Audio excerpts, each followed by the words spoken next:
the Holy Bible, the King James Version. The first book of Moses, called Genesis. Chapter 1. In the beginning God created the heaven and the earth. And the earth was without form and void, and darkness was upon the face of the deep.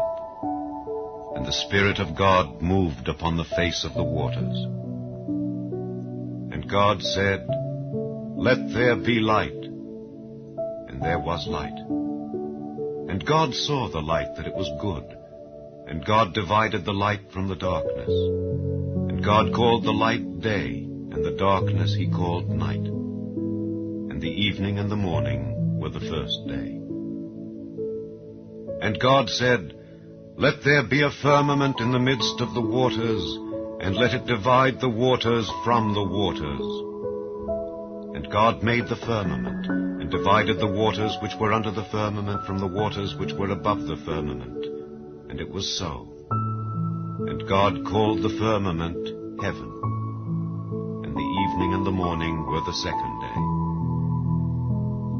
And God said, "Let the waters under the heaven be gathered together unto one place, and let the dry land appear." And it was so. And God called the dry land earth, and the gathering together of the waters called he seas. And God saw that it was good. And God said, "Let the earth bring forth grass, the herb yielding seed, and the fruit tree yielding fruit after his kind, whose seed is in itself upon the earth." And it was so. And the earth brought forth grass, and herb yielding seed after his kind, and the tree yielding fruit, whose seed was in itself after his kind. And God saw that it was good. And the evening and the morning were the third day. And God said, "Let there be lights in the firmament of the heaven to divide the day from the night, and let them be for signs, and for seasons, and for days and years. And let them be for lights in the firmament of the heaven to give light upon the earth." And it was so. And God made two great lights, the greater light to rule the day, and the lesser light to rule the night. He made the stars also. And God set them in the firmament of the heaven to give light upon the earth, and to rule over the day and over the night, and to divide the light from the darkness.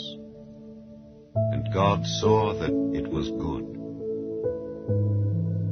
And the evening and the morning were the fourth day. And God said, "Let the waters bring forth abundantly the moving creature that hath life, and fowl that may fly above the earth in the open firmament of heaven." And God created great whales, and every living creature that moveth, which the waters brought forth abundantly after their kind, and every winged fowl after his kind. And God saw that it was good. And God blessed them, saying, "Be fruitful and multiply, and fill the waters in the seas, and let fowl multiply in the earth." And the evening and the morning were the fifth day. And God said, "Let the earth bring forth the living creature after his kind, cattle and creeping thing and beast of the earth after his kind." And it was so. And God made the beast of the earth after his kind, and cattle after their kind, and everything that creepeth upon the earth after his kind. And God saw that it was good. And God said, "Let us make man in our image, after our likeness, and let them have dominion over the fish of the sea, and over the fowl of the air, and over the cattle, and over all the earth, and over every creeping thing that creepeth upon the earth." So God created man in his own image. In the image of God created he him. Male and female created he them. And God blessed them, and God said unto them, "Be fruitful and multiply, and replenish the earth, and subdue it, and have dominion over the fish of the sea, and over the fowl of the air, and over every living thing that moveth upon the earth. And God said, Behold, I have given you every herb bearing seed which is upon the face of all the earth, and every tree in the which is the fruit of a tree yielding seed. To you it shall be for meat. And to every beast of the earth, and to every fowl of the air, and to everything that creepeth upon the earth, wherein there is life, I have given every green herb for meat. And it was so. And God saw everything that he had made, and behold, it was very good. And the evening and the morning were the 6th day. Chapter 2. Thus the heavens and the earth were finished, and all the host of them. And on the 7th day God ended his work which he had made, and he rested on the 7th day from all his work which he had made. And God blessed the 7th day, and sanctified it, because that in it he had rested from all his work which God created and made. These are the generations of the heavens and of the earth when they were created, in the day that the Lord God made the earth and the heavens, and every plant of the field before it was in the earth, and every herb of the field before it grew. For the Lord God had not caused it to rain upon the earth, and there was not a man to till the ground. But there went up a mist from the earth, and watered the whole face of the ground. And the Lord God formed man of the dust of the ground, and breathed into his nostrils the breath of life. And man became a living soul. And the Lord God planted a garden eastward in Eden, and there he put the man whom he had formed. And out of the ground made the Lord God to grow every tree that is pleasant to the sight and good for food, the tree of life also in the midst of the garden, and the tree of knowledge of good and evil. And a river went out of Eden to water the garden, and from thence it was parted, and became into 4 heads. The name of the first is Pison. That is it which compasseth the whole land of Havilah, where there is gold. And the gold of that land is good. There is bdellium and the onyx stone. And the name of the second river is Gihon. The same is it that compasseth the whole land of Ethiopia. And the name of the third river is Hiddekel. That is it which goeth toward the east of Assyria. And the fourth river is Euphrates. And the Lord God took the man, and put him into the garden of Eden, to dress it and to keep it. And the Lord God commanded the man, saying, Of every tree of the garden thou mayest freely eat, but of the tree of the knowledge of good and evil thou shalt not eat of it. For in the day that thou eatest thereof thou shalt surely die. And the Lord God said, It is not good that the man should be alone. I will make him an help meet for him. And out of the ground the Lord God formed every beast of the field and every fowl of the air, and brought them unto Adam to see what he would call them. And whatsoever Adam called every living creature, that was the name thereof. And Adam gave names to all cattle, and to the fowl of the air, and to every beast of the field. But for Adam there was not found an help meet for him. And the Lord God caused a deep sleep to fall upon Adam, and he slept. And he took one of his ribs, and closed up the flesh instead thereof. And the rib which the Lord God had taken from man made he a woman, and brought her unto the man. And Adam said, This is now bone of my bones, and flesh of my flesh. She shall be called woman, because she was taken out of man. Therefore shall a man leave his father and his mother, and shall cleave unto his wife, and they shall be one flesh. And they were both naked, the man and his wife, and were not ashamed.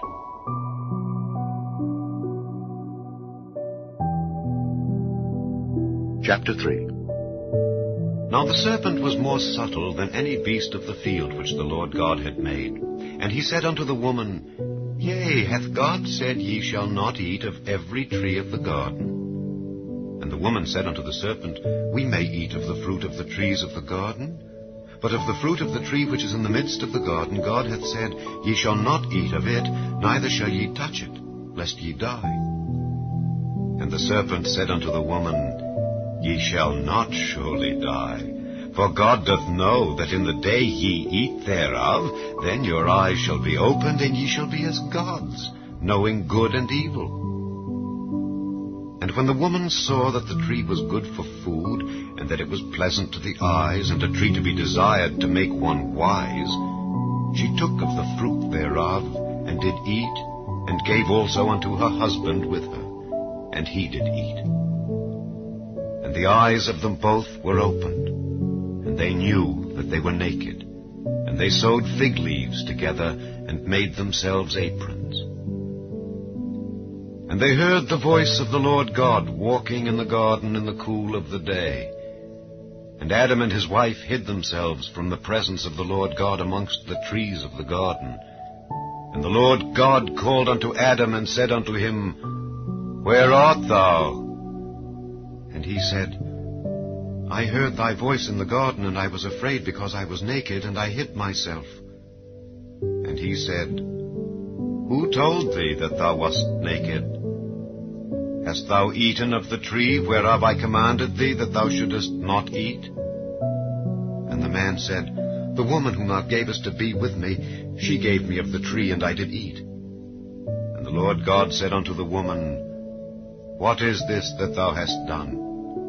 And the woman said, The serpent beguiled me, and I did eat.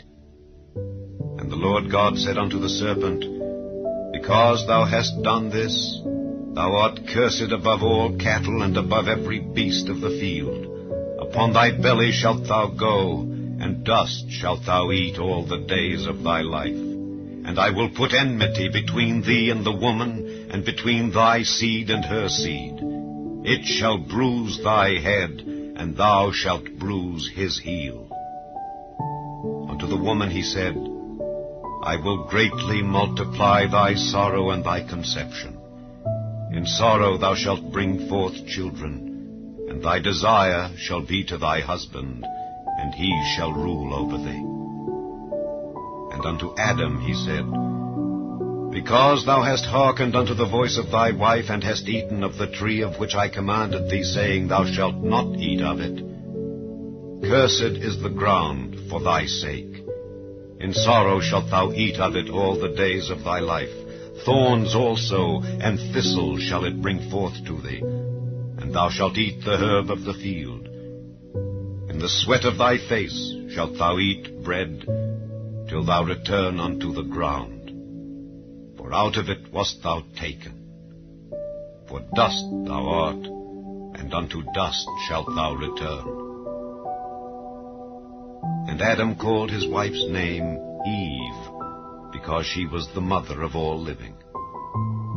Unto Adam also and to his wife did the Lord God make coats of skins, and clothed them. And the Lord God said, Behold, the man is become as one of us, to know good and evil.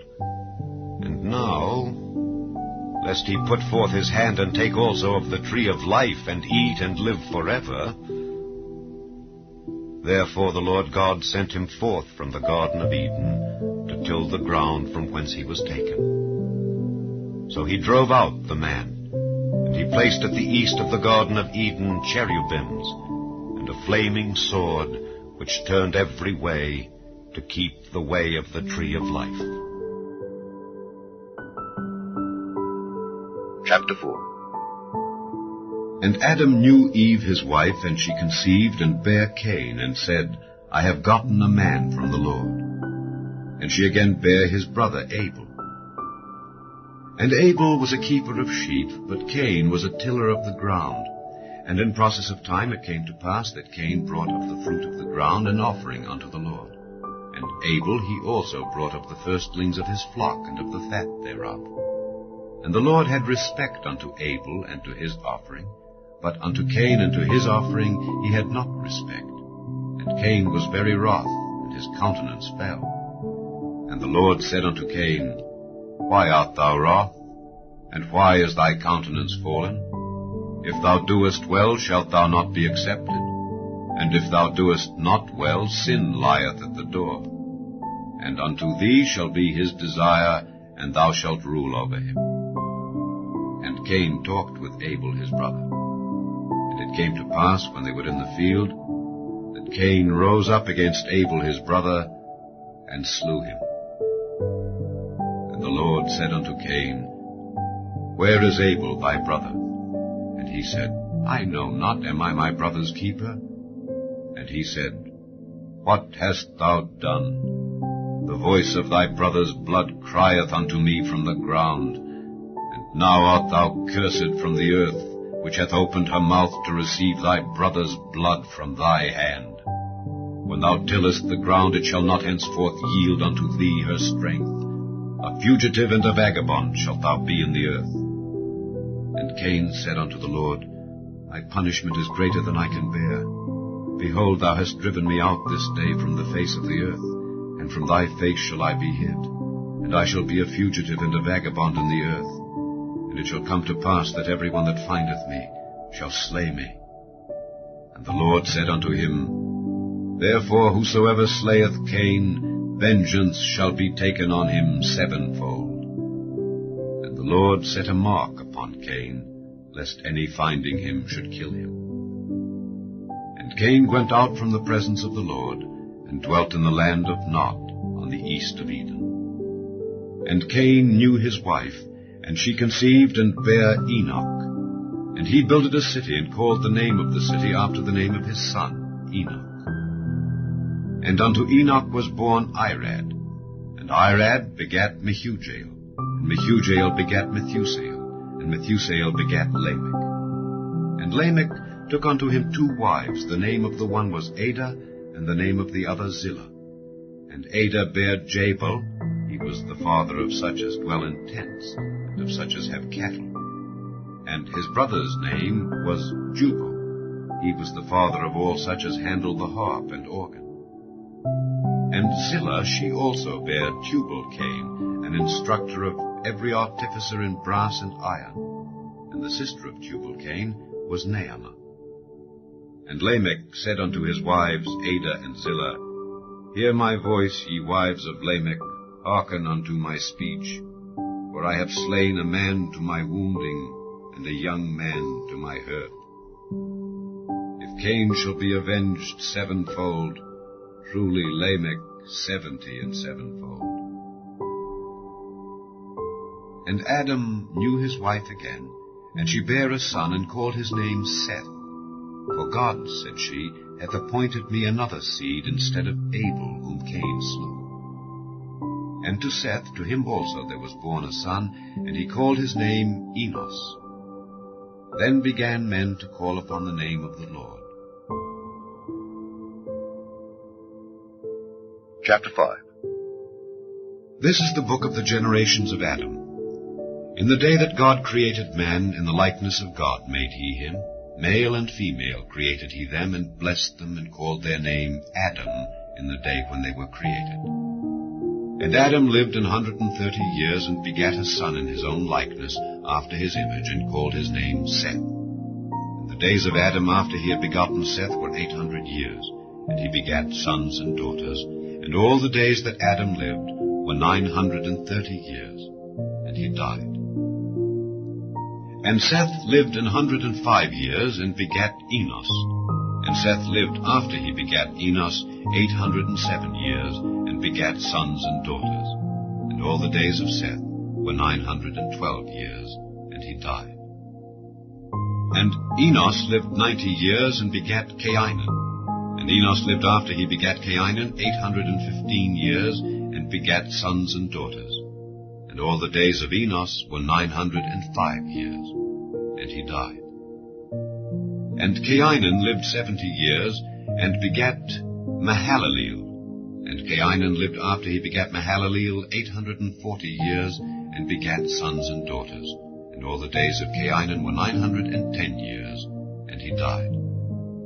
And Mahalaleel lived 65 years, and begat Jared. And Mahalaleel lived after he begat Jared 830 years, and begat sons and daughters. And all the days of Mahalaleel were 895 years, and he died. And Jared lived 162 years, and he begat Enoch.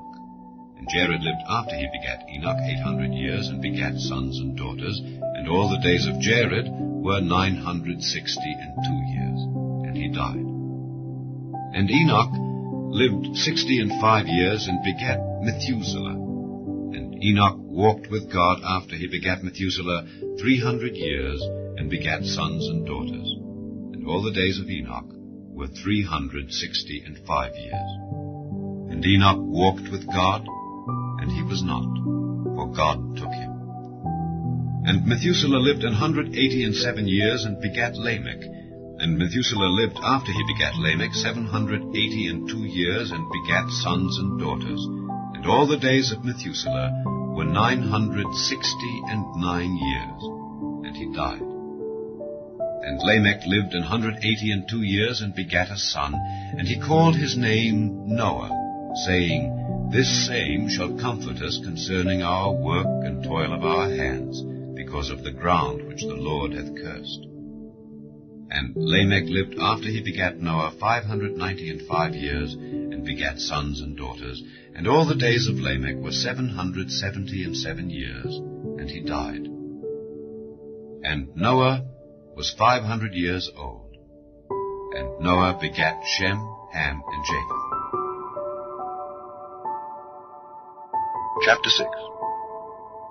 And it came to pass, when men began to multiply on the face of the earth, and daughters were born unto them, that the sons of God saw the daughters of men that they were fair, and they took them wives of all which they chose.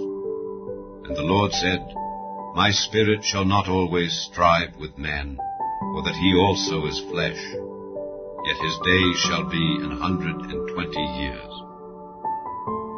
There were giants in the earth in those days. And also after that, when the sons of God came in unto the daughters of men, and they bare children to them, the same became mighty men, which were of old, men of renown. And God saw that the wickedness of man was great in the earth, and that every imagination of the thoughts of his heart was only evil continually. And it repented the Lord that he had made man on the earth, and it grieved him at his heart. And the Lord said, I will destroy man whom I have created from the face of the earth, both man and beast, and the creeping thing, and the fowls of the air, for it repenteth me that I have made them. But Noah found grace in the eyes of the Lord. These are the generations of Noah. Noah was a just man, and perfect in his generations, and Noah walked with God. And Noah begat 3 sons, Shem, Ham, and Japheth. The earth also was corrupt before God, and the earth was filled with violence. And God looked upon the earth, and behold, it was corrupt, for all flesh had corrupted his way upon the earth. And God said unto Noah, The end of all flesh is come before me, for the earth is filled with violence through them. And behold, I will destroy them with the earth. Make thee an ark of gopher wood. Rooms shalt thou make in the ark, and shalt pitch it within and without with pitch. And this is the fashion which thou shalt make it of. The length of the ark shall be 300 cubits, the breadth of it 50 cubits, and the height of it 30 cubits. A window shalt thou make to the ark, and in a cubit shalt thou finish it above. And the door of the ark shalt thou set in the side thereof. With lower, second, and third stories shalt thou make it. And behold, I, even I, do bring a flood of waters upon the earth, to destroy all flesh wherein is the breath of life from under heaven. And everything that is in the earth shall die. But with thee will I establish my covenant, and thou shalt come into the ark, thou and thy sons, and thy wife, and thy sons' wives with thee. And of every living thing, of all flesh, 2 of every sort shalt thou bring into the ark, to keep them alive with thee. They shall be male and female. Of fowls after their kind, and of cattle after their kind, of every creeping thing of the earth after his kind, 2 of every sort shall come unto thee, to keep them alive. And take thou unto thee of all food that is eaten, and thou shalt gather it to thee, and it shall be for food for thee and for them. Thus did Noah, according to all that God commanded him, so did he. Chapter 7. And the Lord said unto Noah, Come thou and all thy house into the ark, for thee have I seen righteous before me in this generation. Of every clean beast thou shalt take to thee by 7s the male and his female, and of beasts that are not clean by 2 the male and his female. Of fowls also of the air by 7s the male and the female, to keep seed alive upon the face of all the earth. For yet 7 days, and I will cause it to rain upon the earth 40 days and 40 nights, and every living substance that I have made will I destroy from off the face of the earth. And Noah did according unto all that the Lord commanded him. And Noah was 600 years old when the flood of waters was upon the earth. And Noah went in, and his sons and his wife and his sons' wives with him into the ark, because of the waters of the flood. Of clean beasts, and of beasts that are not clean, and of fowls, and of everything that creepeth upon the earth, there went in 2 and 2 unto Noah into the ark, the male and the female, as God had commanded Noah. And it came to pass, after 7 days, that the waters of the flood were upon the earth. In the 600th year of Noah's life, in the 2nd month, the 17th day of the month, the same day were all the fountains of the great deep broken up, and the windows of heaven were opened, and the rain was upon the earth 40 days and 40 nights. In the selfsame day entered Noah, and Shem, and Ham, and Japheth, the sons of Noah, and Noah's wife, and the 3 wives of his sons with them, into the ark. They, and every beast after his kind, and all the cattle after their kind, and every creeping thing that creepeth upon the earth after his kind, and every fowl after his kind, every bird of every sort. And they went in unto Noah into the ark, 2 and 2 of all flesh, wherein is the breath of life. And they that went in male and female of all flesh, as God had commanded him. And the Lord shut him in. And the flood was 40 days upon the earth. And the waters increased and bare up the ark, and it was lift up above the earth. And the waters prevailed and were increased greatly upon the earth. And the ark went upon the face of the waters. And the waters prevailed exceedingly upon the earth, and all the high hills that were under the whole heaven were covered. 15 cubits upward did the waters prevail, and the mountains were covered. And all flesh died that moved upon the earth, both of fowl and of cattle and of beast, and of every creeping thing that creepeth upon the earth, and every man. All in whose nostrils was the breath of life, of all that was in the dry land, died. And every living substance was destroyed which was upon the face of the ground, both man and cattle, and the creeping things, and the fowl of the heaven. And they were destroyed from the earth. And Noah only remained alive, and they that were with him in the ark. And the waters prevailed upon the earth 150 days. Chapter 8. And God remembered Noah, and every living thing, and all the cattle that was with him in the ark. And God made a wind to pass over the earth, and the waters assuaged. The fountains also of the deep and the windows of heaven were stopped, and the rain from heaven was restrained. And the waters returned from off the earth continually, and after the end of the 150 days the waters were abated. And the ark rested in the 7th month, on the 17th day of the month, upon the mountains of Ararat. And the waters decreased continually until the 10th month. In the 10th month, on the 1st day of the month, were the tops of the mountains seen. And it came to pass at the end of 40 days that Noah opened the window of the ark which he had made, and he sent forth a raven which went forth to and fro until the waters were dried up from off the earth. Also he sent forth a dove from him to see if the waters were abated from off the face of the ground. But the dove found no rest for the sole of her foot, and she returned unto him into the ark, for the waters were on the face of the whole earth. Then he put forth his hand, and took her, and pulled her in unto him into the ark. And he stayed yet other 7 days, and again he sent forth the dove out of the ark. And the dove came in to him in the evening, and lo, in her mouth was an olive leaf plucked off. So Noah knew that the waters were abated from off the earth. And he stayed yet other 7 days, and sent forth the dove, which returned not again unto him any more. And it came to pass in the 601st year, in the 1st month, the 1st day of the month, the waters were dried up from off the earth. And Noah removed the covering of the ark, and looked, and behold, the face of the ground was dry. And in the 2nd month, on the 27th day of the month, was the earth dried. And God spake unto Noah, saying, Go forth of the ark, thou and thy wife, and thy sons' wives with thee.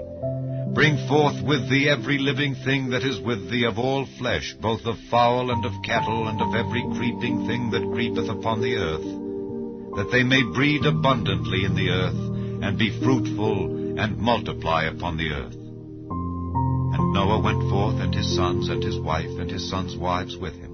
Every beast, every creeping thing, and every fowl, and whatsoever creepeth upon the earth, after their kinds, went forth out of the ark. And Noah builded an altar unto the Lord, and took of every clean beast, and of every clean fowl, and offered burnt offerings on the altar. And the Lord smelled a sweet savour, and the Lord said in his heart, I will not again curse the ground any more for man's sake. For the imagination of man's heart is evil from his youth. Neither will I again smite any more everything living, as I have done. While the earth remaineth, seed time and harvest, and cold and heat, and summer and winter, and day and night shall not cease.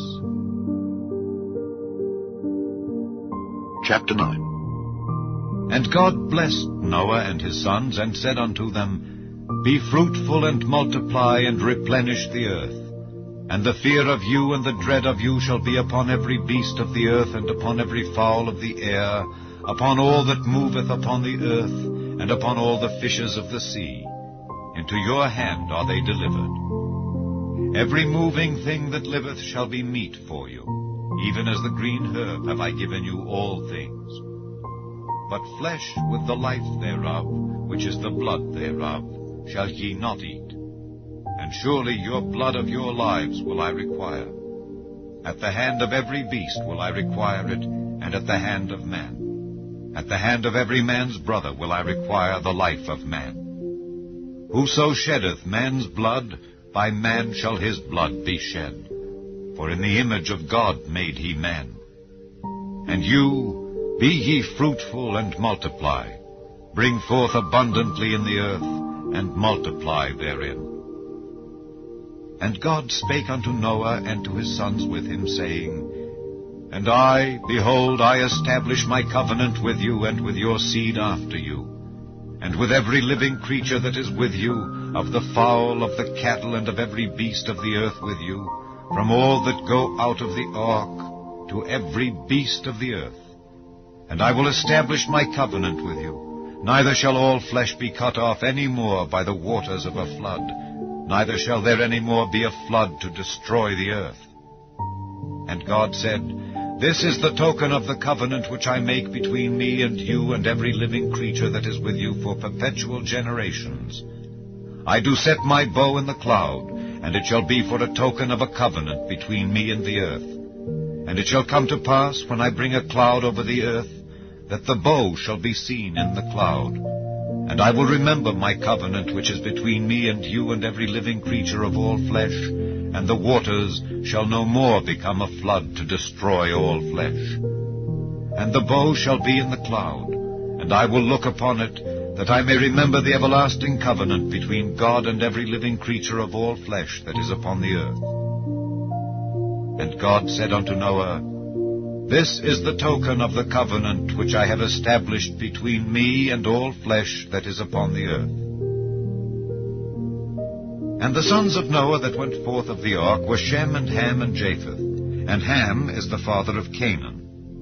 These are the 3 sons of Noah, and of them was the whole earth overspread. And Noah began to be an husbandman, and he planted a vineyard, and he drank of the wine and was drunken, and he was uncovered within his tent. And Ham, the father of Canaan, saw the nakedness of his father, and told his 2 brethren without. And Shem and Japheth took a garment, and laid it upon both their shoulders, and went backward, and covered the nakedness of their father. And their faces were backward, and they saw not their father's nakedness. And Noah awoke from his wine, and knew what his younger son had done unto him. And he said, Cursed be Canaan, a servant of servants shall he be unto his brethren. And he said, Blessed be the Lord God of Shem, and Canaan shall be his servant. God shall enlarge Japheth, and he shall dwell in the tents of Shem, and Canaan shall be his servant. And Noah lived after the flood 350 years, and all the days of Noah were 950 years, and he died. Chapter 10. Now these are the generations of the sons of Noah, Shem, Ham, and Japheth, and unto them were sons born after the flood. The sons of Japheth, Gomer, and Magog, and Madai, and Javan, and Tubal, and Meshech, and Tyrus. And the sons of Gomer, Ashkenaz, and Riphath, and Togarmah. And the sons of Javan, Elisha, and Tarshish, Kittim, and Dodanim. By these were the isles of the Gentiles divided in their lands, every one after his tongue, after their families, in their nations. And the sons of Ham, Cush, and Mizraim, and Phut, and Canaan. And the sons of Cush, Seba, and Havilah, and Sabta, and Raamah, and Saptika. And the sons of Raamah, Sheba, and Dedan. And Cush begat Nimrod. He began to be a mighty one in the earth. He was a mighty hunter before the Lord. Wherefore it is said, Even as Nimrod the mighty hunter before the Lord. And the beginning of his kingdom was Babel, and Erech, and Akkad, and Calneh in the land of Shinar. Out of that land went forth Asher, and builded Nineveh, and the city Rehoboth, and Calah, and Resen between Nineveh and Calah, the same as a great city. And Mizraim begat Ludim, and Anamim, and Lehabim, and Naphtuhim, and Pathrusim, and Casluhim, out of whom came Philistim, and Caphtorim. And Canaan begat Zidon his firstborn, and Heth, and the Jebusite, and the Amorite, and the Girgasite, and the Hivite, and the Archite, and the Sinite, and the Arvadite, and the Zemarite, and the Hamathite. And afterward were the families of the Canaanites spread abroad. And the border of the Canaanites was from Zidon, as thou comest to Gerar, unto Gaza, as thou goest unto Sodom and Gomorrah, and Admah and Zeboim, even unto Lasha. These are the sons of Ham after their families, after their tongues, in their countries and in their nations. Unto Shem also, the father of all the children of Eber, the brother of Japheth the elder, even to him were children born. The children of Shem, Elam, and Asher, and Arphaxad, and Lud, and Aram. And the children of Aram, Uz, and Hul, and Gether, and Mash. And Arphaxad begat Salah, and Salah begat Eber. And unto Eber were born 2 sons. The name of one was Peleg, for in his days was the earth divided, and his brother's name was Joktan. And Joktan begat Almodad, and Sheleph, and Hazarmaveth, and Jerah, and Hadoram, and Uzal, and Diklah, and Obal, and Abimael, and Sheba, and Ophir, and Havilah, and Jobab. All these were the sons of Joktan. And their dwelling was from Mesha, as thou goest unto Sephar, a mount of the east. These are the sons of Shem after their families, after their tongues, in their lands, after their nations. These are the families of the sons of Noah, after their generations, in their nations. And by these were the nations divided in the earth after the flood. Chapter 11. And the whole earth was of one language and of one speech. And it came to pass, as they journeyed from the east, that they found a plain in the land of Shinar, and they dwelt there. And they said one to another, Go to, let us make brick, and burn them thoroughly. And they had brick for stone, and slime had they for mortar. And they said, Go to, let us build us a city and a tower, whose top may reach unto heaven. And let us make us a name, lest we be scattered abroad upon the face of the whole earth. And the Lord came down to see the city and the tower which the children of men builded. And the Lord said, Behold, the people is one, and they have all one language, and this they begin to do. And now nothing will be restrained from them which they have imagined to do. Go to, let us go down and there confound their language, that they may not understand one another's speech. So the Lord scattered them abroad from thence upon the face of all the earth, and they left off to build the city. Therefore is the name of it called Babel, because the Lord did there confound the language of all the earth. And from thence did the Lord scatter them abroad upon the face of all the earth. These are the generations of Shem. Shem was 100 years old, and begat Arphaxad 2 years after the flood. And Shem lived after he begat Arphaxad 500 years, and begat sons and daughters. And Arphaxad lived 35 years, and begat Selah. And Arphaxad lived after he begat Selah 403 years, and begat sons and daughters. And Selah lived 30 years, and begat Eber. And Selah lived after he begat Eber 403 years, and begat sons and daughters. And Eber lived 34 years, and begat Peleg. And Eber lived after he begat Peleg 430 years, and begat sons and daughters. And Peleg lived 30 years, and begat Reu. And Peleg lived after he begat Reu 209 years, and begat sons and daughters. And Reu lived 32 years, and begat Serug. And Reu lived after he begat Serug 207 years, and begat sons and daughters. And Serug lived 30 years, and begat Nahor. And Serug lived after he begat Nahor 200 years, and begat sons and daughters. And Nahor lived 29 years, and begat Terah. And Nahor lived after he begat Terah 119 years, and begat sons and daughters. And Terah lived 70 years, and begat Abram, Nahor, and Haran. Now these are the generations of Terah.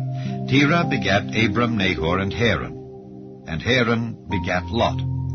And Haran died before his father Terah in the land of his nativity, in Ur of the Chaldees. And Abram and Nahor took them wives. The name of Abram's wife was Sarai, and the name of Nahor's wife Milcah, the daughter of Haran, the father of Milcah and the father of Iscah. But Sarai was barren, she had no child. And Terah took Abram his son, and Lot the son of Haran his son's son, and Sarai his daughter-in-law, his son Abram's wife, and they went forth with them from Ur of the Chaldees to go into the land of Canaan. And they came unto Haran, and dwelt there. And the days of Terah were 205 years, and Terah died in Haran. Chapter 12. Now the Lord had said unto Abram, Get thee out of thy country, and from thy kindred, and from thy father's house, unto a land that I will show thee. And I will make of thee a great nation, and I will bless thee, and make thy name great, and thou shalt be a blessing. And I will bless them that bless thee, and curse him that curseth thee. And in thee shall all families of the earth be blessed. So Abram departed as the Lord had spoken unto him, and Lot went with him. And Abram was 75 years old when he departed out of Haran.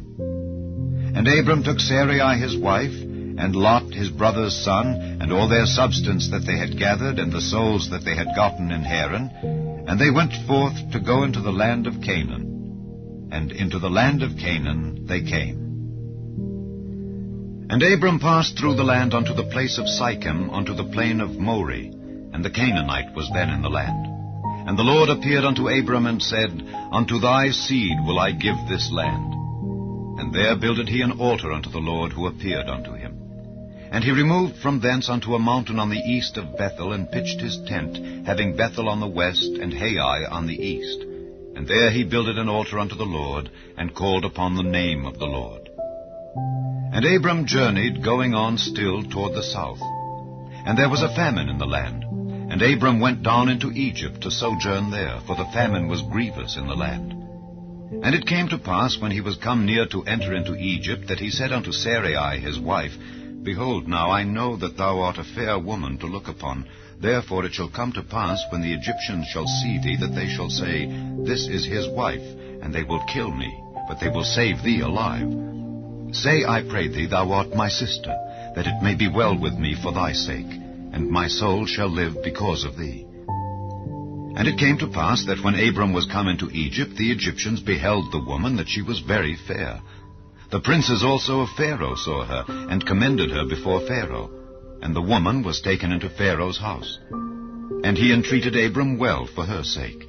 And he had sheep and oxen, and he-asses, and men-servants, and maid-servants, and she-asses, and camels. And the Lord plagued Pharaoh and his house with great plagues, because of Sarai, Abram's wife. And Pharaoh called Abram, and said, What is this that thou hast done unto me? Why didst thou not tell me that she was thy wife? Why saidst thou, She is my sister, so I might have taken her to me to wife? Now therefore, behold thy wife, take her, and go thy way.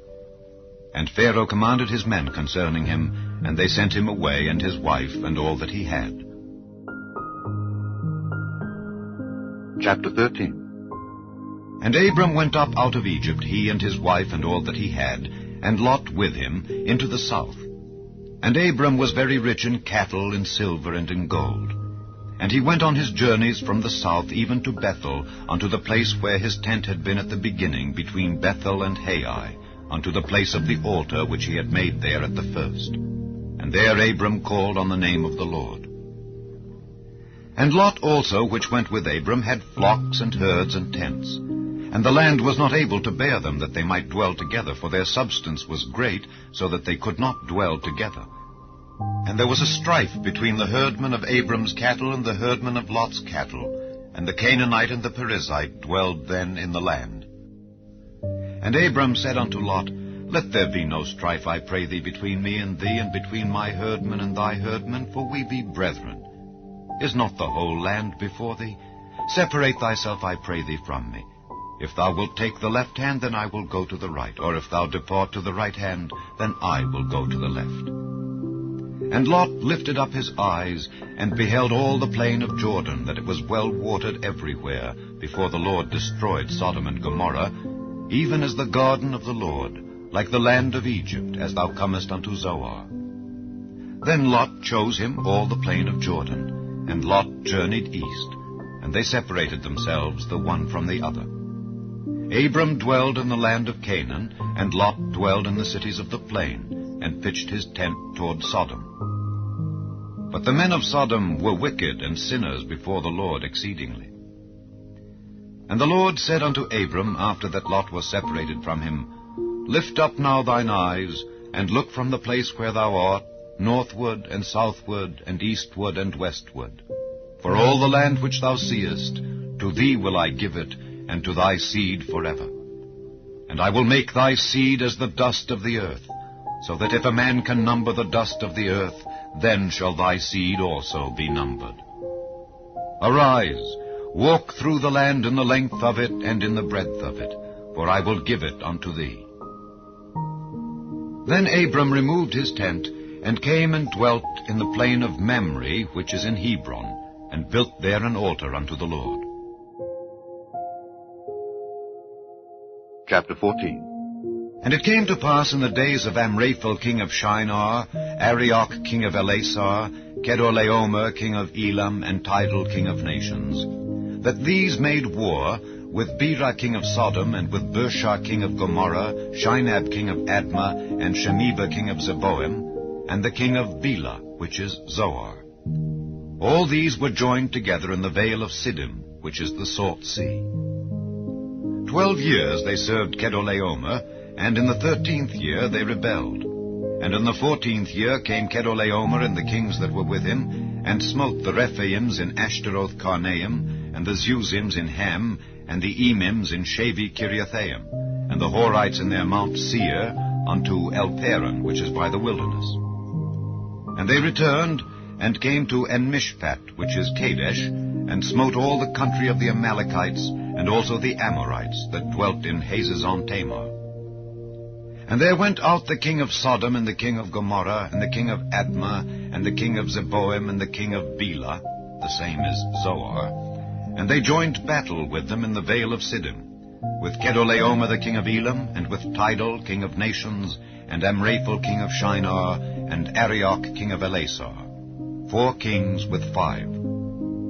And the vale of Siddim was full of slime pits, and the kings of Sodom and Gomorrah fled and fell there, and they that remained fled to the mountain. And they took all the goods of Sodom and Gomorrah and all their victuals, and went their way. And they took Lot, Abram's brother's son, who dwelt in Sodom, and his goods, and departed.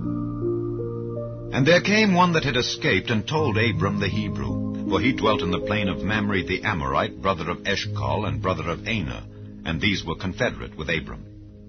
And when Abram heard that his brother was taken captive, he armed his trained servants, born in his own house, 318, and pursued them unto Dan. And he divided himself against them, he and his servants, by night, and smote them, and pursued them unto Hobah, which is on the left hand of Damascus. And he brought back all the goods, and also brought again his brother Lot, and his goods, and the women also, and the people. And the king of Sodom went out to meet him after his return from the slaughter of Kedorlaomer and of the kings that were with him, at the valley of Shavi, which is the king's dale. And Melchizedek king of Salem brought forth bread and wine, and he was the priest of the Most High God. And he blessed him and said, Blessed be Abram of the Most High God, possessor of heaven and earth, and blessed be the Most High God, which hath delivered thine enemies into thy hand. And he gave him tithes of all. And the king of Sodom said unto Abram, Give me the persons, and take the goods to thyself.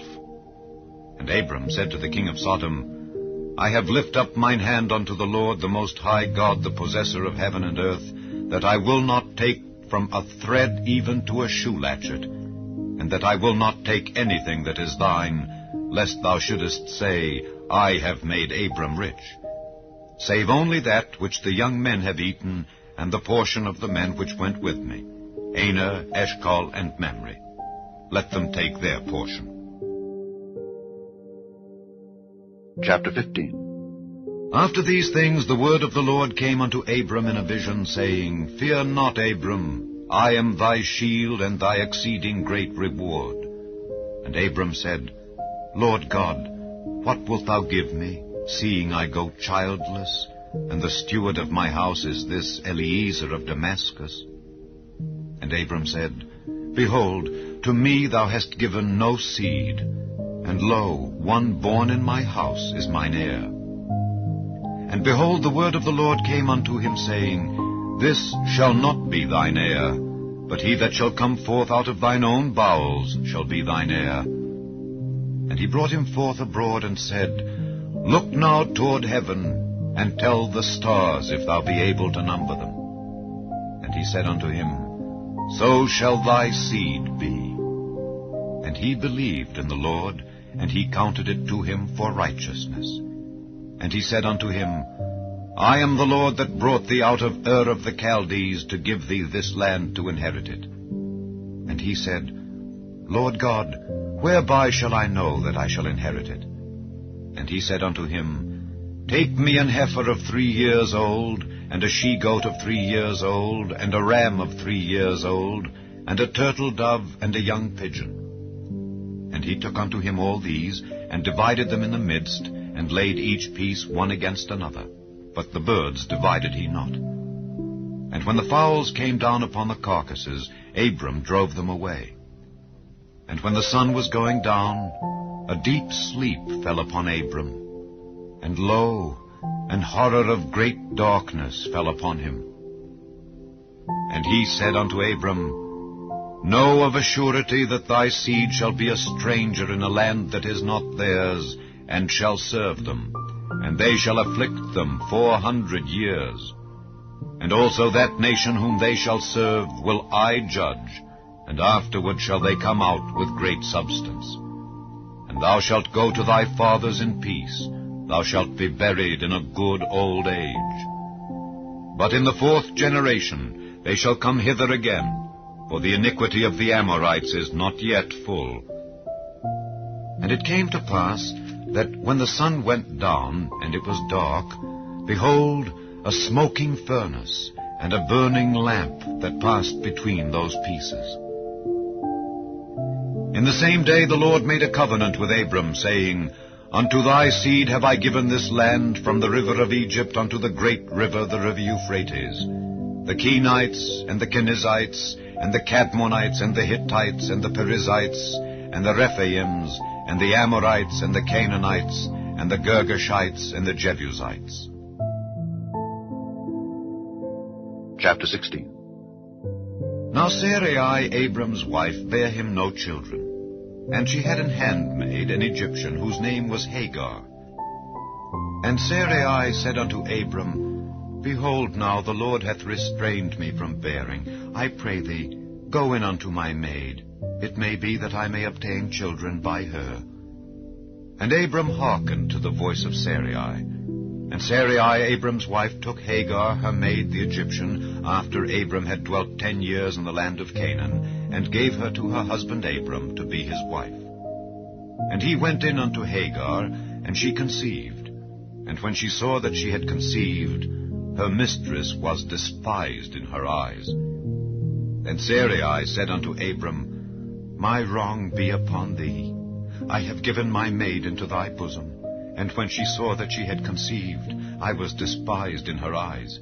The Lord judge between me and thee. But Abram said unto Sarai, Behold, thy maid is in thy hand, do to her as it pleaseth thee. And when Sarai dealt hardly with her, she fled from her face. And the angel of the Lord found her by a fountain of water in the wilderness, by the fountain in the way to Shur.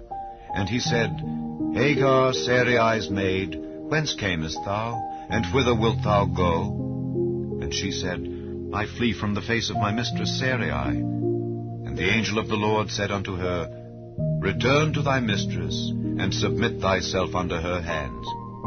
And the angel of the Lord said unto her, I will multiply thy seed exceedingly, that it shall not be numbered for multitude. And the angel of the Lord said unto her, Behold, thou art with child, and shalt bear a son, and shalt call his name Ishmael, because the Lord hath heard thy affliction. And he will be a wild man. His hand will be against every man, and every man's hand against him, and he shall dwell in the presence of all his brethren. And she called the name of the Lord that spake unto her, Thou God seest me. For she said, Have I also here looked after him that seeth me? Wherefore the well was called Beer-lahai-roi. Behold, it is between Kadesh and Bered. And Hagar bare Abram a son, and Abram called his son's name, which Hagar bare, Ishmael. And Abram was 86 years old, when Hagar bare Ishmael to Abram. Chapter 17. And when Abram was 90 years old and 9, the Lord appeared to Abram, and said unto him, I am the Almighty God. Walk before me, and be thou perfect. And I will make my covenant between me and thee, and will multiply thee exceedingly. And Abram fell on his face, and God talked with him, saying, As for me, behold, my covenant is with thee, and thou shalt be a father of many nations. Neither shall thy name any more be called Abram, but thy name shall be Abraham, for a father of many nations have I made thee.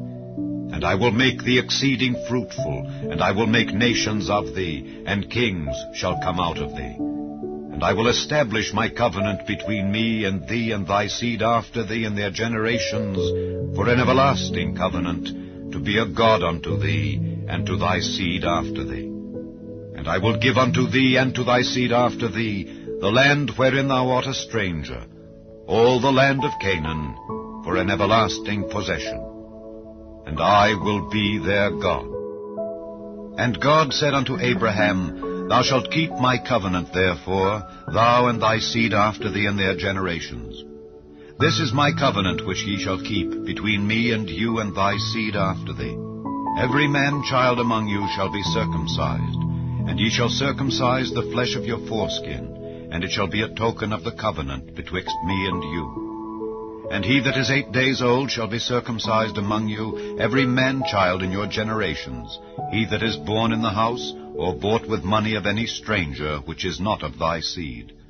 He that is born in thy house, and he that is bought with thy money, must needs be circumcised. And my covenant shall be in your flesh for an everlasting covenant. And the uncircumcised man-child, whose flesh of his foreskin is not circumcised, that soul shall be cut off from his people. He hath broken my covenant. And God said unto Abraham, As for Sarai thy wife, thou shalt not call her name Sarai, but Sarah shall her name be. And I will bless her, and give thee a son also of her. Yea, I will bless her, and she shall be a mother of nations. Kings of people shall be of her. Then Abraham fell upon his face, and laughed, and said in his heart, Shall a child be born unto him that is 100 years old? And shall Sarah that is 90 years old bear? And Abraham said unto God, O that Ishmael might live before thee. And God said, Sarah thy wife shall bear thee a son indeed, and thou shalt call his name Isaac, and I will establish my covenant with him for an everlasting covenant, and with his seed after him. And as for Ishmael, I have heard thee. Behold, I have blessed him, and will make him fruitful, and will multiply him exceedingly. 12 princes shall he beget, and I will make him a great nation. But my covenant will I establish with Isaac, which Sarah shall bear unto thee at this set time in the next year. And he left off talking with him, and God went up from Abraham. And Abraham took Ishmael his son, and all that were born in his house, and all that were bought with his money, every male among the men of Abraham's house, and circumcised the flesh of their foreskin in the selfsame day, as God had said unto him. And Abraham was 90 years old and 9 when he was circumcised in the flesh of his foreskin. And Ishmael his son was 13 years old when he was circumcised in the flesh of his foreskin. In the selfsame day was Abraham circumcised, and Ishmael his son. And all the men of his house born in the house, and bought with money of the stranger, were circumcised with him.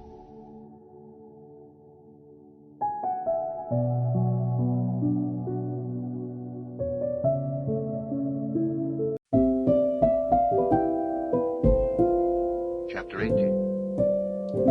And the Lord appeared unto him in the plains of Mamre, and he sat in the tent door in the heat of the day. And he lifted up his eyes and looked, and lo, 3 men stood by him.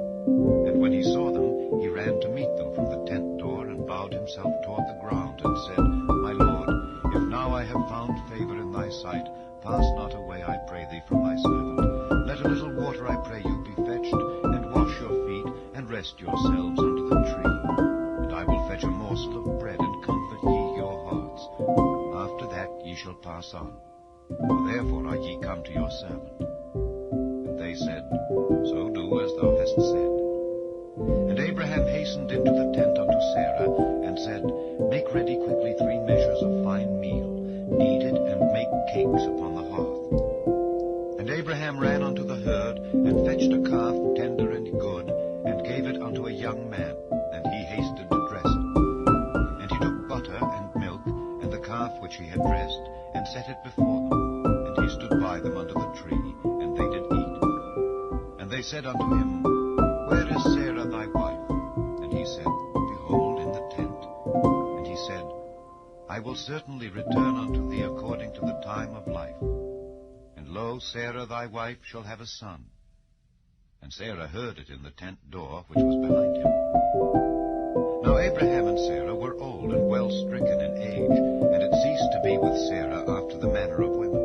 Therefore Sarah laughed within herself, saying, After I am waxed old shall I have pleasure, my Lord being old also? And the Lord said unto Abraham, Wherefore did Sarah laugh, saying, Shall I of a surety bear a child which am old? Is anything too hard for the Lord? At the time appointed I will return unto thee, according to the time of life, and Sarah shall have a son. Then Sarah denied, saying, I laughed not, for she was afraid. And he said, Nay, but thou didst laugh.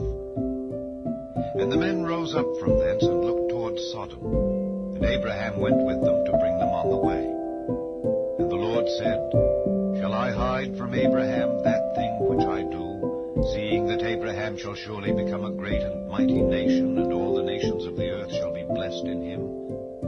For I know him, that he will command his children and his household after him, and they shall keep the way of the Lord, to do justice and judgment, that the Lord may bring upon Abraham that which he hath spoken of him.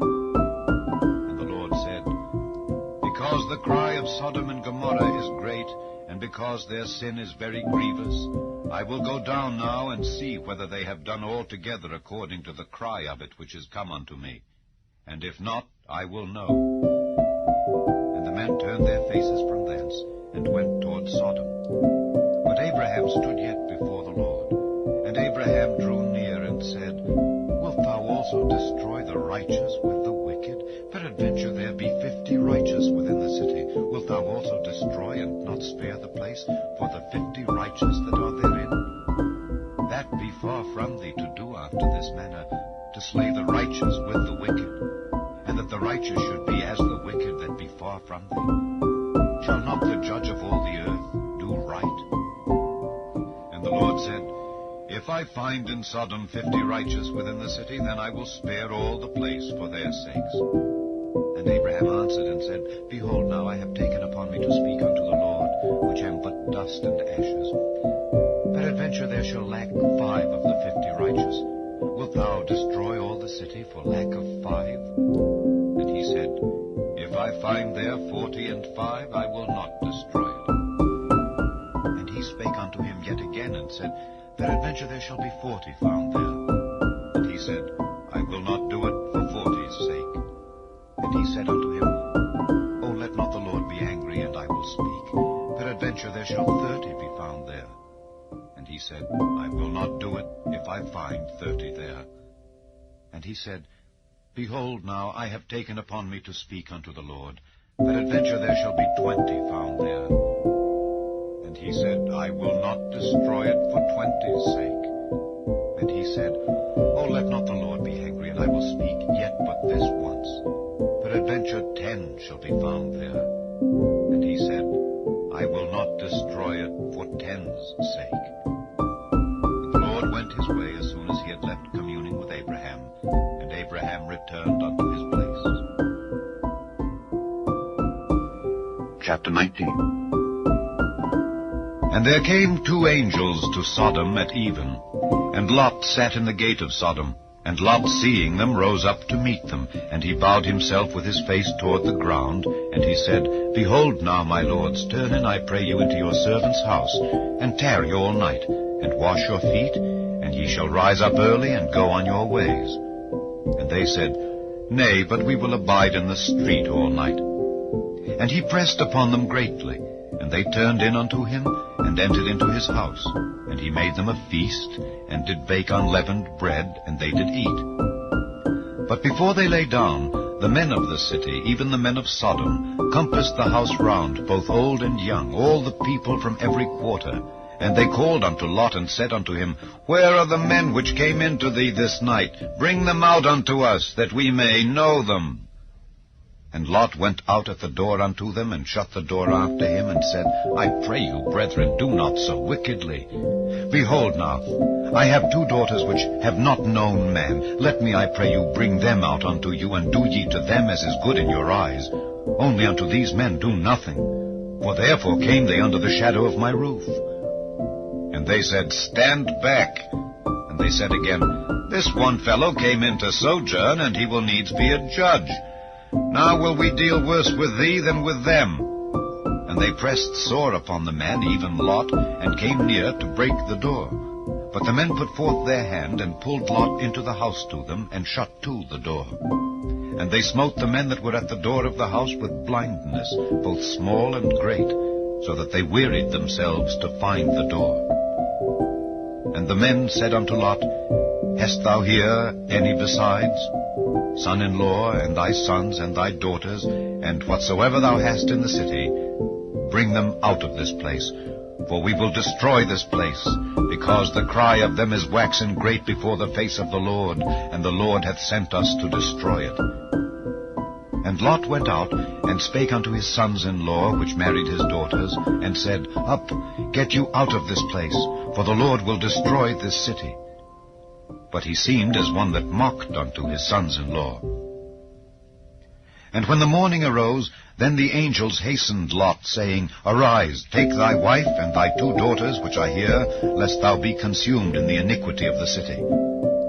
And while he lingered, the men laid hold upon his hand, and upon the hand of his wife, and upon the hand of his 2 daughters, the Lord being merciful unto him. And they brought him forth, and set him without the city. And it came to pass, when they had brought them forth abroad, that he said, Escape for thy life. Look not behind thee, neither stay thou in all the plain. Escape to the mountain, lest thou be consumed. And Lot said unto them, O not so, my lord. Behold now, thy servant hath found grace in thy sight, and thou hast magnified thy mercy, which thou hast showed unto me in saving my life. And I cannot escape to the mountain, lest some evil take me, and I die. Behold now, this city is near to flee unto, and it is a little one. Oh, let me escape thither. Is it not a little one? And my soul shall live. And he said unto him, See, I have accepted thee concerning this thing also, that I will not overthrow this city for the which thou hast spoken. Haste thee, escape thither, for I cannot do anything till thou be come thither. Therefore the name of the city was called Zoar. The sun was risen upon the earth when Lot entered into Zoar. Then the Lord rained upon Sodom and upon Gomorrah brimstone and fire from the Lord out of heaven. And he overthrew those cities, and all the plain, and all the inhabitants of the cities, and that which grew upon the ground. But his wife looked back from behind him, and she became a pillar of salt. And Abraham gat up early in the morning to the place where he stood before the Lord. And he looked toward Sodom and Gomorrah, and toward all the land of the plain, and beheld, and lo, the smoke of the country went up as the smoke of a furnace. And it came to pass, when God destroyed the cities of the plain, that God remembered Abraham, and sent Lot out of the midst of the overthrow, when he overthrew the cities in the which Lot dwelt.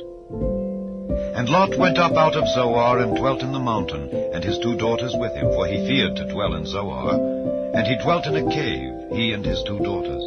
And the firstborn said unto the younger, Our father is old, and there is not a man in the earth to come in unto us after the manner of all the earth. Come, let us make our father drink wine, and we will lie with him, that we may preserve seed of our father. And they made their father drink wine that night, and the firstborn went in and lay with her father. And he perceived not when she lay down, nor when she arose. And it came to pass on the morrow that the firstborn said unto the younger, Behold, I lay yesternight with my father. Let us make him drink wine this night also, and go thou in and lie with him, that we may preserve seed of our father. And they made their father drink wine that night also. And the younger arose and lay with him, and he perceived not when she lay down, nor when she arose. Thus were both the daughters of Lot with child by their father. And the firstborn bare a son, and called his name Moab, the same as the father of the Moabites unto this day. And the younger she also bare a son, and called his name Ben-Ammi, the same as the father of the children of Ammon unto this day. Chapter 20. And Abraham journeyed from thence toward the south country, and dwelled between Kadesh and Shur, and sojourned in Gerar. And Abraham said of Sarah his wife, She is my sister. And Abimelech king of Gerar sent and took Sarah. But God came to Abimelech in a dream by night, and said to him, Behold, thou art but a dead man for the woman which thou hast taken, for she is a man's wife. But Abimelech had not come near her, and he said, Lord, wilt thou slay also a righteous nation? Said he not unto me, She is my sister? And she, even she herself, said, He is my brother. In the integrity of my heart and innocency of my hands have I done this. And God said unto him in a dream, Yea, I know that thou didst this in the integrity of thy heart, for I also withheld thee from sinning against me. Therefore suffered I thee not to touch her. Now therefore restore the man his wife, for he is a prophet, and he shall pray for thee, and thou shalt live. And if thou restore her not, know thou that thou shalt surely die, thou and all that are thine. Therefore Abimelech rose early in the morning, and called all his servants, and told all these things in their ears. And the men were sore afraid. Then Abimelech called Abraham, and said unto him, What hast thou done unto us? And what have I offended thee, that thou hast brought on me and on my kingdom a great sin? Thou hast done deeds unto me that ought not to be done. And Abimelech said unto Abraham, What sawest thou that thou hast done this thing? And Abraham said, Because I thought, surely the fear of God is not in this place, and they will slay me for my wife's sake. And yet indeed she is my sister. She is the daughter of my father, but not the daughter of my mother, and she became my wife. And it came to pass, when God caused me to wander from my father's house, that I said unto her, This is thy kindness which thou shalt show unto me. At every place whither we shall come, say of me, He is my brother. And Abimelech took sheep and oxen and men servants and women servants, and gave them unto Abraham, and restored him Sarah his wife. And Abimelech said, Behold, my land is before thee, dwell where it pleaseth thee. And unto Sarah he said, Behold, I have given thy brother 1,000 pieces of silver. Behold, he is to thee a covering of the eyes unto all that are with thee, and with all other. Thus she was reproved. So Abraham prayed unto God, and God healed Abimelech and his wife and his maidservants, and they bare children. For the Lord had fast closed up all the wombs of the house of Abimelech because of Sarah, Abraham's wife. Chapter 21. And the Lord visited Sarah as he had said, and the Lord did unto Sarah as he had spoken. For Sarah conceived, and bare Abraham a son in his old age, at the set time of which God had spoken to him. And Abraham called the name of his son that was born unto him, whom Sarah bare to him, Isaac. And Abraham circumcised his son Isaac, being 8 days old, as God had commanded him. And Abraham was 100 years old, when his son Isaac was born unto him. And Sarah said, God hath made me to laugh, so that all that hear will laugh with me. And she said, Who would have said unto Abraham that Sarah should have given children suck? For I have borne him a son in his old age. And the child grew and was weaned, and Abraham made a great feast the same day that Isaac was weaned. And Sarah saw the son of Hagar the Egyptian, which she had borne unto Abraham, mocking. Wherefore she said unto Abraham, Cast out this bondwoman and her son, for the son of this bondwoman shall not be heir with my son, even with Isaac. And the thing was very grievous in Abraham's sight because of his son. And God said unto Abraham, Let it not be grievous in thy sight because of the lad and because of thy bondwoman. In all that Sarah hath said unto thee, hearken unto her voice. For in Isaac shall thy seed be called. And also of the son of the bondwoman will I make a nation, because he is thy seed. And Abraham rose up early in the morning, and took bread and a bottle of water, and gave it unto Hagar, putting it on her shoulder, and the child, and sent her away. And she departed, and wandered in the wilderness of Beersheba. And the water was spent in the bottle, and she cast the child under one of the shrubs. And she went and sat her down over against him a good way off, as it were a bowshot, for she said, Let me not see the death of the child. And she sat over against him, and lifted up her voice, and wept. And God heard the voice of the lad. And the angel of God called to Hagar out of heaven, and said unto her, What aileth thee, Hagar? Fear not, for God hath heard the voice of the lad where he is. Arise, lift up the lad, and hold him in thine hand, for I will make him a great nation.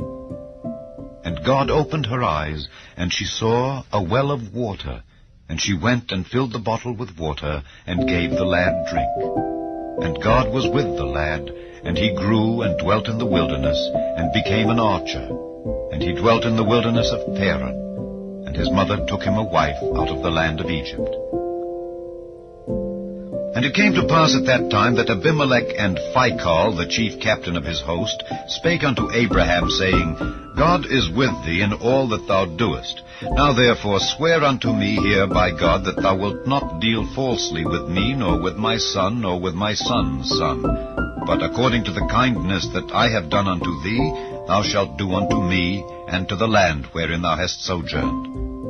And Abraham said, I will swear.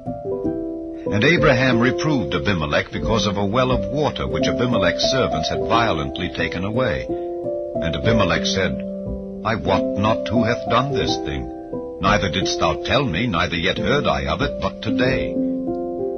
And Abraham took sheep and oxen, and gave them unto Abimelech, and both of them made a covenant. And Abraham set 7 ewe lambs of the flock by themselves. And Abimelech said unto Abraham, What mean these 7 ewe lambs which thou hast set by themselves? And he said, For these 7 ewe lambs shalt thou take of my hand, that they may be a witness unto me that I have digged this well. Wherefore he called that place Beersheba, because there they sware both of them. Thus they made a covenant at Beersheba. Then Abimelech rose up, and Phicol the chief captain of his host, and they returned into the land of the Philistines. And Abraham planted a grove in Beersheba, and called there on the name of the Lord, the everlasting God. And Abraham sojourned in the Philistines' land many days. Chapter 22. And it came to pass after these things that God did tempt Abraham, and said unto him, Abraham. And he said, Behold, here I am. And he said, Take now thy son, thine only son Isaac, whom thou lovest, and get thee into the land of Moriah, and offer him there for a burnt offering upon one of the mountains which I will tell thee of. And Abraham rose up early in the morning, and saddled his ass, and took 2 of his young men with him, and Isaac his son, and clave the wood for the burnt offering, and rose up, and went unto the place of which God had told him. Then on the 3rd day Abraham lifted up his eyes, and saw the place afar off. And Abraham said unto his young men, Abide ye here with the ass, and I and the lad will go yonder and worship, and come again to you. And Abraham took the wood of the burnt offering, and laid it upon Isaac his son. And he took the fire in his hand, and a knife. And they went both of them together. And Isaac spake unto Abraham his father, and said, My father. And he said, Here am I, my son.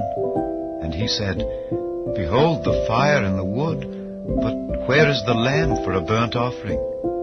And Abraham said, My son, God will provide himself a lamb for a burnt offering.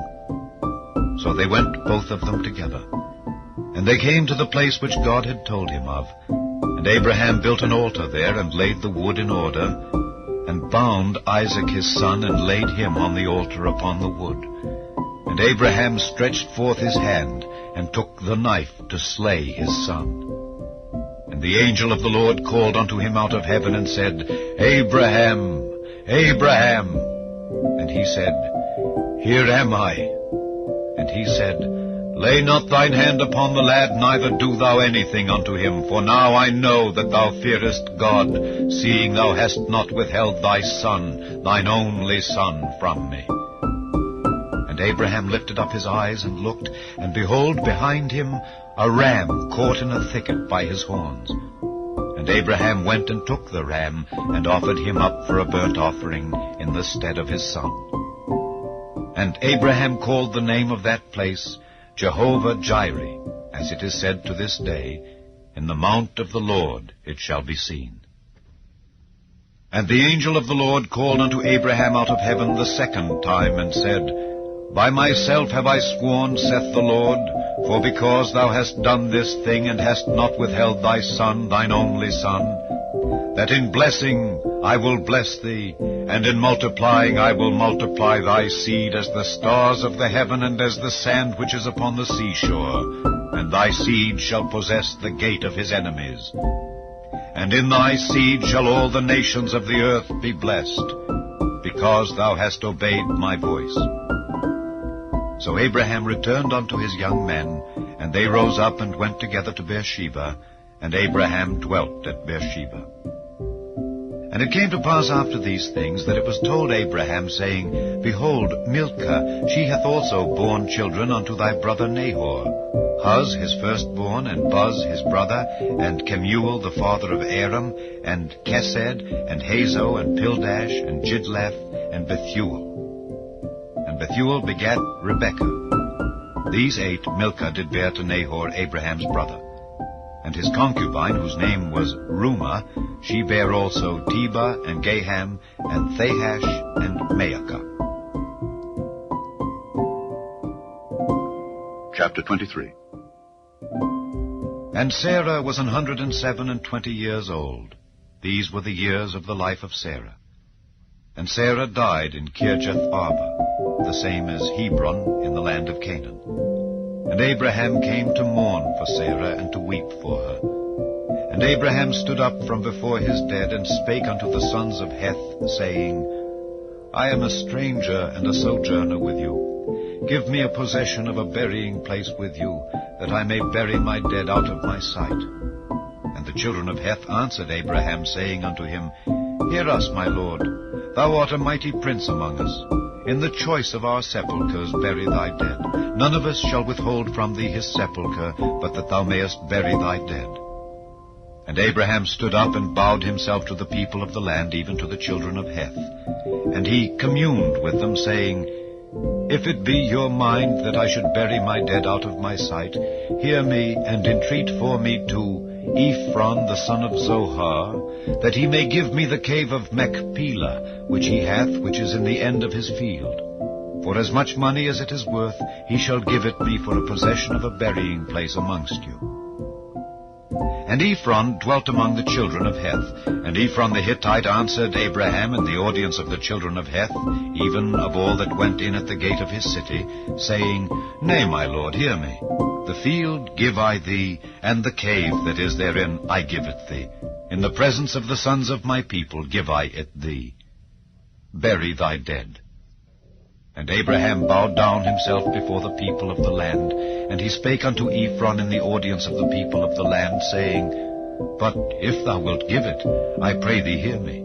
I will give thee money for the field. Take it of me, and I will bury my dead there. And Ephron answered Abraham, saying unto him, My lord, hearken unto me. The land is worth 400 shekels of silver. What is that betwixt me and thee? Bury therefore thy dead. And Abraham hearkened unto Ephron. And Abraham weighed to Ephron the silver which he had named in the audience of the sons of Heth, 400 shekels of silver, current money with the merchant. And the field of Ephron which was in Machpelah, which was before Mamre, the field and the cave which was therein, and all the trees that were in the field, that were in all the borders round about, were made sure unto Abraham for a possession in the presence of the children of Heth, before all that went in at the gate of his city.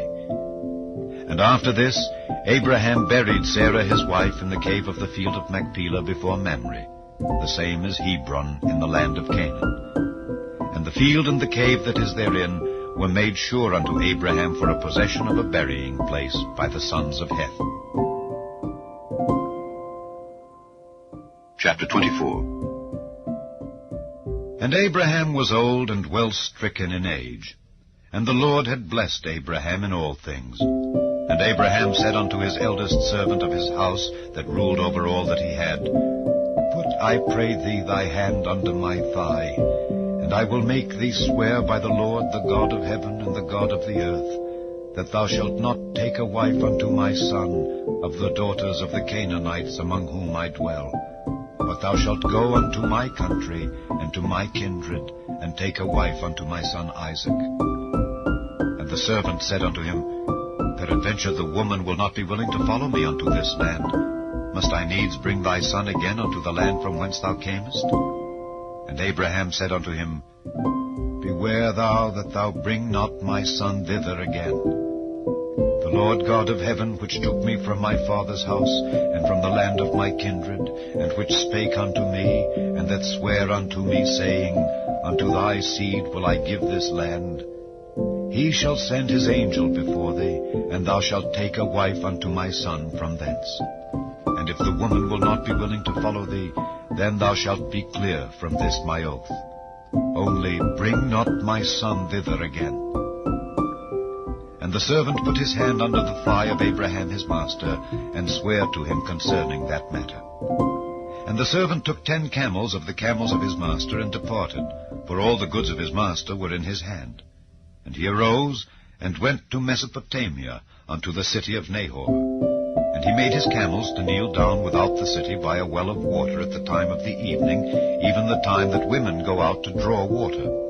And he said, O Lord God of my master Abraham, I pray thee, send me good speed this day, and show kindness unto my master Abraham. Behold, I stand here by the well of water, and the daughters of the men of the city come out to draw water. And let it come to pass, that the damsel to whom I shall say, Let down thy pitcher, I pray thee, that I may drink, and she shall say, Drink, and I will give thy camels drink also, let the same be she that thou hast appointed for thy servant Isaac. And thereby shall I know that thou hast showed kindness unto my master. And it came to pass, before he had done speaking, that behold, Rebekah came out, who was born to Bethuel, son of Milcah, the wife of Nahor, Abraham's brother, with her pitcher upon her shoulder. And the damsel was very fair to look upon, a virgin, neither had any man known her. And she went down to the well, and filled her pitcher, and came up. And the servant ran to meet her, and said, Let me, I pray thee, drink a little water of thy pitcher. And she said, Drink, my lord. And she hasted, and let down her pitcher upon her hand, and gave him drink. And when she had done giving him drink, she said, I will draw water for thy camels also, until they have done drinking. And she hasted, and emptied her pitcher into the trough, and ran again unto the well to draw water, and drew for all his camels. And the man, wondering at her, held his peace, to wit whether the Lord had made his journey prosperous or not. And it came to pass, as the camels had done drinking, that the man took a golden earring of half a shekel weight, and 2 bracelets for her hands of 10 shekels weight of gold, and said, Whose daughter art thou? Tell me, I pray thee. Is there room in thy father's house for us to lodge in? And she said unto him, I am the daughter of Bethuel, the son of Milcah, which she bare unto Nahor. She said moreover unto him, We have both straw and provender enough, and room to lodge in. And the man bowed down his head, and worshipped the Lord. And he said, Blessed be the Lord God of my master Abraham, who hath not left destitute my master of his mercy and his truth. I being in the way, the Lord led me to the house of my master's brethren. And the damsel ran, and told them of her mother's house these things. And Rebekah had a brother, and his name was Laban. And Laban ran out unto the man unto the well. And it came to pass, when he saw the earring and bracelets upon his sister's hands, and when he heard the words of Rebekah his sister, saying, Thus spake the man unto me, that he came unto the man, and behold, he stood by the camels at the well. And he said, Come in, thou blessed of the Lord. Wherefore standest thou without? For I have prepared the house and room for the camels. And the man came into the house, and he ungirded his camels, and gave straw and provender for the camels, and water to wash his feet, and the men's feet that were with him. And there was set meat before him to eat. But he said, I will not eat until I have told mine errand. And he said, Speak on. And he said, I am Abraham's servant, and the Lord hath blessed my master greatly, and he is become great. And he hath given him flocks and herds, and silver and gold, and men servants, and maid servants, and camels and asses. And Sarah, my master's wife, bare a son to my master when she was old, and unto him hath he given all that he hath. And my master made me swear, saying, Thou shalt not take a wife to my son of the daughters of the Canaanites, in whose land I dwell, but thou shalt go unto my father's house, and to my kindred, and take a wife unto my son. And I said unto my master, Peradventure the woman will not follow me. And he said unto me, The Lord, before whom I walk, will send his angel with thee, and prosper thy way. And thou shalt take a wife for my son of my kindred, and of my father's house. Then shalt thou be clear from this my oath, when thou comest to my kindred. And if they give not thee one, thou shalt be clear from my oath. And I came this day unto the well, and said, O Lord God of my master Abraham, if now thou do prosper my way which I go, behold, I stand by the well of water, and it shall come to pass that when the virgin cometh forth to draw water, and I say to her, Give me, I pray thee, a little water of thy pitcher to drink, and she say to me, Both drink thou, and I will also draw for thy camels, let the same be the woman whom the Lord hath appointed out for my master's son. And before I had done speaking in mine heart, behold, Rebekah came forth with her pitcher on her shoulder, and she went down unto the well and drew water, and I said unto her, Let me drink, I pray thee. And she made haste and let down her pitcher from her shoulder, and said, Drink, and I will give thy camels drink also. So I drank, and she made the camels drink also.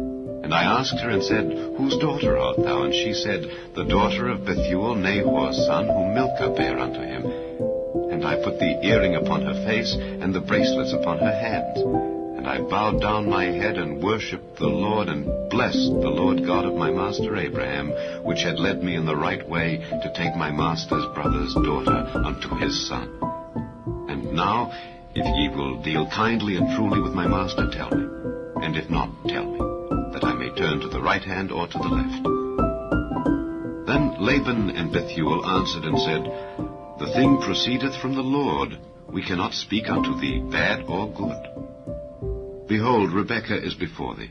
Take her and go, and let her be thy master's son's wife, as the Lord hath spoken.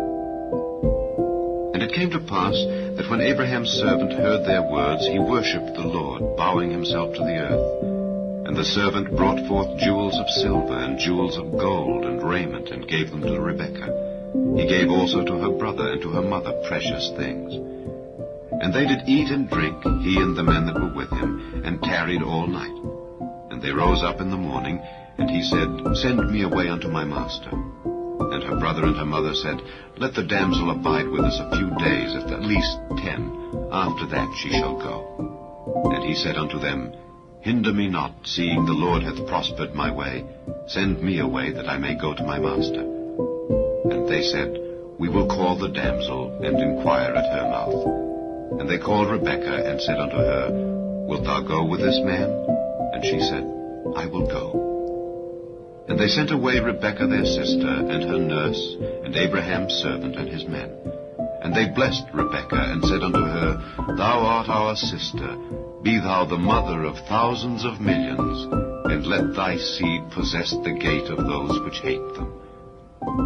And Rebekah arose and her damsels, and they rode upon the camels, and followed the man. And the servant took Rebekah, and went his way. And Isaac came from the way of the well Lahairoi, for he dwelt in the south country.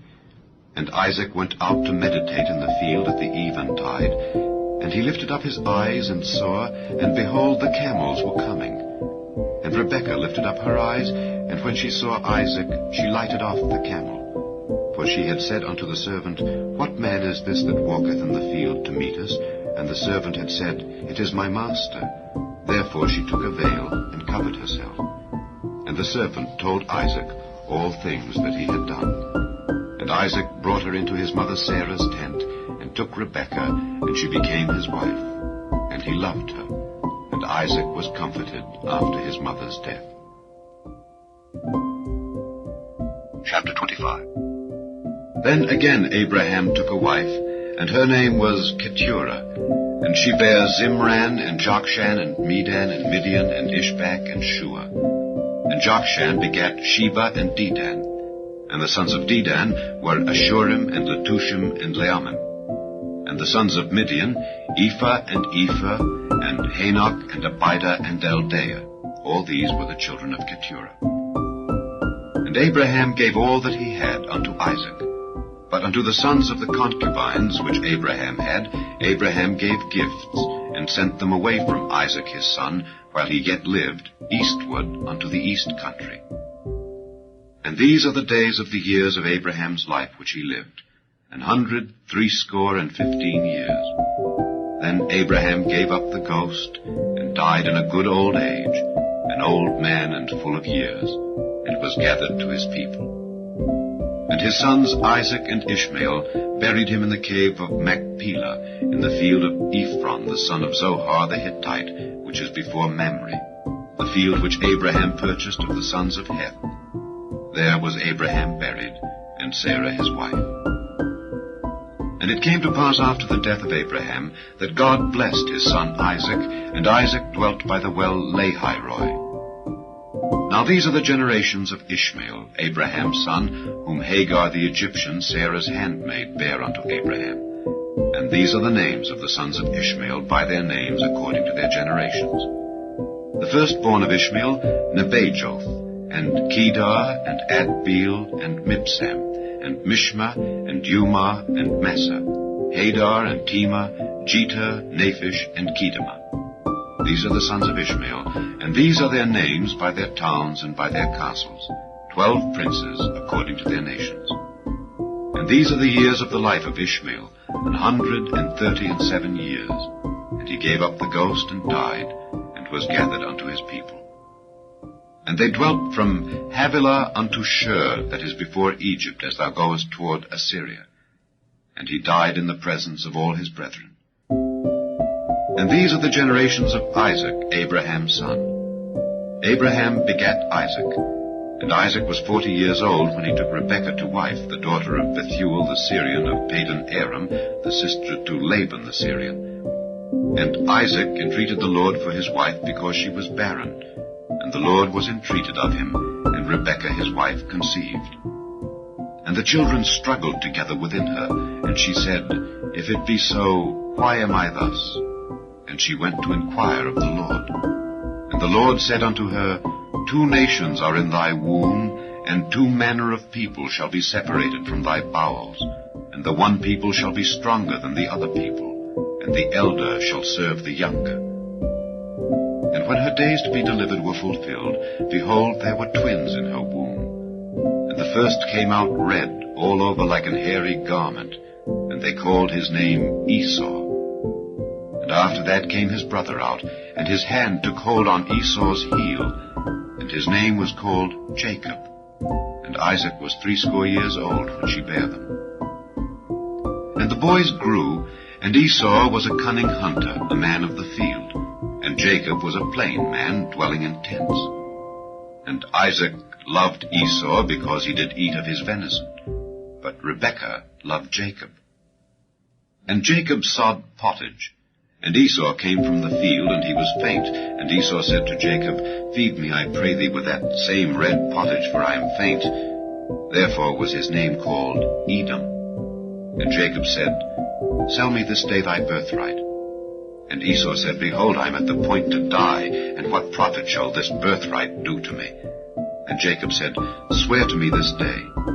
And he sware unto him, and he sold his birthright unto Jacob. Then Jacob gave Esau bread and pottage of lentils, and he did eat and drink, and rose up and went his way. Thus Esau despised his birthright. Chapter 26. And there was a famine in the land beside the first famine that was in the days of Abraham. And Isaac went unto Abimelech, king of the Philistines, unto Gerar. And the Lord appeared unto him, and said, Go not down into Egypt. Dwell in the land which I shall tell thee of. Sojourn in this land, and I will be with thee, and will bless thee. For unto thee and unto thy seed I will give all these countries, and I will perform the oath which I sware unto Abraham thy father. And I will make thy seed to multiply as the stars of heaven, and will give unto thy seed all these countries. And in thy seed shall all the nations of the earth be blessed, because that Abraham obeyed my voice, and kept my charge, my commandments, my statutes, and my laws. And Isaac dwelt in Gerar. And the men of the place asked him of his wife, and he said, She is my sister. For he feared to say, She is my wife, lest, said he, the men of the place should kill me for Rebekah, because she was fair to look upon.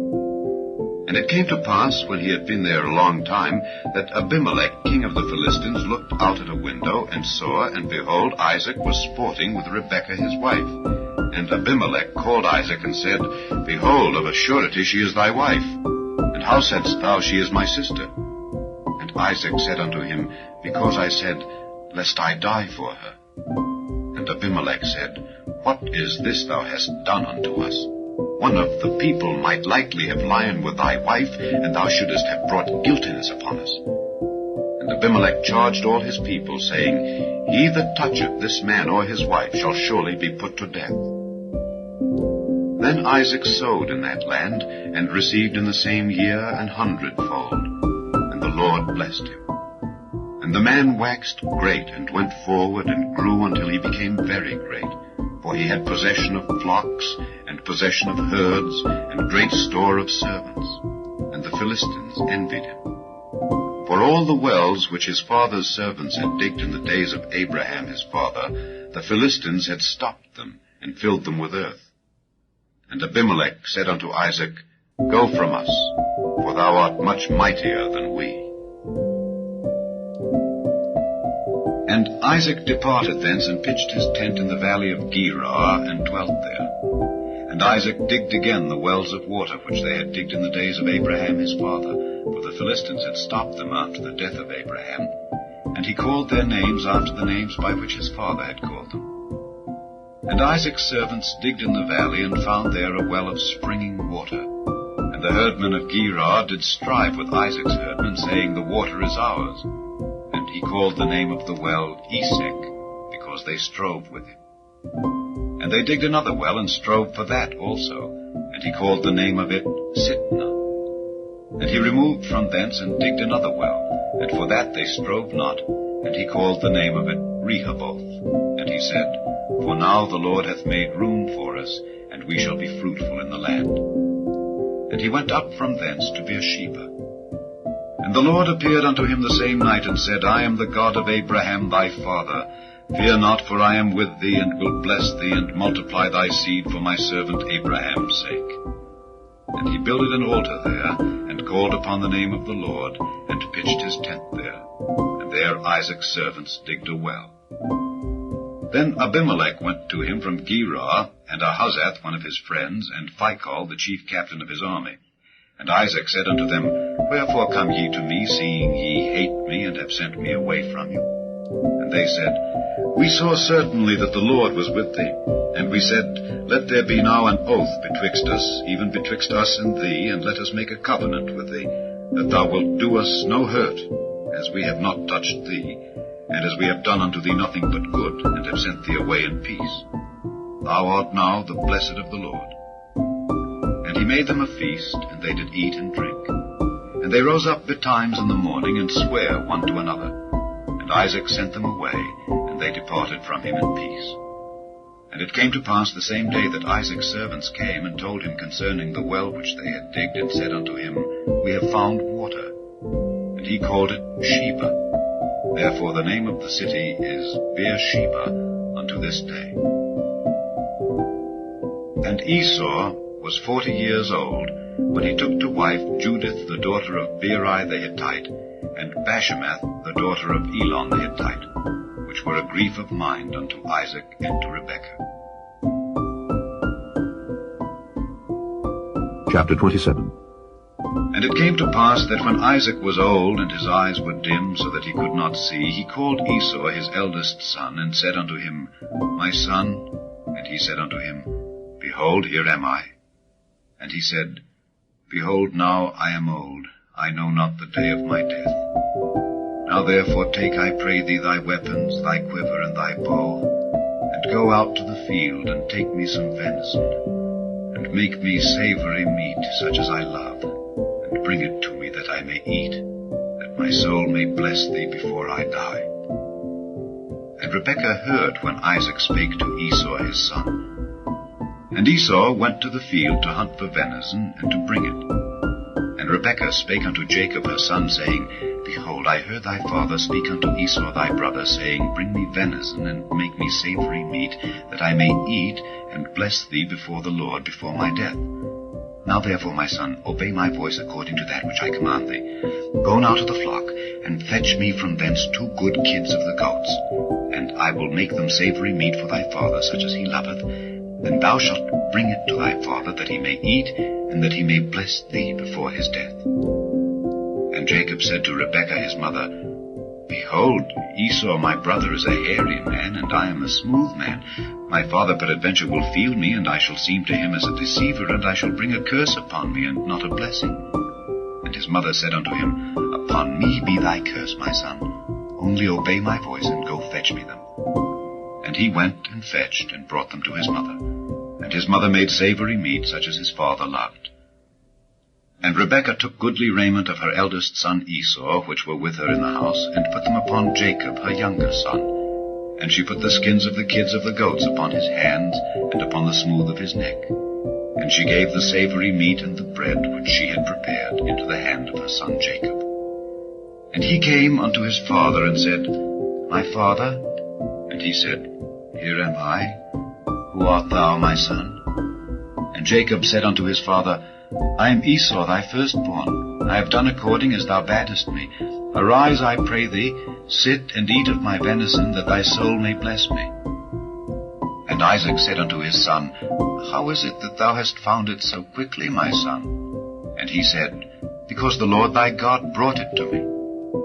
And Isaac said unto Jacob, Come near, I pray thee, that I may feel thee, my son, whether thou be my very son Esau or not. And Jacob went near unto Isaac his father, and he felt him, and said, The voice is Jacob's voice, but the hands are the hands of Esau. And he discerned him not, because his hands were hairy, as his brother Esau's hands. So he blessed him. And he said, Art thou my very son Esau? And he said, I am. And he said, Bring it near to me, and I will eat of my son's venison, that my soul may bless thee. And he brought it near to him, and he did eat. And he brought him wine, and he drank. And his father Isaac said unto him, Come near now, and kiss me, my son. And he came near and kissed him. And he smelled the smell of his raiment, and blessed him, and said, See, the smell of my son is as the smell of a field which the Lord hath blessed. Therefore God give thee of the dew of heaven, and the fatness of the earth, and plenty of corn and wine. Let people serve thee, and nations bow down to thee. Be Lord over thy brethren, and let thy mother's sons bow down to thee. Cursed be every one that curseth thee, and blessed be he that blesseth thee.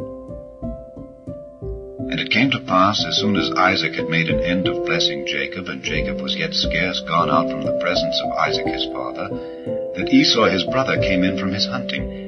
And he also had made savory meat, and brought it unto his father, and said unto his father, Let my father arise, and eat of his son's venison, that thy soul may bless me. And Isaac his father said unto him, Who art thou? And he said, I am thy son, thy firstborn Esau. And Isaac trembled very exceedingly, and said, Who? Where is he that hath taken venison, and brought it me? And I have eaten of all before thou camest, and have blessed him. Yea, and he shall be blessed. And when Esau heard the words of his father, he cried with a great and exceeding bitter cry, and said unto his father, Bless me, even me also, O my father. And he said, Thy brother came with subtlety, and hath taken away thy blessing. And he said, Is not he rightly named Jacob? For he hath supplanted me these 2 times. He took away my birthright, and behold, now he hath taken away my blessing. And he said, Hast thou not reserved a blessing for me? And Isaac answered and said unto Esau, Behold, I have made him thy lord, and all his brethren have I given to him for servants, and with corn and wine have I sustained him. And what shall I do now unto thee, my son? And Esau said unto his father, Hast thou but one blessing, my father? Bless me, even me also, O my father. And Esau lifted up his voice and wept. And Isaac his father answered and said unto him, Behold, thy dwelling shall be the fatness of the earth, and of the dew of heaven from above. And by thy sword shalt thou live, and shalt serve thy brother.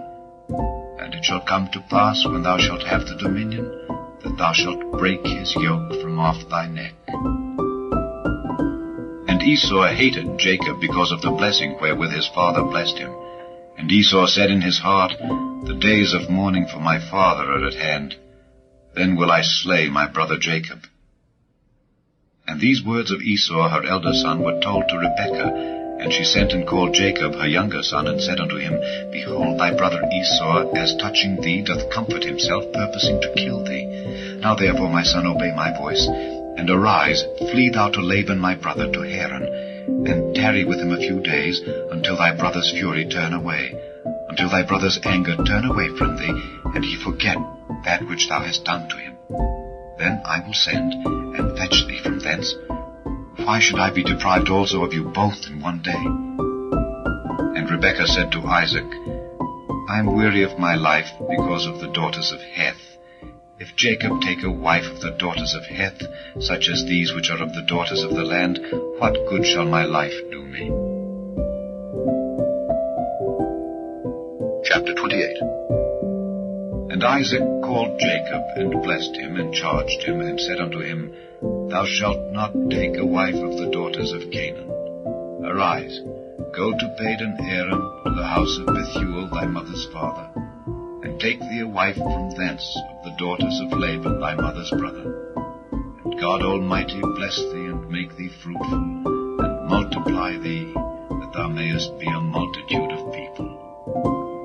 And give thee the blessing of Abraham, to thee, and to thy seed with thee, that thou mayest inherit the land wherein thou art a stranger, which God gave unto Abraham. And Isaac sent away Jacob, and he went to Padan Aram unto Laban, son of Bethuel the Syrian, the brother of Rebekah, Jacob's and Esau's mother. When Esau saw that Isaac had blessed Jacob, and sent him away to Padan Aram to take him a wife from thence, and that as he blessed him he gave him a charge, saying, Thou shalt not take a wife of the daughters of Canaan, and that Jacob obeyed his father and his mother, and was gone to Padan Aram. And Esau, seeing that the daughters of Canaan pleased not Isaac his father, then went Esau unto Ishmael, and took unto the wives which he had, Mahalath, the daughter of Ishmael, Abraham's son, the sister of Nebajoth, to be his wife. And Jacob went out from Beersheba, and went toward Haran. And he lighted upon a certain place, and tarried there all night, because the sun was set. And he took up the stones of that place, and put them for his pillows, and lay down in that place to sleep. And he dreamed, and behold, a ladder set up on the earth, and the top of it reached to heaven. And behold, the angels of God ascending and descending on it.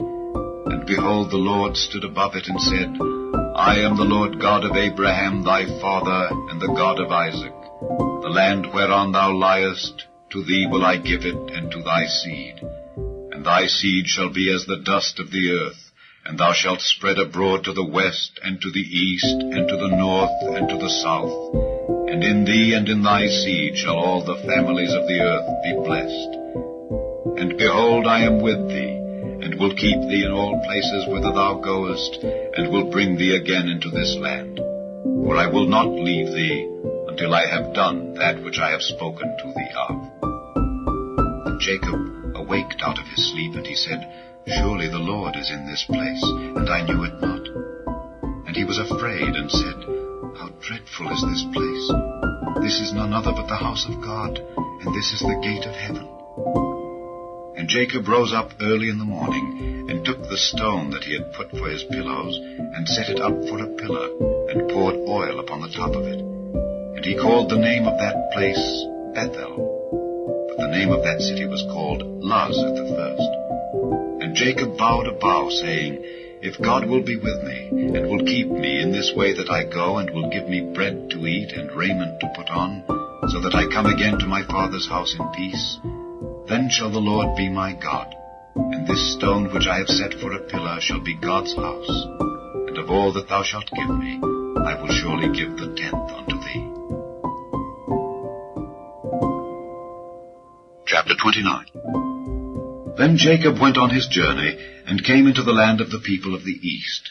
And he looked, and behold, a well in the field, and lo, there were 3 flocks of sheep lying by it, for out of that well they watered the flocks. And a great stone was upon the well's mouth, and thither were all the flocks gathered.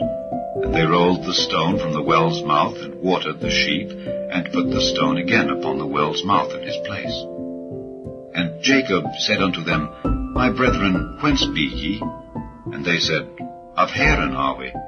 And he said unto them, Know ye Laban the son of Nahor? And they said, We know him. And he said unto them, Is he well? And they said, He is well. And behold, Rachel his daughter cometh with the sheep.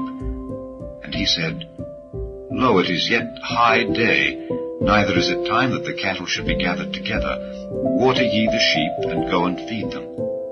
And they said, We cannot until all the flocks be gathered together, and till they roll the stone from the well's mouth. Then we water the sheep. And while he yet spake with them, Rachel came with her father's sheep, for she kept them. And it came to pass, when Jacob saw Rachel the daughter of Laban his mother's brother, and the sheep of Laban his mother's brother, that Jacob went near, and rolled the stone from the well's mouth, and watered the flock of Laban his mother's brother. And Jacob kissed Rachel, and lifted up his voice, and wept. And Jacob told Rachel that he was her father's brother, and that he was Rebekah's son. And she ran and told her father. And it came to pass, when Laban heard the tidings of Jacob his sister's son, that he ran to meet him, and embraced him, and kissed him, and brought him to his house. And he told Laban all these things. And Laban said to him, Surely thou art my bone and my flesh. And he abode with him the space of a month. And Laban said unto Jacob, Because thou art my brother, shouldest thou therefore serve me for naught? Tell me, what shall thy wages be? And Laban had 2 daughters. The name of the elder was Leah, and the name of the younger was Rachel. Leah was tender-eyed, but Rachel was beautiful and well-favored. And Jacob loved Rachel, and said, I will serve thee 7 years for Rachel thy younger daughter. And Laban said, It is better that I give her to thee than that I should give her to another man. Abide with me. And Jacob served 7 years for Rachel. And they seemed unto him but a few days, for the love he had to her. And Jacob said unto Laban, Give me my wife, for my days are fulfilled, that I may go in unto her.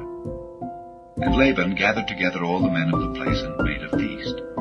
And it came to pass in the evening, that he took Leah his daughter, and brought her to him, and he went in unto her. And Laban gave unto his daughter Leah Zilpah his maid for an handmaid. And it came to pass that in the morning, behold, it was Leah. And he said to Laban, What is this thou hast done unto me?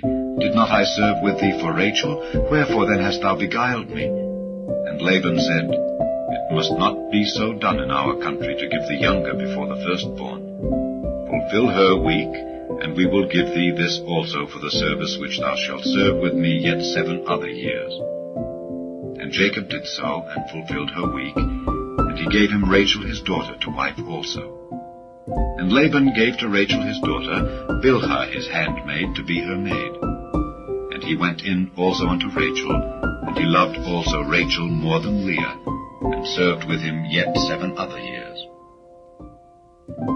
And when the Lord saw that Leah was hated, he opened her womb, but Rachel was barren. And Leah conceived, and bare a son, and she called his name Reuben. For she said, Surely the Lord hath looked upon my affliction. Now therefore my husband will love me. And she conceived again, and bare a son, and said, Because the Lord hath heard that I was hated, he hath therefore given me this son also. And she called his name Simeon. And she conceived again, and bare a son, and said, Now this time will my husband be joined unto me, because I have borne him 3 sons. Therefore was his name called Levi. And she conceived again, and bare a son, and she said, Now will I praise the Lord. Therefore she called his name Judah, and left bearing. Chapter 30. And when Rachel saw that she bare Jacob no children, Rachel envied her sister, and said unto Jacob, Give me children, or else I die. And Jacob's anger was kindled against Rachel, and he said, Am I in God's stead, who hath withheld from thee the fruit of the womb?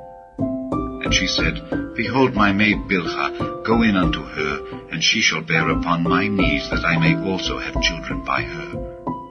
And she gave him Bilhah her handmaid to wife, and Jacob went in unto her. And Bilhah conceived, and bare Jacob a son. And Rachel said, God hath judged me, and hath also heard my voice, and hath given me a son. Therefore called she his name Dan. And Bilhah, Rachel's maid, conceived again, and bare Jacob a second son. And Rachel said, With great wrestlings have I wrestled with my sister, and I have prevailed. And she called his name Naphtali. When Leah saw that she had left bearing, she took Zilpah her maid, and gave her Jacob to wife. And Zilpah, Leah's maid, bare Jacob a son. And Leah said, A troop cometh. And she called his name Gad. And Zilpah, Leah's maid, bare Jacob a second son. And Leah said, Happy am I, for the daughters will call me blessed. And she called his name Asher. And Reuben went in the days of wheat harvest, and found mandrakes in the field, and brought them unto his mother Leah. Then Rachel said to Leah, Give me, I pray thee, of thy son's mandrakes. And she said unto her, Is it a small matter that thou hast taken my husband? And wouldest thou take away my son's mandrakes also? And Rachel said, Therefore he shall lie with thee tonight for thy son's mandrakes. And Jacob came out of the field in the evening, and Leah went out to meet him, and said, Thou must come in unto me, for surely I have hired thee with my son's mandrakes. And he lay with her that night. And God hearkened unto Leah, and she conceived and bare Jacob the fifth son. And Leah said, God hath given me my hire, because I have given my maiden to my husband. And she called his name Issachar. And Leah conceived again, and bare Jacob the sixth son. And Leah said, God hath endued me with a good dowry. Now will my husband dwell with me, because I have borne him 6 sons. And she called his name Zebulun. And afterward she bare a daughter, and called her name Dinah.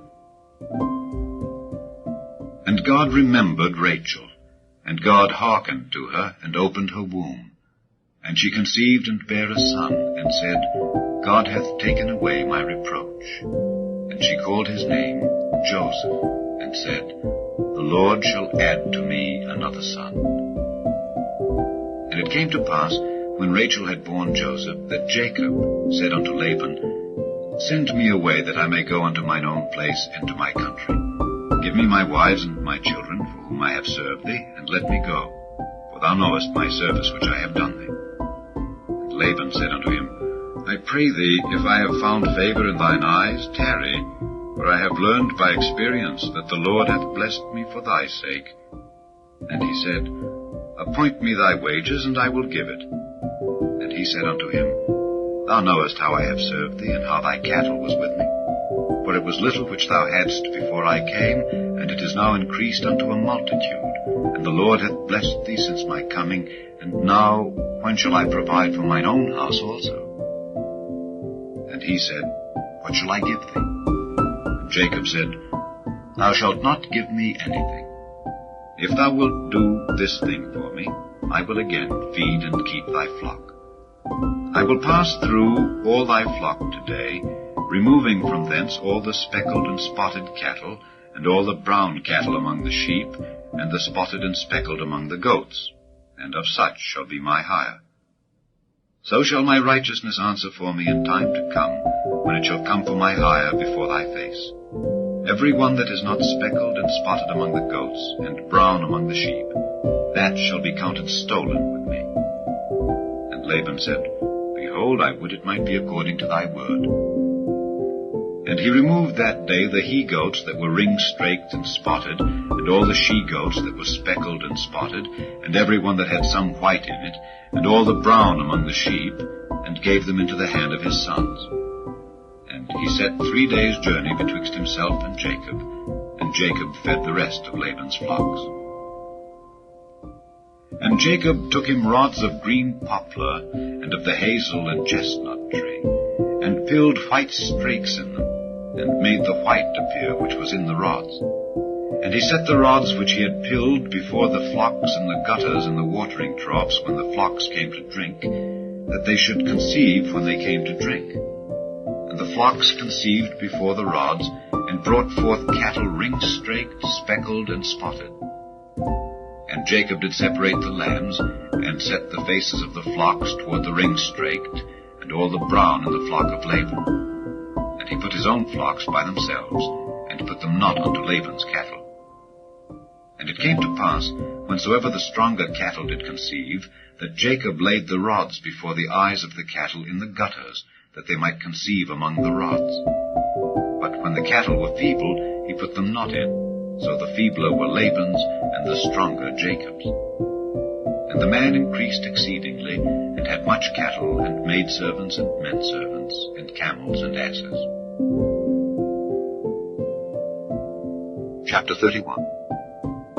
And he heard the words of Laban's sons, saying, Jacob hath taken away all that was our father's, and of that which was our father's hath he gotten all this glory.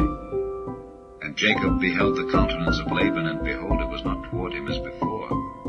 And the Lord said unto Jacob, Return unto the land of thy fathers, and to thy kindred, and I will be with thee. And Jacob sent and called Rachel and Leah to the field unto his flock, and said unto them, I see your father's countenance, that it is not toward me as before, but the God of my father hath been with me. And ye know that with all my power I have served your father. And your father hath deceived me, and changed my wages 10 times. But God suffered him not to hurt me. If he said thus, The speckled shall be thy wages, then all the cattle bear speckled. And if he said thus, The ring-straked shall be thy hire, then bear all the cattle ring-straked. Thus God hath taken away the cattle of your father, and given them to me. And it came to pass at the time that the cattle conceived, that I lifted up mine eyes, and saw in a dream, and behold, the rams which leaped upon the cattle were ring-straked, speckled, and grizzled. And the angel of God spake unto me in a dream, saying, Jacob. And I said, Here am I. And he said, Lift up now thine eyes, and see, all the rams which leap upon the cattle are ring-straked, speckled, and grizzled. For I have seen all that Laban doeth unto thee. I am the God of Bethel, where thou anointedst the pillar, and where thou vowedst a vow unto me. Now arise, get thee out from this land, and return unto the land of thy kindred. And Rachel and Leah answered and said unto him, Is there yet any portion or inheritance for us in our father's house? Are we not counted of him strangers? For he hath sold us, and hath quite devoured also our money. For all the riches which God hath taken from our father, that is ours, and our children's. Now then, whatsoever God hath said unto thee, do.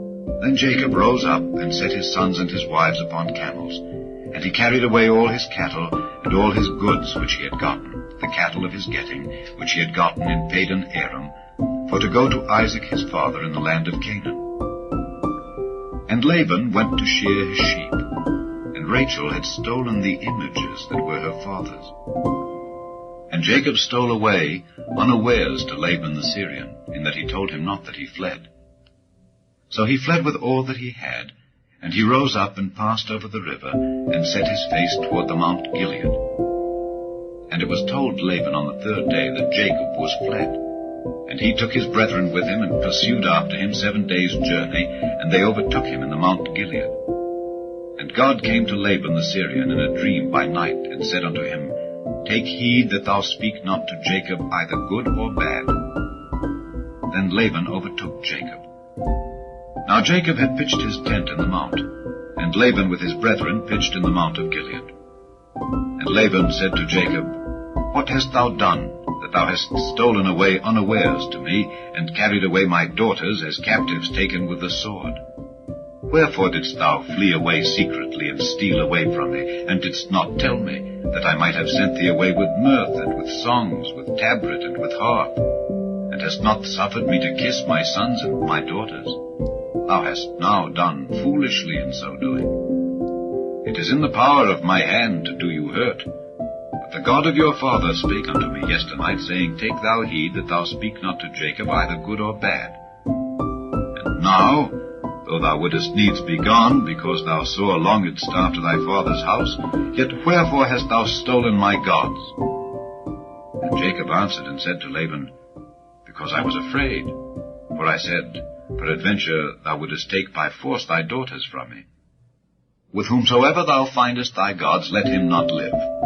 If For our brethren, discern thou what is thine with me, and take it to thee.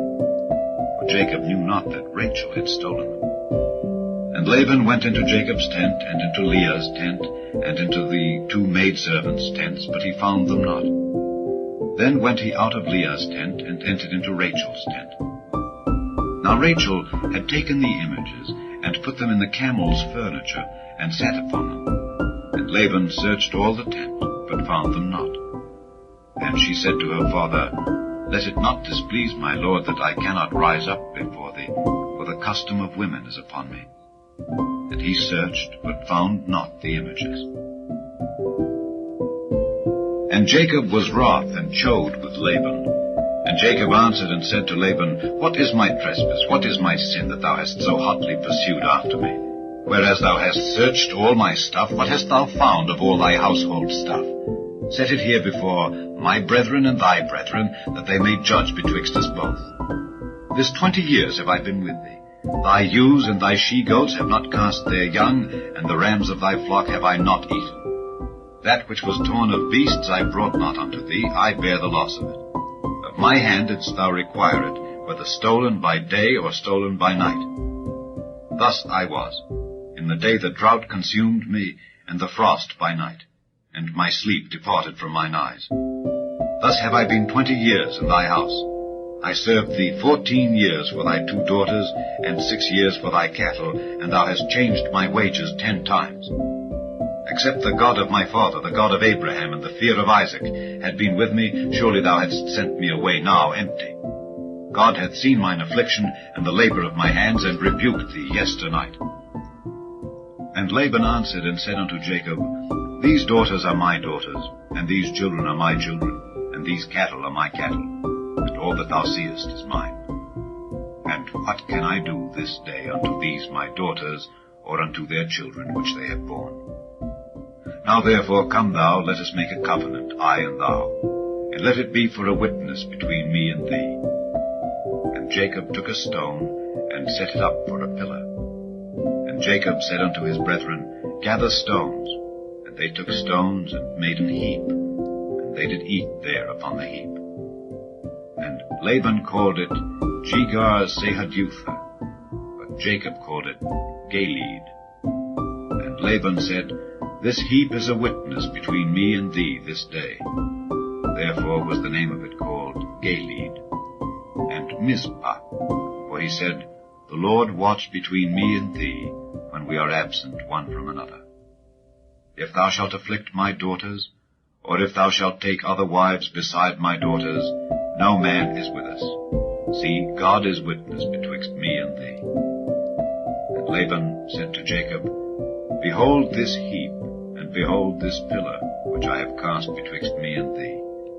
This heap be witness, and this pillar be witness, that I will not pass over this heap to thee, and that thou shalt not pass over this heap and this pillar unto me for harm. The God of Abraham and the God of Nahor, the God of their father, judge betwixt us. And Jacob sware by the fear of his father Isaac. Then Jacob offered sacrifice upon the mount, and called his brethren to eat bread. And they did eat bread, and tarried all night in the mount. And early in the morning Laban rose up, and kissed his sons and his daughters, and blessed them. And Laban departed, and returned unto his place. Chapter 32. And Jacob went on his way, and the angels of God met him. And when Jacob saw them, he said, This is God's host. And he called the name of that place Mahanaim. And Jacob sent messengers before him to Esau his brother unto the land of Seir, the country of Edom. And he commanded them, saying, Thus shall ye speak unto my lord Esau. Thy servant Jacob saith thus, I have sojourned with Laban, and stayed there until now. And I have oxen and asses, flocks, and men servants and women servants. And I have sent to tell my lord, that I may find grace in thy sight. And the messengers returned to Jacob, saying, We came to thy brother Esau, and also he cometh to meet thee, and 400 men with him. Then Jacob was greatly afraid and distressed, and he divided the people that was with him, and the flocks and herds and the camels, into 2 bands, and said, If Esau come to the one company and smite it, then the other company which is left shall escape. And Jacob said, O God of my father Abraham, and God of my father Isaac, the Lord which saidst unto me, Return unto thy country and to thy kindred, and I will deal well with thee. I am not worthy of the least of all the mercies and of all the truth which thou hast showed unto thy servant. For with my staff I passed over this Jordan, and now I am become two bands. Deliver me, I pray thee, from the hand of my brother, from the hand of Esau, for I fear him, lest he will come and smite me and the mother with the children. And thou saidst, I will surely do thee good, and make thy seed as the sand of the sea, which cannot be numbered for multitude. And he lodged there that same night, and took of that which came to his hand a present for Esau his brother, 200 she-goats and 20 he-goats, 200 ewes and 20 rams, 30 milch camels with their colts, 40 kine, and 10 bulls, 20 she-asses, and 10 foals.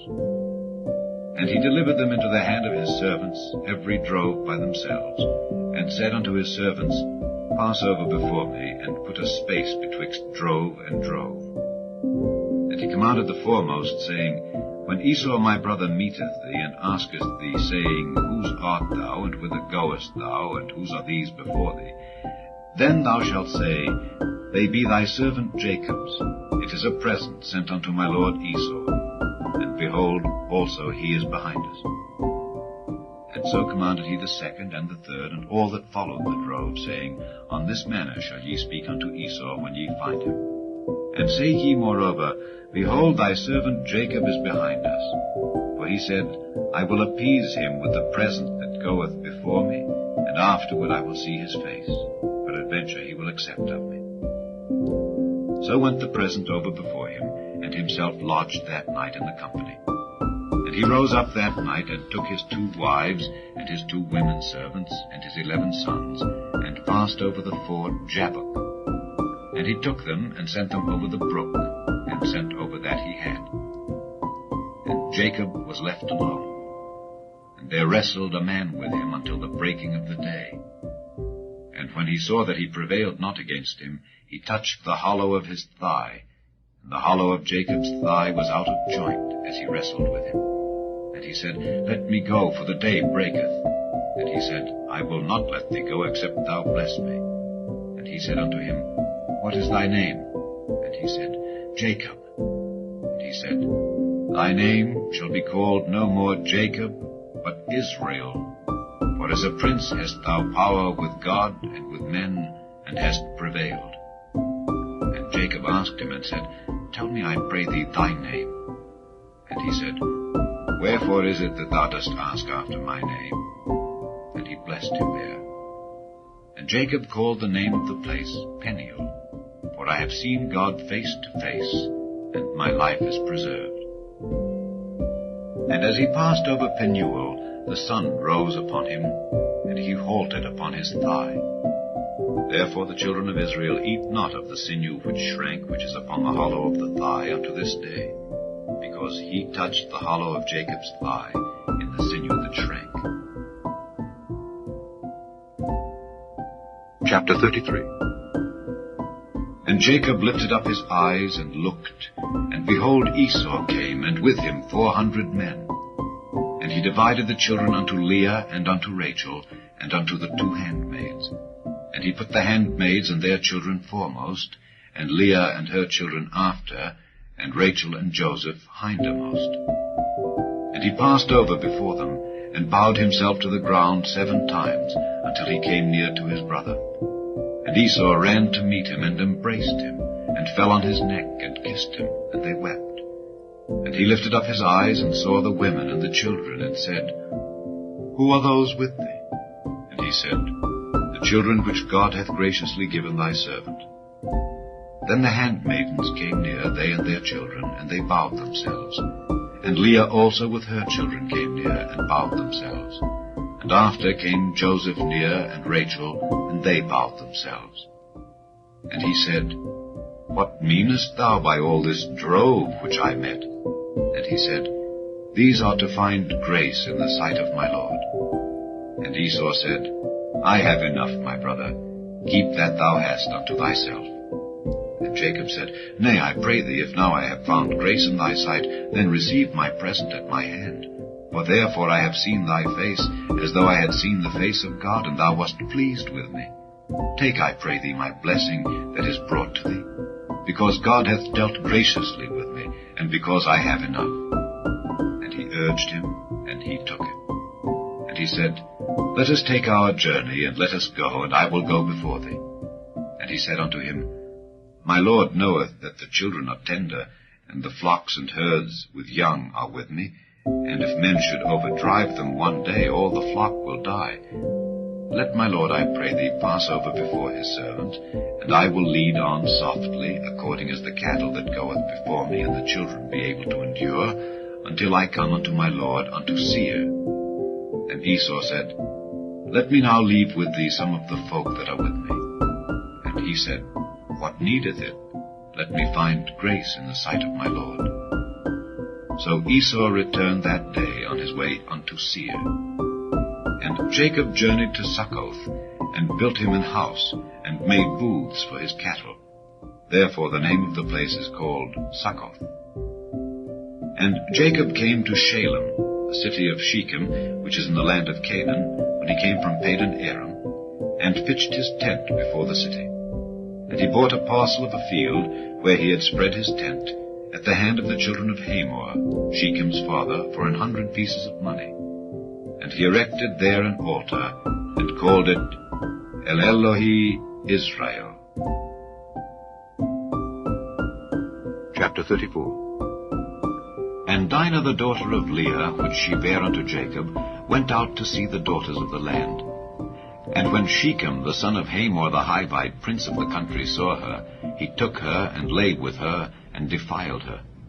And his soul clave unto Dinah the daughter of Jacob, and he loved the damsel, and spake kindly unto the damsel. And Shechem spake unto his father Hamor, saying, Get me this damsel to wife. And Jacob heard that he had defiled Dinah his daughter. Now his sons were with his cattle in the field. And Jacob held his peace until they were come. And Hamor the father of Shechem went out unto Jacob to commune with him. And the sons of Jacob came out of the field when they heard it, and the men were grieved, and they were very wroth, because he had wrought folly in Israel in lying with Jacob's daughter, which thing ought not to be done. And Hamor communed with them, saying, The soul of my son Shechem longeth for your daughter. I pray you give her him to wife. And make ye marriages with us, and give your daughters unto us, and take our daughters unto you. And ye shall dwell with us, and the land shall be before you. Dwell and trade ye therein, and get you possessions therein. And Shechem said unto her father, and unto her brethren, Let me find grace in your eyes, and what ye shall say unto me I will give. Ask me never so much dowry and gift, and I will give according as ye shall say unto me. But give me the damsel to wife. And the sons of Jacob answered Shechem and Hamor his father deceitfully, and said, because he had defiled Dinah their sister, and they said unto them, We cannot do this thing, to give our sister to one that is uncircumcised, for that were a reproach unto us. But in this will we consent unto you, if ye will be as we be, that every male of you be circumcised. Then will we give our daughters unto you, and we will take your daughters to us, and we will dwell with you, and we will become one people. But if ye will not hearken unto us to be circumcised, then will we take our daughter, and we will be gone.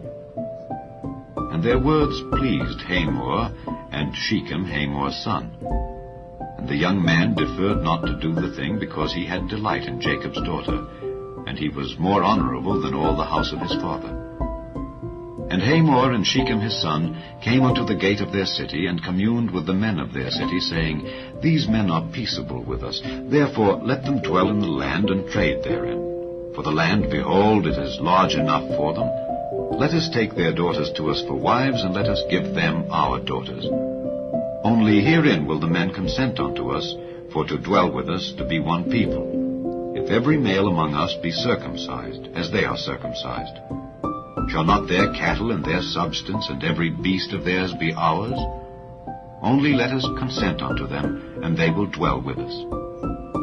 And And unto Hamor and unto Shechem his son hearkened all that went out of the gate of his city, and every male was circumcised, all that went out of the gate of his city.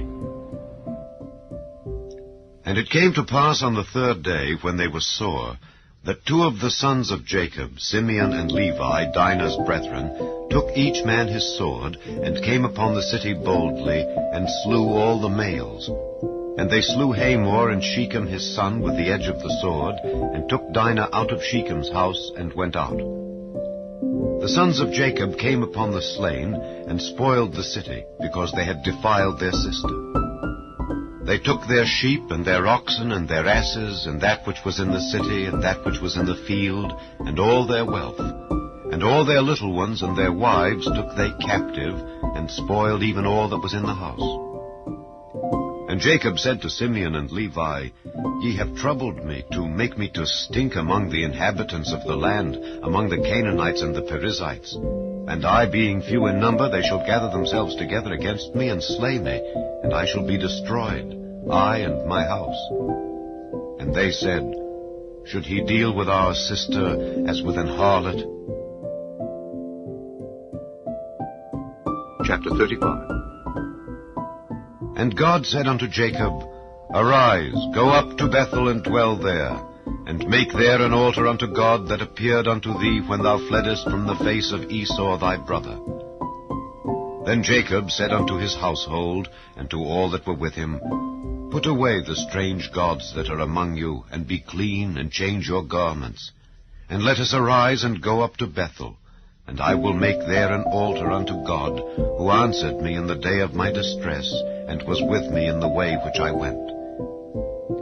And they gave unto Jacob all the strange gods which were in their hand, and all their earrings which were in their ears, and Jacob hid them under the oak which was by Shechem.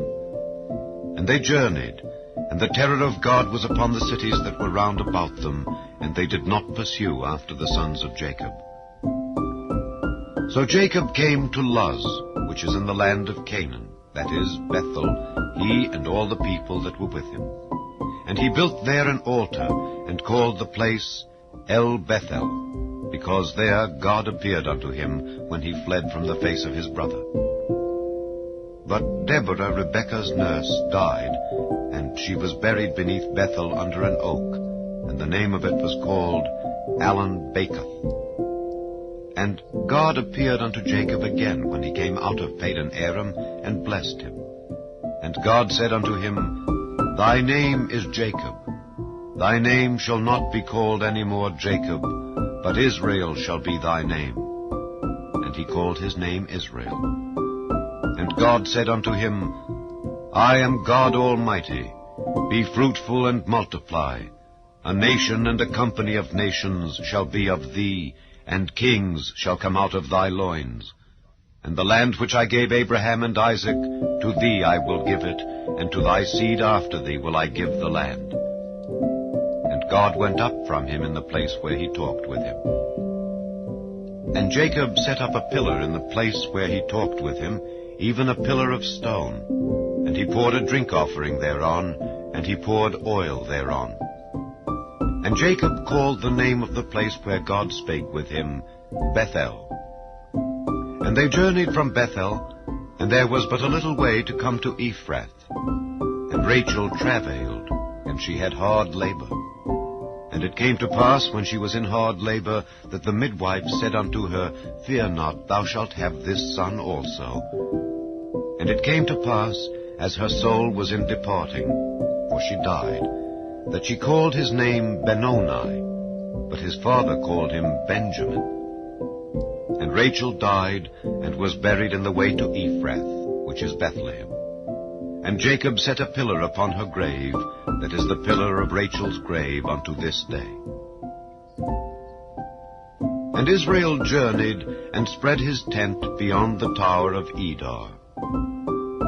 And it came to pass, when Israel dwelt in that land, that Reuben went and lay with Bilhah his father's concubine, and Israel heard it. Now the sons of Jacob were 12. The sons of Leah, Reuben, Jacob's firstborn, and Simeon, and Levi, and Judah, and Issachar, and Zebulun. The sons of Rachel, Joseph and Benjamin. And the sons of Bilhah, Rachel's handmaid, Dan and Naphtali. And the sons of Zilpah, Leah's handmaid, Gad and Asher. These are the sons of Jacob, which were born to him in Padan Aram. And Jacob came unto Isaac his father, unto Mamre, unto the city of Arba, which is Hebron, where Abraham and Isaac sojourned. And the days of Isaac were 180 years. And Isaac gave up the ghost, and died, and was gathered unto his people, being old and full of days. And his sons Esau and Jacob buried him.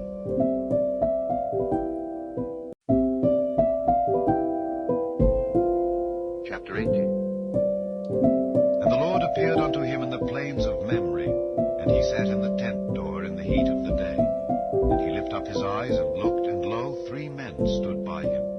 And when he saw them, he ran to meet them from the tent door, and bowed himself toward the ground, and said, My Lord, if now I have found favor in thy sight, pass not away, I pray thee, from thy servant. Let a little water, I pray you, be fetched, and wash your feet, and rest yourselves under the tree.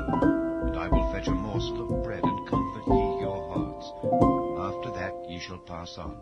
For therefore are ye come to your servant. And they said, So do as thou hast said. And Abraham hastened into the tent unto Sarah, and said, Make ready quickly 3 measures of fine meal, knead it, and make cakes upon the hearth. And Abraham ran unto the herd, and fetched a calf tender and good, and gave it unto a young man, and he hasted to dress it. And he took butter and milk, and the calf which he had dressed, and set it before them. And he stood by them under the tree, and they did eat. And they said unto him, Where is Sarah thy wife? And he said, Behold, in the tent.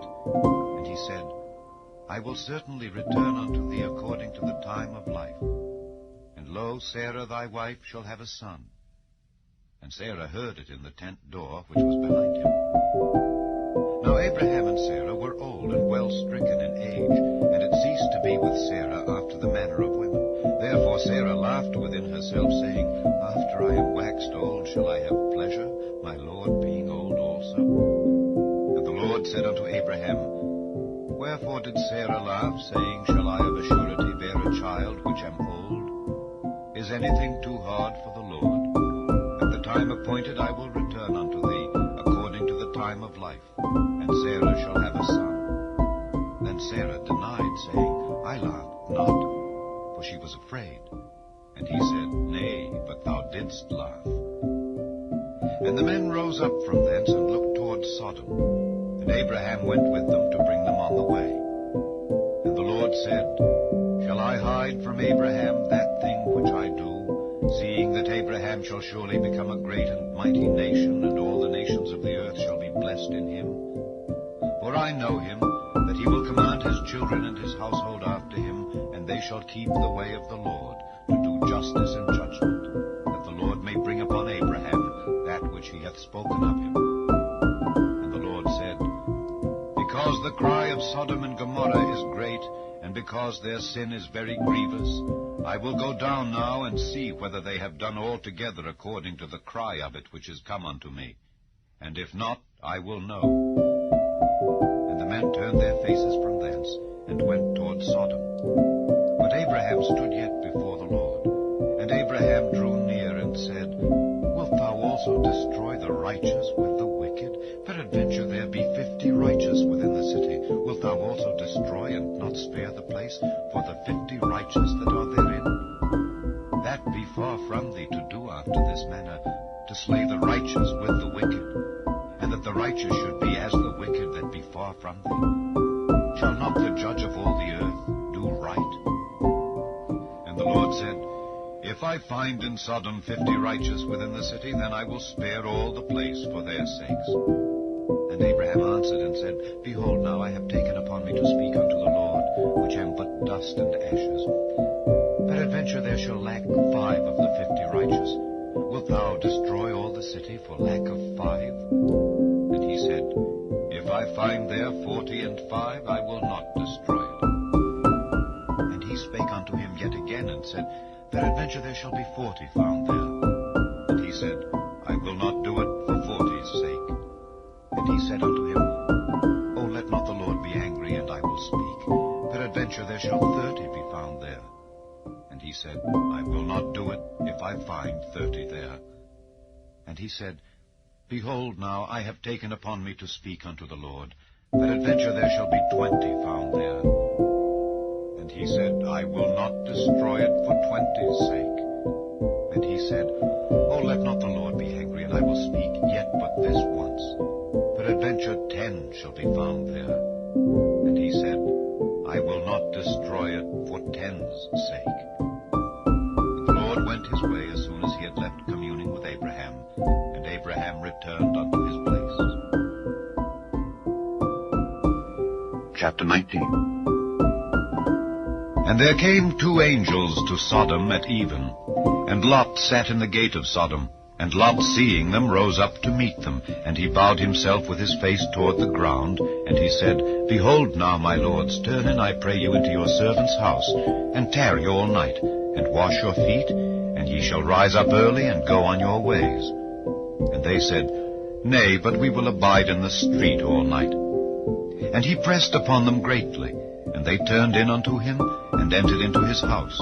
And he made them a feast, and did bake unleavened bread, and they did eat. But before they lay down, the men of the city, even the men of Sodom, compassed the house round, both old and young, all the people from every quarter.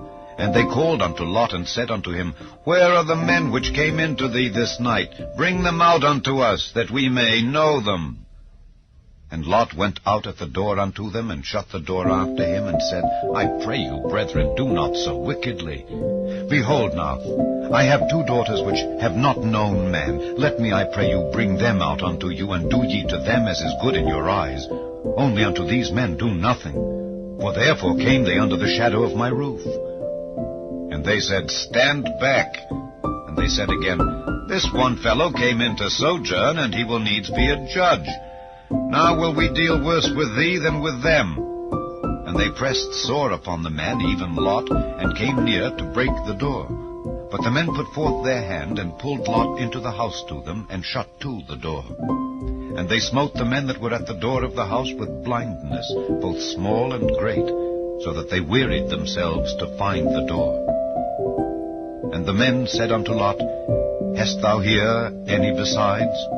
Son-in-law, and thy sons, and thy daughters, and whatsoever thou hast in the city, bring them out of this place. For we will destroy this place, because the cry of them is waxen great before the face of the Lord, and the Lord hath sent us to destroy it. And Lot went out, and spake unto his sons-in-law, which married his daughters, and said, Up, get you out of this place, for the Lord will destroy this city. But he seemed as one that mocked unto his sons-in-law. And when the morning arose, then the angels hastened Lot, saying, Arise, take thy wife and thy 2 daughters, which are here, lest thou be consumed in the iniquity of the city. And while he lingered, the men laid hold upon his hand, and upon the hand of his wife, and upon the hand of his 2 daughters, the Lord being merciful unto him. And they brought him forth, and set him without the city. And it came to pass, when they had brought them forth abroad, that he said, Escape for thy life. Look not behind thee, neither stay thou in all the plain. Escape to the mountain, lest thou be consumed. And Lot said unto them, O not so, my lord. Behold now, thy servant hath found grace in thy sight, and thou hast magnified thy mercy, which thou hast showed unto me in saving my life. And I cannot escape to the mountain, lest some evil take me, and I die. Behold now, this city is near to flee unto, and it is a little one. Oh, let me escape thither. Is it not a little one? And my soul shall live. And he said unto him, See, I have accepted thee concerning this thing also, that I will not overthrow this city for the which thou hast spoken. Haste thee, escape thither, for I cannot do anything till thou be come thither. Therefore the name of the city was called Zoar. The sun was risen upon the earth when Lot entered into Zoar. Then the Lord rained upon Sodom and upon Gomorrah brimstone and fire from the Lord out of heaven. And he overthrew those cities, and all the plain, and all the inhabitants of the cities, and that which grew upon the ground. But his wife looked back from behind him, and she became a pillar of salt. And Abraham gat up early in the morning to the place where he stood before the Lord, and he looked toward Sodom and Gomorrah, and toward all the land of the plain, and beheld, and lo, the smoke of the country went up as the smoke of a furnace. And it came to pass, when God destroyed the cities of the plain, that God remembered Abraham, and sent Lot out of the midst of the overthrow, when he overthrew the cities in the which Lot dwelt. And Lot went up out of Zoar, and dwelt in the mountain, and his 2 daughters with him, for he feared to dwell in Zoar. And he dwelt in a cave, he and his 2 daughters. And the firstborn said unto the younger, Our father is old, and there is not a man in the earth to come in unto us after the manner of all the earth. Come, let us make our father drink wine, and we will lie with him, that we may preserve seed of our father. And they made their father drink wine that night, and the firstborn went in and lay with her father. And he perceived not when she lay down, nor when she arose. And it came to pass on the morrow that the firstborn said unto the younger, Behold, I lay yesternight with my father. Let us make him drink wine this night also, and go thou in and lie with him, that we may preserve seed of our father. And they made their father drink wine that night also. And the younger arose and lay with him, and he perceived not when she lay down, nor when she arose. Thus were both the daughters of Lot with child by their father. And the firstborn bare a son, and called his name Moab, the same as the father of the Moabites unto this day. And the younger she also bare a son, and called his name Ben-Ammi, the same as the father of the children of Ammon unto this day. Chapter 20. And Abraham journeyed from thence toward the south country, and dwelled between Kadesh and Shur, and sojourned in Gerar. And Abraham said of Sarah his wife, She is my sister. And Abimelech king of Gerar sent and took Sarah. But God came to Abimelech in a dream by night, and said to him, Behold, thou art but a dead man for the woman which thou hast taken, for she is a man's wife. But Abimelech had not come near her, and he said, Lord, wilt thou slay also a righteous nation? Said he not unto me, She is my sister? And she, even she herself, said, He is my brother.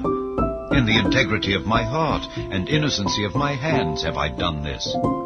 And God said unto him in a dream, Yea, I know that thou didst this in the integrity of thy heart, for I also withheld thee from sinning against me.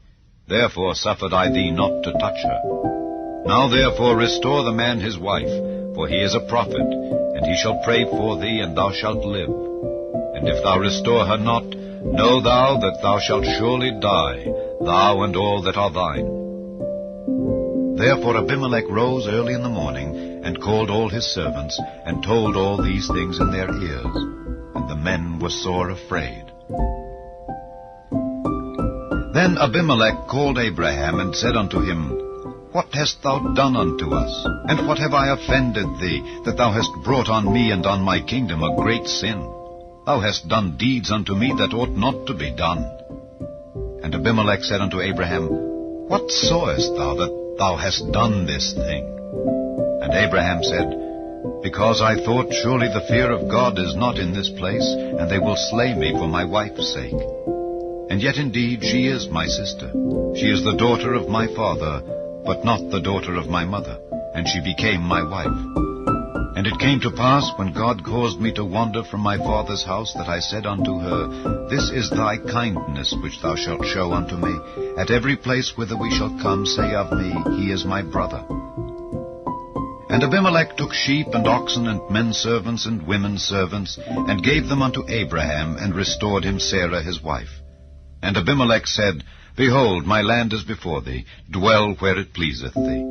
And unto Sarah he said, Behold, I have given thy brother 1,000 pieces of silver. Behold, he is to thee a covering of the eyes unto all that are with thee, and with all other. Thus she was reproved. So Abraham prayed unto God, and God healed Abimelech and his wife and his maidservants, and they bare children. For the Lord had fast closed up all the wombs of the house of Abimelech because of Sarah, Abraham's wife. Chapter 21. And the Lord visited Sarah as he had said, and the Lord did unto Sarah as he had spoken. For Sarah conceived, and bare Abraham a son in his old age, at the set time of which God had spoken to him. And Abraham called the name of his son that was born unto him, whom Sarah bare to him, Isaac. And Abraham circumcised his son Isaac, being 8 days old, as God had commanded him. And Abraham was 100 years old, when his son Isaac was born unto him. And Sarah said, God hath made me to laugh, so that all that hear will laugh with me. And she said, Who would have said unto Abraham that Sarah should have given children suck? For I have borne him a son in his old age. And the child grew and was weaned, and Abraham made a great feast the same day that Isaac was weaned. And Sarah saw the son of Hagar the Egyptian, which she had borne unto Abraham, mocking. Wherefore she said unto Abraham, Cast out this bondwoman and her son, for the son of this bondwoman shall not be heir with my son, even with Isaac. And the thing was very grievous in Abraham's sight because of his son. And God said unto Abraham, Let it not be grievous in thy sight because of the lad and because of thy bondwoman. In all that Sarah hath said unto thee, hearken unto her voice. For in Isaac shall thy seed be called. And also of the son of the bondwoman will I make a nation, because he is thy seed. And Abraham rose up early in the morning, and took bread and a bottle of water, and gave it unto Hagar, putting it on her shoulder, and the child, and sent her away. And she departed, and wandered in the wilderness of Beersheba. And the water was spent in the bottle, and she cast the child under one of the shrubs. And she went and sat her down over against him a good way off, as it were a bowshot, for she said, Let me not see the death of the child. And she sat over against him, and lifted up her voice, and wept. And God heard the voice of the lad. And the angel of God called to Hagar out of heaven, and said unto her, What aileth thee, Hagar? Fear not, for God hath heard the voice of the lad where he is. Arise, lift up the lad, and hold him in thine hand, for I will make him a great nation. And God opened her eyes, and she saw a well of water. And she went and filled the bottle with water, and gave the lad drink. And God was with the lad, and he grew and dwelt in the wilderness, and became an archer. And he dwelt in the wilderness of Therein. And his mother took him a wife out of the land of Egypt. And it came to pass at that time that Abimelech and Phicol, the chief captain of his host, spake unto Abraham, saying, God is with thee in all that thou doest. Now therefore swear unto me here by God that thou wilt not deal falsely with me, nor with my son, nor with my son's son. But according to the kindness that I have done unto thee, thou shalt do unto me, and to the land wherein thou hast sojourned. And Abraham said, I will swear. And Abraham reproved Abimelech because of a well of water which Abimelech's servants had violently taken away. And Abimelech said, I wot not who hath done this thing. Neither didst thou tell me, neither yet heard I of it, but today. And Abraham took sheep and oxen, and gave them unto Abimelech, and both of them made a covenant. And Abraham set 7 ewe lambs of the flock by themselves. And Abimelech said unto Abraham, What mean these 7 ewe lambs which thou hast set by themselves? And he said, For these 7 ewe lambs shalt thou take of my hand, that they may be a witness unto me that I have digged this well. Wherefore he called that place Beersheba, because there they swear both of them. Thus they made a covenant at Beersheba. Then Abimelech rose up, and Phicol the chief captain of his host, and they returned into the land of the Philistines. And Abraham planted a grove in Beersheba, and called there on the name of the Lord, the everlasting God. And Abraham sojourned in the Philistines' land many days. Chapter 22. And it came to pass after these things that God did tempt Abraham, and said unto him, Abraham. And he said, Behold, here I am. And he said, Take now thy son, thine only son Isaac, whom thou lovest, and get thee into the land of Moriah, and offer him there for a burnt offering upon one of the mountains which I will tell thee of. And Abraham rose up early in the morning, and saddled his ass, and took 2 of his young men with him, and Isaac his son, and clave the wood for the burnt offering, and rose up, and went unto the place of which God had told him. Then on the 3rd day Abraham lifted up his eyes, and saw the place afar off. And Abraham said unto his young men, Abide ye here with the ass, and I and the lad will go yonder and worship, and come again to you. And Abraham took the wood of the burnt offering, and laid it upon Isaac his son. And he took the fire in his hand, and a knife. And they went both of them together. And Isaac spake unto Abraham his father, and said, My father. And he said, Here am I, my son. And he said, Behold the fire and the wood, but where is the lamb for a burnt offering? And Abraham said, My son, God will provide himself a lamb for a burnt offering. So they went both of them together. And they came to the place which God had told him of. And Abraham built an altar there, and laid the wood in order, and bound Isaac his son, and laid him on the altar upon the wood. And Abraham stretched forth his hand, and took the knife to slay his son. And the angel of the Lord called unto him out of heaven, and said, Abraham, Abraham. And he said, Here am I. And he said, Lay not thine hand upon the lad, neither do thou anything unto him. For now I know that thou fearest God, seeing thou hast not withheld thy son, thine only son, from me. And Abraham lifted up his eyes and looked, and behold, behind him a ram caught in a thicket by his horns. And Abraham went and took the ram, and offered him up for a burnt offering in the stead of his son. And Abraham called the name of that place Jehovah-Jireh, as it is said to this day, In the mount of the Lord it shall be seen.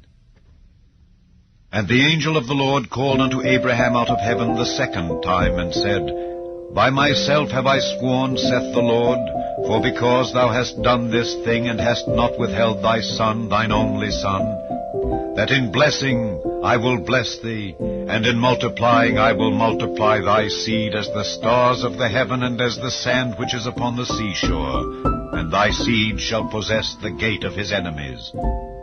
And in thy seed shall all the nations of the earth be blessed, because thou hast obeyed my voice.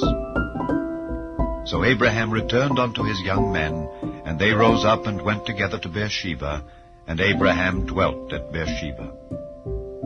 And it came to pass after these things, that it was told Abraham, saying, Behold, Milcah, she hath also borne children unto thy brother Nahor, Huz his firstborn, and Buz his brother, and Kemuel the father of Aram, and Kesed, and Hazo, and Pildash, and Jidlaph, and Bethuel. And Bethuel begat Rebekah. These 8 Milcah did bear to Nahor, Abraham's brother. And his concubine, whose name was Reumah, she bare also Tebah, and Gaham, and Thahash, and Maacah. Chapter 23. And Sarah was 127 years old.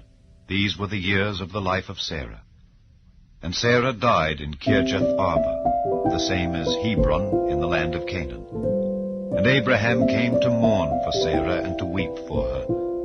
And Abraham stood up from before his dead, and spake unto the sons of Heth, saying, I am a stranger and a sojourner with you. Give me a possession of a burying place with you, that I may bury my dead out of my sight. And the children of Heth answered Abraham, saying unto him, Hear us, my lord. Thou art a mighty prince among us. In the choice of our sepulchres bury thy dead. None of us shall withhold from thee his sepulchre, but that thou mayest bury thy dead. And Abraham stood up and bowed himself to the people of the land, even to the children of Heth.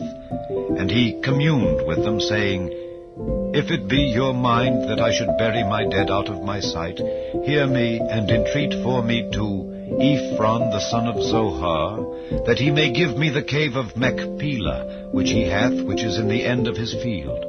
For as much money as it is worth, he shall give it me for a possession of a burying place amongst you. And Ephron dwelt among the children of Heth. And Ephron the Hittite answered Abraham in the audience of the children of Heth, even of all that went in at the gate of his city, saying, Nay, my lord, hear me. The field give I thee, and the cave that is therein I give it thee. In the presence of the sons of my people give I it thee. Bury thy dead. And Abraham bowed down himself before the people of the land, and he spake unto Ephron in the audience of the people of the land, saying, But if thou wilt give it, I pray thee hear me. I will give thee money for the field. Take it of me, and I will bury my dead there. And Ephron answered Abraham, saying unto him, My lord, hearken unto me. The land is worth 400 shekels of silver. What is that betwixt me and thee? Bury therefore thy dead. And Abraham hearkened unto Ephron. And Abraham weighed to Ephron the silver which he had named in the audience of the sons of Heth, 400 shekels of silver, current money with the merchant. And the field of Ephron which was in Machpelah, which was before Mamre, the field and the cave which was therein, and all the trees that were in the field that were in all the borders round about, were made sure unto Abraham for a possession in the presence of the children of Heth, before all that went in at the gate of his city. And after this, Abraham buried Sarah his wife in the cave of the field of Machpelah before Mamre, the same as Hebron in the land of Canaan. And the field and the cave that is therein were made sure unto Abraham for a possession of a burying place by the sons of Heth. Chapter 24. And Abraham was old and well stricken in age. And the Lord had blessed Abraham in all things. And Abraham said unto his eldest servant of his house, that ruled over all that he had, Put, I pray thee, thy hand under my thigh, and I will make thee swear by the Lord, the God of heaven and the God of the earth, that thou shalt not take a wife unto my son of the daughters of the Canaanites among whom I dwell, but thou shalt go unto my country and to my kindred, and take a wife unto my son Isaac. And the servant said unto him, Peradventure the woman will not be willing to follow me unto this land. Must I needs bring thy son again unto the land from whence thou camest? And Abraham said unto him, Beware thou that thou bring not my son thither again. The Lord God of heaven, which took me from my father's house, and from the land of my kindred, and which spake unto me, and that sware unto me, saying, Unto thy seed will I give this land, he shall send his angel before thee, and thou shalt take a wife unto my son from thence. And if the woman will not be willing to follow thee, then thou shalt be clear from this my oath. Only bring not my son thither again. And the servant put his hand under the thigh of Abraham his master, and sware to him concerning that matter. And the servant took 10 camels of the camels of his master, and departed, for all the goods of his master were in his hand. And he arose, and went to Mesopotamia, unto the city of Nahor. And he made his camels to kneel down without the city by a well of water at the time of the evening, even the time that women go out to draw water. And he said, O Lord God of my master Abraham, I pray thee, send me good speed this day, and show kindness unto my master Abraham. Behold, I stand here by the well of water, and the daughters of the men of the city come out to draw water. And let it come to pass, that the damsel to whom I shall say, Let down thy pitcher, I pray thee, that I may drink, and she shall say, Drink, and I will give thy camels drink also, let the same be she that thou hast appointed for thy servant Isaac. And thereby shall I know that thou hast showed kindness unto my master. And it came to pass, before he had done speaking, that behold, Rebekah came out, who was born to Bethuel, son of Milcah, the wife of Nahor, Abraham's brother, with her pitcher upon her shoulder. And the damsel was very fair to look upon, a virgin, neither had any man known her. And she went down to the well, and filled her pitcher, and came up. And the servant ran to meet her, and said, Let me, I pray thee, drink a little water of thy pitcher. And she said, Drink, my lord. And she hasted, and let down her pitcher upon her hand, and gave him drink. And when she had done giving him drink, she said, I will draw water for thy camels also, until they have done drinking. And she hasted and emptied her pitcher into the trough, and ran again unto the well to draw water, and drew for all his camels. And the man, wondering at her, held his peace, to wit whether the Lord had made his journey prosperous or not. And it came to pass, as the camels had done drinking, that the man took a golden earring of 1/2 shekel weight, and 2 bracelets for her hands of 10 shekels weight of gold, and said, Whose daughter art thou? Tell me, I pray thee. Is there room in thy father's house for us to lodge in? And she said unto him, I am the daughter of Bethuel, the son of Milcah, which she bare unto Nahor. She said moreover unto him, We have both straw and provender enough, and room to lodge in. And the man bowed down his head, and worshipped the Lord. And he said, Blessed be the Lord God of my master Abraham, who hath not left destitute my master of his mercy and his truth. I being in the way, the Lord led me to the house of my master's brethren. And the damsel ran, and told them of her mother's house these things. And Rebekah had a brother, and his name was Laban. And Laban ran out unto the man unto the well. And it came to pass, when he saw the earring and bracelets upon his sister's hands, and when he heard the words of Rebekah his sister, saying, Thus spake the man unto me, that he came unto the man, and behold, he stood by the camels at the well. And he said, Come in, thou blessed of the Lord. Wherefore standest thou without? For I have prepared the house and room for the camels. And the man came into the house, and he ungirded his camels, and gave straw and provender for the camels, and water to wash his feet, and the men's feet that were with him. And there was set meat before him to eat. But he said, I will not eat until I have told mine errand.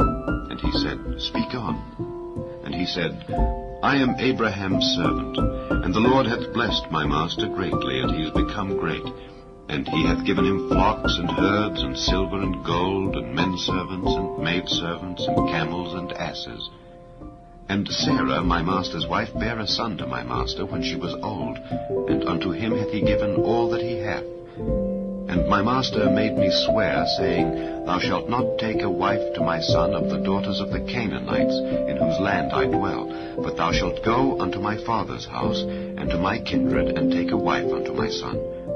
And I said unto my master, Peradventure the woman will not follow me. And he said unto me, The Lord, before whom I walk, will send his angel with thee, and prosper thy way. And thou shalt take a wife for my son of my kindred, and of my father's house. Then shalt thou be clear from this my oath, when thou comest to my kindred. And if they give not thee one, thou shalt be clear from my oath. And I came this day unto the well, and said, O Lord God of my master Abraham, if now thou do prosper my way which I go, behold, I stand by the well of water, and it shall come to pass, that when the virgin cometh forth to draw water, and I say to her, Give me, I pray thee, a little water of thy pitcher to drink, and she say to me, Both drink thou, and I will also draw for thy camels, let the same be the woman whom the Lord hath appointed out for my master's son. And before I had done speaking in mine heart, behold, Rebekah came forth with her pitcher on her shoulder, and she went down unto the well and drew water, and I said unto her, Let me drink, I pray thee. And she made haste and let down her pitcher from her shoulder, and said, Drink, and I will give thy camels drink also. So I drank, and she made the camels drink also. And I asked her and said, Whose daughter art thou? And she said, The daughter of Bethuel, Nahor's son, whom Milcah bare unto him. And I put the earring upon her face, and the bracelets upon her hands. And I bowed down my head, and worshipped the Lord, and blessed the Lord God of my master Abraham, which had led me in the right way to take my master's brother's daughter unto his son. And now, if ye will deal kindly and truly with my master, tell me. And if not, tell me, that I may turn to the right hand or to the left. Then Laban and Bethuel answered and said, The thing proceedeth from the Lord. We cannot speak unto thee bad or good. Behold, Rebekah is before thee. Take her and go, and let her be thy master's son's wife, as the Lord hath spoken. And it came to pass, that when Abraham's servant heard their words, he worshipped the Lord, bowing himself to the earth. And the servant brought forth jewels of silver, and jewels of gold, and raiment, and gave them to Rebekah. He gave also to her brother and to her mother precious things. And they did eat and drink, he and the men that were with him, and tarried all night. And And they rose up in the morning, and he said, Send me away unto my master. And her brother and her mother said, Let the damsel abide with us a few days, at least 10. After that she shall go. And he said unto them, Hinder me not, seeing the Lord hath prospered my way. Send me away, that I may go to my master. And they said, We will call the damsel, and inquire at her mouth. And they called Rebekah, and said unto her, Wilt thou go with this man? And she said, I will go. And they sent away Rebekah their sister, and her nurse, and Abraham's servant, and his men. And they blessed Rebekah, and said unto her, Thou art our sister, be thou the mother of thousands of millions, and let thy seed possess the gate of those which hate them. And Rebekah arose, and her damsels, and they rode upon the camels, and followed the man. And the servant took Rebekah, and went his way. And Isaac came from the way of the well Lahairoi, for he dwelt in the south country. And Isaac went out to meditate in the field at the eventide, and he lifted up his eyes and saw, and behold, the camels were coming. And Rebekah lifted up her eyes, and when she saw Isaac, she lighted off the camel. For she had said unto the servant, What man is this that walketh in the field to meet us? And the servant had said, It is my master. Therefore she took a veil, and covered herself. And the servant told Isaac all things that he had done. And Isaac brought her into his mother Sarah's tent, and took Rebekah, and she became his wife. And he loved her. And Isaac was comforted after his mother's death. Chapter 25. Then again Abraham took a wife, and her name was Keturah. And she bare Zimran, and Jokshan, and Medan, and Midian, and Ishbak, and Shua. And Jokshan begat Sheba and Dedan. And the sons of Dedan were Ashurim, and Letushim, and Leammon. And the sons of Midian, Ephah, and Ephah, and Hanok, and Abida, and Eldaah. All these were the children of Keturah. And Abraham gave all that he had unto Isaac. But unto the sons of the concubines which Abraham had, Abraham gave gifts, and sent them away from Isaac his son, while he yet lived, eastward unto the east country.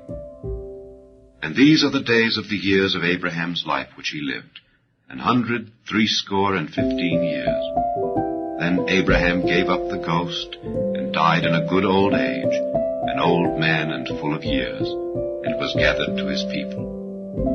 And his sons Isaac and Ishmael buried him in the cave of Machpelah, in the field of Ephron, the son of Zohar the Hittite, which is before Mamre, the field which Abraham purchased of the sons of Heth. There was Abraham buried, and Sarah his wife. And it came to pass after the death of Abraham, that God blessed his son Isaac, and Isaac dwelt by the well Lahairoi. Now these are the generations of Ishmael, Abraham's son, whom Hagar the Egyptian, Sarah's handmaid, bare unto Abraham. And these are the names of the sons of Ishmael, by their names according to their generations. The firstborn of Ishmael, Nebajoth, and Kedar, and Adbeel, and Mibsam, and Mishma, and Dumah, and Massa, Hadar, and Tema, Jeter, Naphish, and Kedemah. These are the sons of Ishmael, and these are their names by their towns and by their castles, 12 princes according to their nations. And these are the years of the life of Ishmael, 137 years. And he gave up the ghost and died, and was gathered unto his people. And they dwelt from Havilah unto Shur, that is before Egypt, as thou goest toward Assyria. And he died in the presence of all his brethren. And these are the generations of Isaac, Abraham's son. Abraham begat Isaac.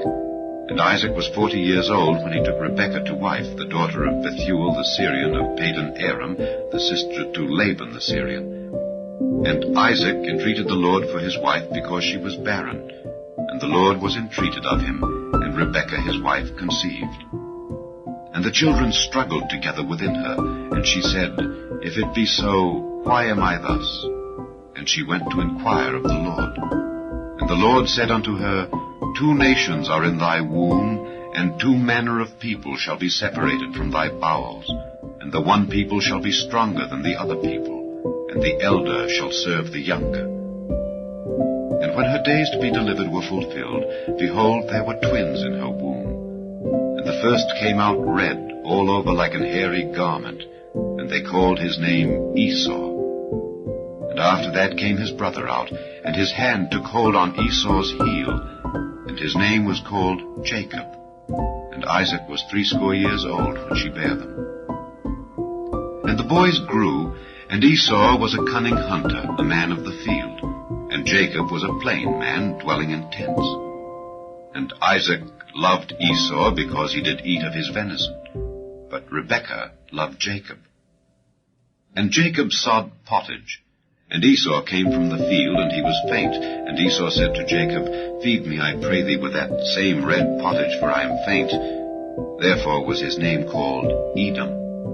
And Jacob said, Sell me this day thy birthright. And Esau said, Behold, I am at the point to die, and what profit shall this birthright do to me? And Jacob said, Swear to me this day. And he sware unto him, and he sold his birthright unto Jacob. Then Jacob gave Esau bread and pottage of lentils, and he did eat and drink, and rose up and went his way. Thus Esau despised his birthright. Chapter 26. And there was a famine in the land beside the first famine that was in the days of Abraham. And Isaac went unto Abimelech, king of the Philistines, unto Gerar. And the Lord appeared unto him, and said, Go not down into Egypt. Dwell in the land which I shall tell thee of. Sojourn in this land, and I will be with thee, and will bless thee. For unto thee and unto thy seed I will give all these countries, and I will perform the oath which I sware unto Abraham thy father. And I will make thy seed to multiply as the stars of heaven, and will give unto thy seed all these countries.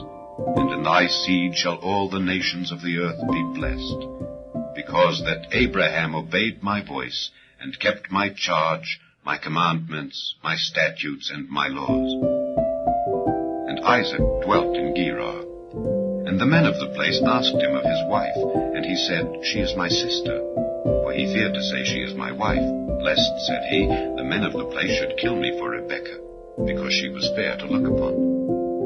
And it came to pass, when he had been there a long time, that Abimelech, king of the Philistines, looked out at a window, and saw, and behold, Isaac was sporting with Rebekah his wife. And Abimelech called Isaac, and said, Behold, of a surety she is thy wife. And how saidst thou, She is my sister? And Isaac said unto him, Because I said, Lest I die for her. And Abimelech said, What is this thou hast done unto us? One of the people might lightly have lain with thy wife, and thou shouldest have brought guiltiness upon us. And Abimelech charged all his people, saying, He that toucheth this man or his wife shall surely be put to death. Then Isaac sowed in that land, and received in the same year 100-fold, and the Lord blessed him. And the man waxed great, and went forward, and grew until he became very great, for he had possession of flocks, and possession of herds, and great store of servants. And the Philistines envied him. For all the wells which his father's servants had digged in the days of Abraham his father, the Philistines had stopped them, and filled them with earth. And Abimelech said unto Isaac, Go from us, for thou art much mightier than we. And Isaac departed thence, and pitched his tent in the valley of Gerar, and dwelt there. And Isaac digged again the wells of water which they had digged in the days of Abraham his father, for the Philistines had stopped them after the death of Abraham.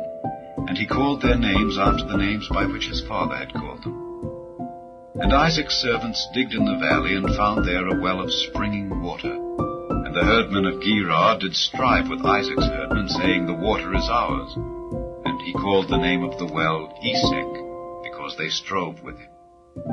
And they digged another well, and strove for that also, and he called the name of it Sitnah. And he removed from thence, and digged another well, and for that they strove not, and he called the name of it Rehoboth. And he said, For now the Lord hath made room for us, and we shall be fruitful in the land. And he went up from thence to Beersheba. And the Lord appeared unto him the same night, and said, I am the God of Abraham thy father. Fear not, for I am with thee, and will bless thee, and multiply thy seed for my servant Abraham's sake. And he builded an altar there, and called upon the name of the Lord, and pitched his tent there. And there Isaac's servants digged a well. Then Abimelech went to him from Gerar, and Ahuzzath one of his friends, and Phicol the chief captain of his army. And Isaac said unto them, Wherefore come ye to me, seeing ye hate me, and have sent me away from you? And they said, We saw certainly that the Lord was with thee. And we said, Let there be now an oath betwixt us, even betwixt us and thee, and let us make a covenant with thee, that thou wilt do us no hurt, as we have not touched thee, and as we have done unto thee nothing but good, and have sent thee away in peace. Thou art now the blessed of the Lord. And he made them a feast, and they did eat and drink. And they rose up betimes in the morning, and sware one to another. And Isaac sent them away, and they departed from him in peace. And it came to pass the same day that Isaac's servants came, and told him concerning the well which they had digged, and said unto him, We have found water. And he called it Sheba. Therefore the name of the city is Beersheba unto this day.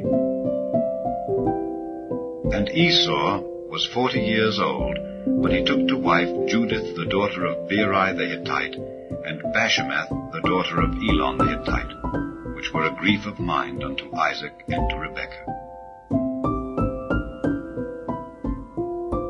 Chapter 27. And it came to pass that when Isaac was old, and his eyes were dim, so that he could not see, he called Esau his eldest son, and said unto him, My son. And he said unto him, Behold, here am I. And he said, Behold, now I am old, I know not the day of my death. Now therefore take, I pray thee, thy weapons, thy quiver, and thy bow, and go out to the field, and take me some venison, and make me savory meat, such as I love, and bring it to me, that I may eat, that my soul may bless thee before I die. And Rebekah heard when Isaac spake to Esau his son. And Esau went to the field to hunt for venison, and to bring it. And Rebekah spake unto Jacob her son, saying, Behold, I heard thy father speak unto Esau thy brother, saying, Bring me venison, and make me savory meat, that I may eat, and bless thee before the Lord before my death. Now therefore, my son, obey my voice according to that which I command thee. Go now to the flock, and fetch me from thence 2 good kids of the goats, and I will make them savory meat for thy father, such as he loveth, and thou shalt bring it to thy father, that he may eat, and that he may bless thee before his death. And Jacob said to Rebekah his mother, Behold, Esau my brother is a hairy man, and I am a smooth man. My father peradventure will feel me, and I shall seem to him as a deceiver, and I shall bring a curse upon me, and not a blessing. And his mother said unto him, Upon me be thy curse, my son. Only obey my voice, and go fetch me them. And he went and fetched, and brought them to his mother. And his mother made savory meat, such as his father loved. And Rebekah took goodly raiment of her eldest son Esau, which were with her in the house, and put them upon Jacob her younger son. And she put the skins of the kids of the goats upon his hands, and upon the smooth of his neck. And she gave the savory meat and the bread which she had prepared into the hand of her son Jacob. And he came unto his father, and said, My father? And he said, Here am I. Who art thou, my son? And Jacob said unto his father, I am Esau thy firstborn. I have done according as thou badest me.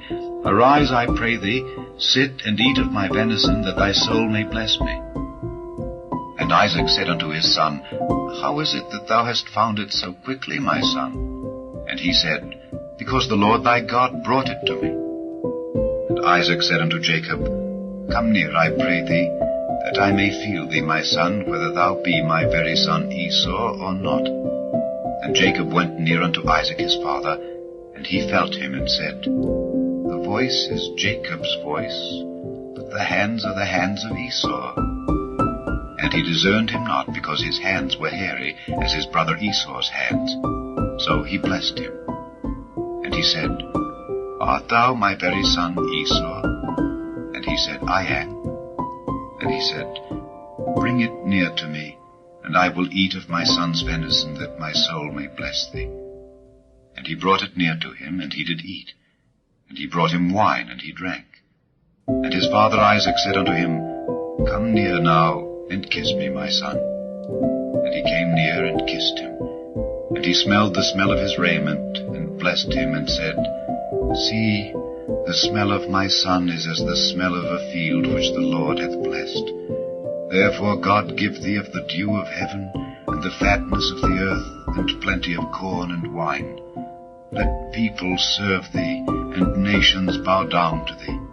Be Lord over thy brethren, and let thy mother's sons bow down to thee. Cursed be every one that curseth thee, and blessed be he that blesseth thee. And it came to pass, as soon as Isaac had made an end of blessing Jacob, and Jacob was yet scarce gone out from the presence of Isaac his father, that Esau his brother came in from his hunting. And he also had made savory meat, and brought it unto his father, and said unto his father, Let my father arise, and eat of his son's venison, that thy soul may bless me. And Isaac his father said unto him, Who art thou? And he said, I am thy son, thy firstborn Esau. And Isaac trembled very exceedingly, and said, Who? Where is he that hath taken venison, and brought it me? And I have eaten of all before thou camest, and have blessed him. Yea, and he shall be blessed.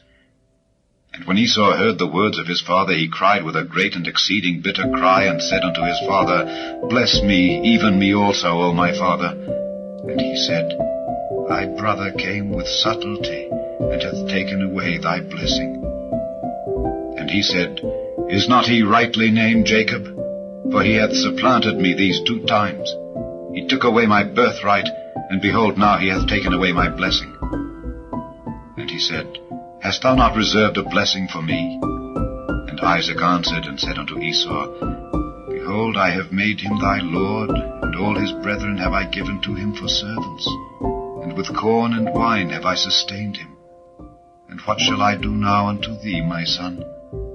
And Esau said unto his father, Hast thou but one blessing, my father? Bless me, even me also, O my father. And Esau lifted up his voice and wept. And Isaac his father answered and said unto him, Behold, thy dwelling shall be the fatness of the earth, and of the dew of heaven from above. And by thy sword shalt thou live, and shalt serve thy brother. And it shall come to pass, when thou shalt have the dominion, that thou shalt break his yoke from off thy neck. And Esau hated Jacob because of the blessing wherewith his father blessed him. And Esau said in his heart, The days of mourning for my father are at hand. Then will I slay my brother Jacob. And these words of Esau her elder son were told to Rebekah. And she sent and called Jacob her younger son, and said unto him, Behold, thy brother Esau, as touching thee, doth comfort himself, purposing to kill thee. Now therefore, my son, obey my voice, and arise, flee thou to Laban my brother, to Haran, and tarry with him a few days, until thy brother's fury turn away, until thy brother's anger turn away from thee, and he forget that which thou hast done to him. Then I will send, and fetch thee from thence. Why should I be deprived also of you both in one day?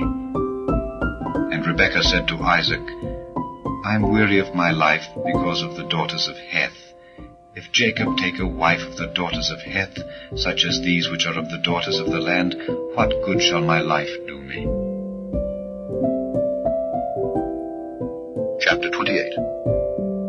And Isaac called Jacob, and blessed him, and charged him, and said unto him, Thou shalt not take a wife of the daughters of Canaan. Arise, go to Padan Aram, to the house of Bethuel thy mother's father, and take thee a wife from thence of the daughters of Laban thy mother's brother. And God Almighty bless thee, and make thee fruitful, and multiply thee, that thou mayest be a multitude of people. And give thee the blessing of Abraham, to thee, and to thy seed with thee, that thou mayest inherit the land wherein thou art a stranger, which God gave unto Abraham. And Isaac sent away Jacob, and he went to Padan Aram unto Laban, son of Bethuel the Syrian, the brother of Rebekah, Jacob's and Esau's mother. When Esau saw that Isaac had blessed Jacob, and sent him away to Padan Aram to take him a wife from thence, and that as he blessed him he gave him a charge, saying, Thou shalt not take a wife of the daughters of Canaan, and that Jacob obeyed his father and his mother, and was gone to Padan Aram. And Esau, seeing that the daughters of Canaan pleased not Isaac his father, Then went Esau unto Ishmael, and took unto the wives which he had, Mahalath, the daughter of Ishmael, Abraham's son, the sister of Nebajoth, to be his wife. And Jacob went out from Beersheba, and went toward Haran. And he lighted upon a certain place, and tarried there all night, because the sun was set. And he took up the stones of that place, and put them for his pillows, and lay down in that place to sleep. And he dreamed, and behold, a ladder set up on the earth, and the top of it reached to heaven. And behold, the angels of God ascending and descending on it. And behold, the Lord stood above it, and said, I am the Lord God of Abraham thy father, and the God of Isaac. The land whereon thou liest, to thee will I give it, and to thy seed. And thy seed shall be as the dust of the earth, and thou shalt spread abroad to the west, and to the east, and to the north, and to the south. And in thee and in thy seed shall all the families of the earth be blessed. And behold, I am with thee, and will keep thee in all places whither thou goest, and will bring thee again into this land. For I will not leave thee until I have done that which I have spoken to thee of. And Jacob awaked out of his sleep, and he said, Surely the Lord is in this place, and I knew it not. And he was afraid, and said, How dreadful is this place! This is none other but the house of God, and this is the gate of heaven. And Jacob rose up early in the morning, and took the stone that he had put for his pillows, and set it up for a pillar, and poured oil upon the top of it. And he called the name of that place Bethel. But the name of that city was called Luz at the first. And Jacob vowed a vow, saying, If God will be with me, and will keep me in this way that I go, and will give me bread to eat and raiment to put on, so that I come again to my father's house in peace, then shall the Lord be my God, and this stone which I have set for a pillar shall be God's house. And of all that thou shalt give me, I will surely give the 10th unto thee. Chapter 29. Then Jacob went on his journey, and came into the land of the people of the east. And he looked, and behold, a well in the field, and lo, there were 3 flocks of sheep lying by it.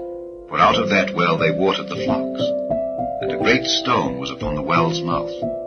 And thither were all the flocks gathered. And they rolled the stone from the well's mouth, and watered the sheep, and put the stone again upon the well's mouth in his place. And Jacob said unto them, My brethren, whence be ye?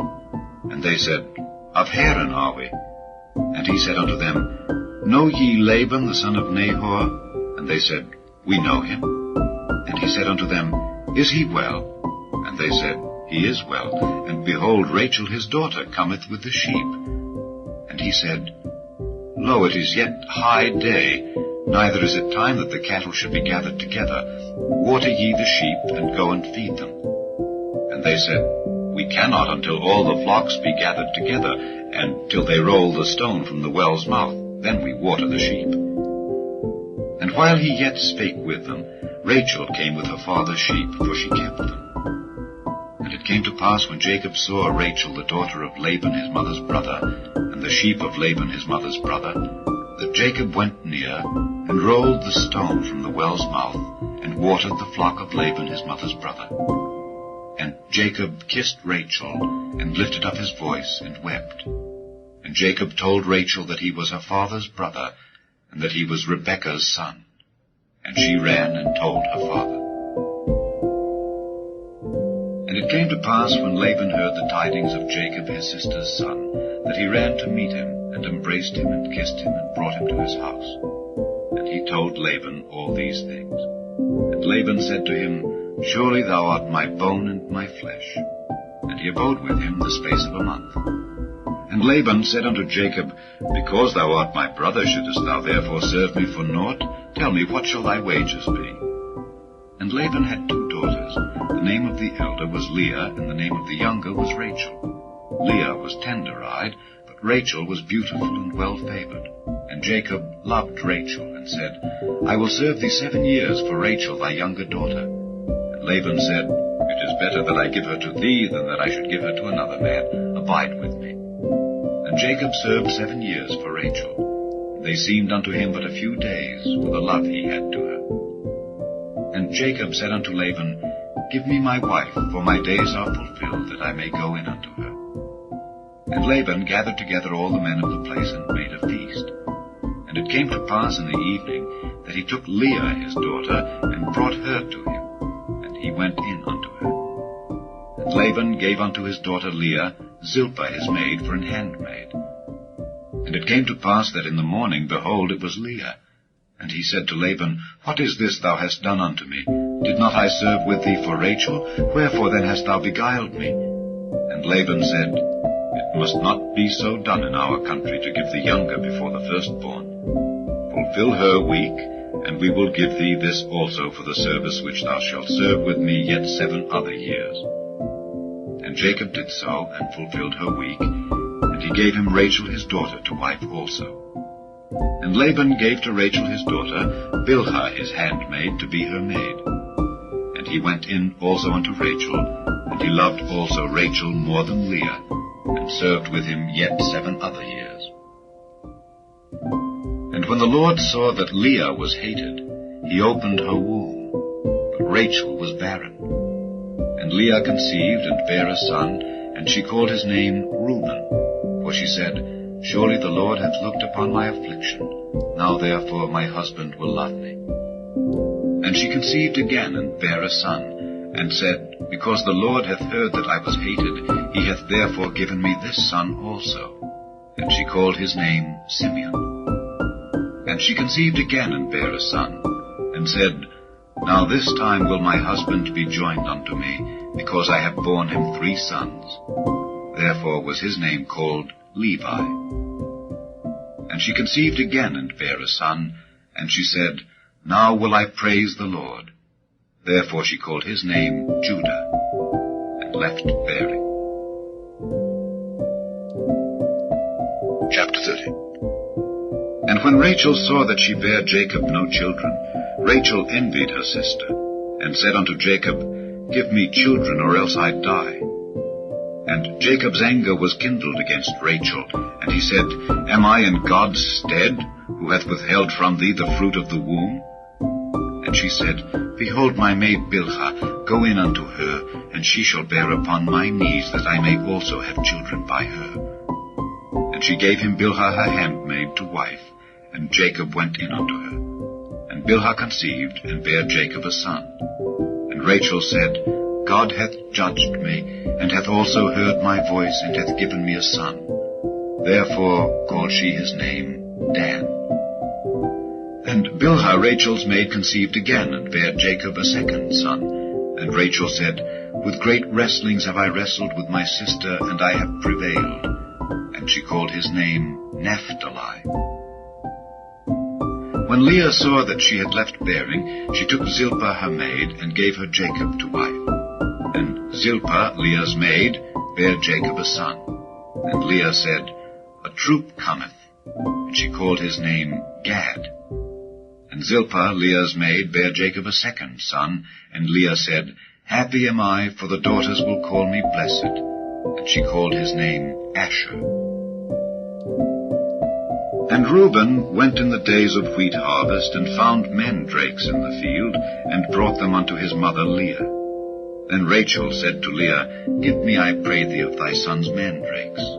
And she said unto her, Is it a small matter that thou hast taken my husband? And wouldest thou take away my son's mandrakes also? And Rachel said, Therefore he shall lie with thee tonight for thy son's mandrakes. And Jacob came out of the field in the evening, and Leah went out to meet him, and said, Thou must come in unto me, for surely I have hired thee with my son's mandrakes. And he lay with her that night. And God hearkened unto Leah, and she conceived and bare Jacob the 5th son. And Leah said, God hath given me my hire, because I have given my maiden to my husband. And she called his name Issachar. And Leah conceived again, and bare Jacob the 6th son. And Leah said, God hath endued me with a good dowry. Now will my husband dwell with me, because I have borne him 6 sons. And she called his name Zebulun. And afterward she bare a daughter, and called her name Dinah. And God remembered Rachel, and God hearkened to her, and opened her womb. And she conceived and bare a son, and said, God hath taken away my reproach. And she called his name Joseph, and said, The Lord shall add to me another son. And it came to pass, when Rachel had borne Joseph, that Jacob said unto Laban, Send me away, that I may go unto mine own place, and to my country. Give me my wives and my children, for whom I have served thee, and let me go, for thou knowest my service which I have done thee. And Laban said unto him, I pray thee, if I have found favor in thine eyes, tarry, for I have learned by experience that the Lord hath blessed me for thy sake. And he said, Appoint me thy wages, and I will give it. And he said unto him, Thou knowest how I have served thee, and how thy cattle was with me. For it was little which thou hadst before I came, and it is now increased unto a multitude. And the Lord hath blessed thee since my coming, and now when shall I provide for mine own house also? And he said, What shall I give thee? And Jacob said, Thou shalt not give me anything. If thou wilt do this thing for me, I will again feed and keep thy flock. I will pass through all thy flock today, removing from thence all the speckled and spotted cattle, and all the brown cattle among the sheep, and the spotted and speckled among the goats, and of such shall be my hire. So shall my righteousness answer for me in time to come, when it shall come for my hire before thy face. Every one that is not speckled and spotted among the goats, and brown among the sheep, that shall be counted stolen with me. And Laban said, Behold, I would it might be according to thy word. And he removed that day the he-goats that were ring-straked and spotted, and all the she-goats that were speckled and spotted, and every one that had some white in it, and all the brown among the sheep, and gave them into the hand of his sons. And he set 3 days' journey betwixt himself and Jacob fed the rest of Laban's flocks.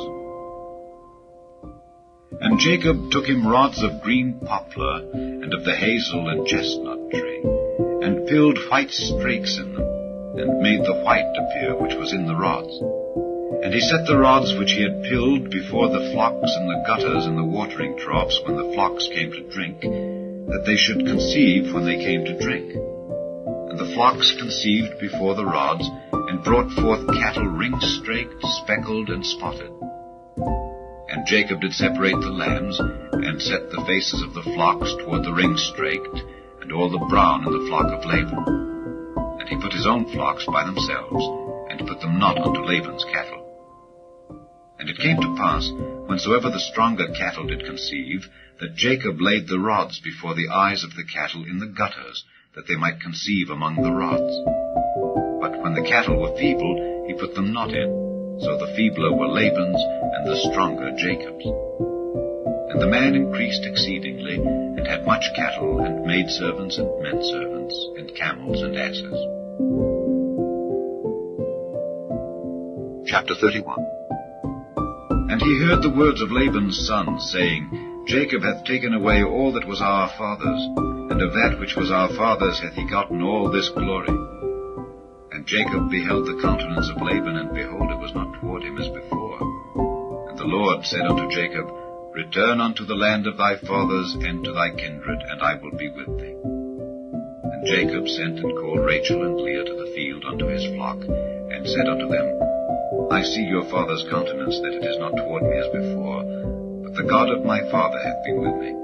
And ye know that with all my power I have served your father. And your father hath deceived me, and changed my wages 10 times. But God suffered him not to hurt me. If he said thus, The speckled shall be thy wages, then all the cattle bear speckled. And if he said thus, The ring-straked shall be thy hire, then bear all the cattle ring-straked. Thus God hath taken away the cattle of your father, and given them to me. And it came to pass at the time that the cattle conceived, that I lifted up mine eyes, and saw in a dream, and behold, the rams which leaped upon the cattle were ring-straked, speckled, and grizzled. And the angel of God spake unto me in a dream, saying, Jacob. And I said, Here am I. And he said, Lift up now thine eyes, and see, all the rams which leap upon the cattle are ring-streaked, speckled, and grizzled. For I have seen all that Laban doeth unto thee. I am the God of Bethel, where thou anointedst the pillar, and where thou vowedst a vow unto me. Now arise, get thee out from this land, and return unto the land of thy kindred. And Rachel and Leah answered and said unto him, Is there yet any portion or inheritance for us in our father's house? Are we not counted of him strangers? For he hath sold us, and hath quite devoured also our money. For all the riches which God hath taken from our father, that is ours, and our children's. Now then, whatsoever God hath said unto thee, do. Then Jacob rose up, and set his sons and his wives upon camels. And he carried away all his cattle, and all his goods which he had gotten, the cattle of his getting, which he had gotten in Padan Aram, for to go to Isaac his father in the land of Canaan. And Laban went to shear his sheep, and Rachel had stolen the images that were her father's. And Jacob stole away unawares to Laban the Syrian, in that he told him not that he fled. So he fled with all that he had, and he rose up and passed over the river, and set his face toward the Mount Gilead. And it was told Laban on the third day that Jacob was fled. And he took his brethren with him, and pursued after him 7 days' journey, and they overtook him in the Mount Gilead. And God came to Laban the Syrian in a dream by night, and said unto him, Take heed that thou speak not to Jacob either good or bad. Then Laban overtook Jacob. Now Jacob had pitched his tent in the mount, and Laban with his brethren pitched in the mount of Gilead. And Laban said to Jacob, What hast thou done, that thou hast stolen away unawares to me, and carried away my daughters as captives taken with the sword?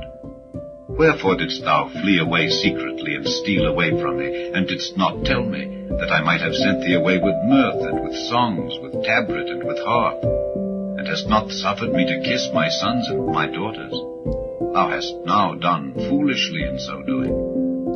It is in the power of my hand to do you hurt. But the God of your father spake unto me yesternight, saying, Take thou heed that thou speak not to Jacob either good or bad. And now, though thou wouldest needs be gone, because thou sore longedst after thy father's house, yet wherefore hast thou stolen my gods?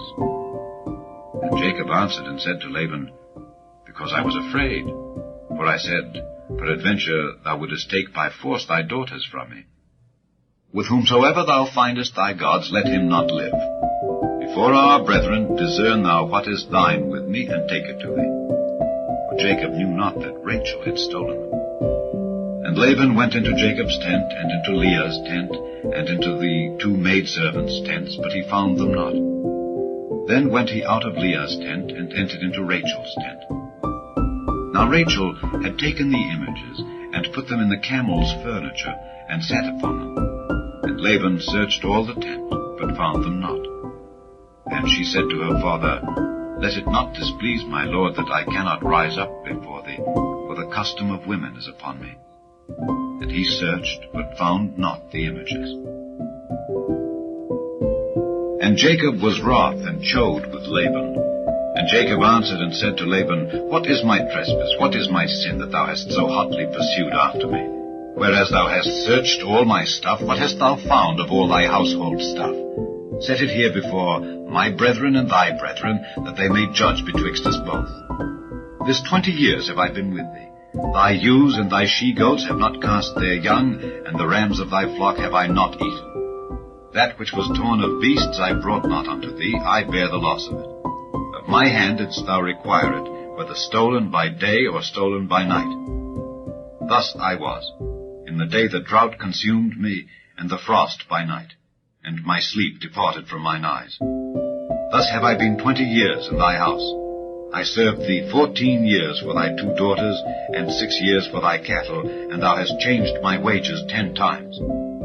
Except the God of my father, the God of Abraham, and the fear of Isaac, had been with me, surely thou hadst sent me away now empty.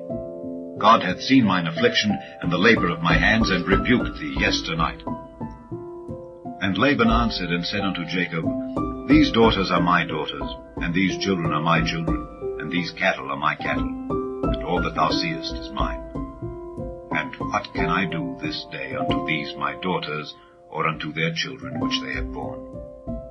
Now therefore come thou, let us make a covenant, I and thou, and let it be for a witness between me and thee. And Jacob took a stone, and set it up for a pillar. And Jacob said unto his brethren, Gather stones. And they took stones, and made an heap, and they did eat there upon the heap. And Laban called it Jegar-sahadutha, but Jacob called it Galeed. And Laban said, This heap is a witness between me and thee this day. Therefore was the name of it called Galeed. And Mizpah, for he said, The Lord watch between me and thee, when we are absent one from another. If thou shalt afflict my daughters, or if thou shalt take other wives beside my daughters, no man is with us. See, God is witness betwixt me and thee. And Laban said to Jacob, Behold this heap, and behold this pillar, which I have cast betwixt me and thee. This heap be witness, and this pillar be witness, that I will not pass over this heap to thee, and that thou shalt not pass over this heap and this pillar unto me for harm. The God of Abraham and the God of Nahor, the God of their father, judge betwixt us. And Jacob sware by the fear of his father Isaac. Then Jacob offered sacrifice upon the mount, and called his brethren to eat bread. And they did eat bread, and tarried all night in the mount. And early in the morning Laban rose up, and kissed his sons and his daughters, and blessed them. And Laban departed, and returned unto his place. Chapter 32. And Jacob went on his way, and the angels of God met him. And when Jacob saw them, he said, This is God's host. And he called the name of that place Mahanaim. And Jacob sent messengers before him to Esau his brother unto the land of Seir, the country of Edom. And he commanded them, saying, Thus shall ye speak unto my lord Esau. Thy servant Jacob saith thus, I have sojourned with Laban, and stayed there until now. And I have oxen and asses, flocks, and men servants and women servants. And I have sent to tell my lord, that I may find grace in thy sight. And the messengers returned to Jacob, saying, We came to thy brother Esau, and also he cometh to meet thee, and 400 men with him. Then Jacob was greatly afraid and distressed, and he divided the people that was with him, and the flocks and herds and the camels, into 2 bands, and said, If Esau come to the one company and smite it, then the other company which is left shall escape. And Jacob said, O God of my father Abraham, and God of my father Isaac, the Lord which saidst unto me, Return unto thy country and to thy kindred, and I will deal well with thee. I am not worthy of the least of all the mercies and of all the truth which thou hast showed unto thy servant. For with my staff I passed over this Jordan, and now I am become 2 bands. Deliver me, I pray thee, from the hand of my brother, from the hand of Esau, for I fear him, lest he will come and smite me and the mother with the children. And thou saidst, I will surely do thee good, and make thy seed as the sand of the sea, which cannot be numbered for multitude.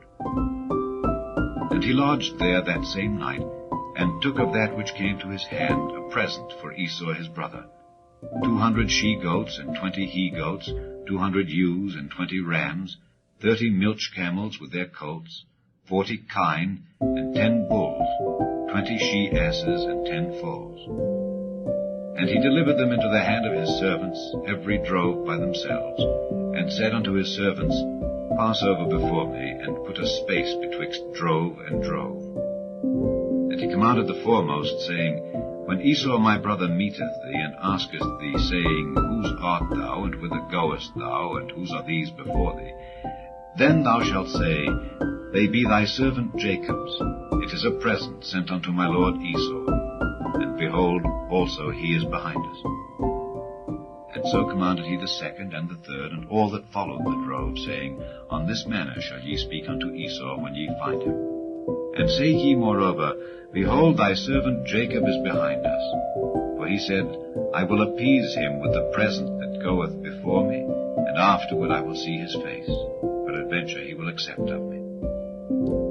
So went the present over before him, and himself lodged that night in the company. And he rose up that night, and took his 2 wives, and his 2 women servants, and his 11 sons, and passed over the ford Jabbok. And he took them, and sent them over the brook, and sent over that he had.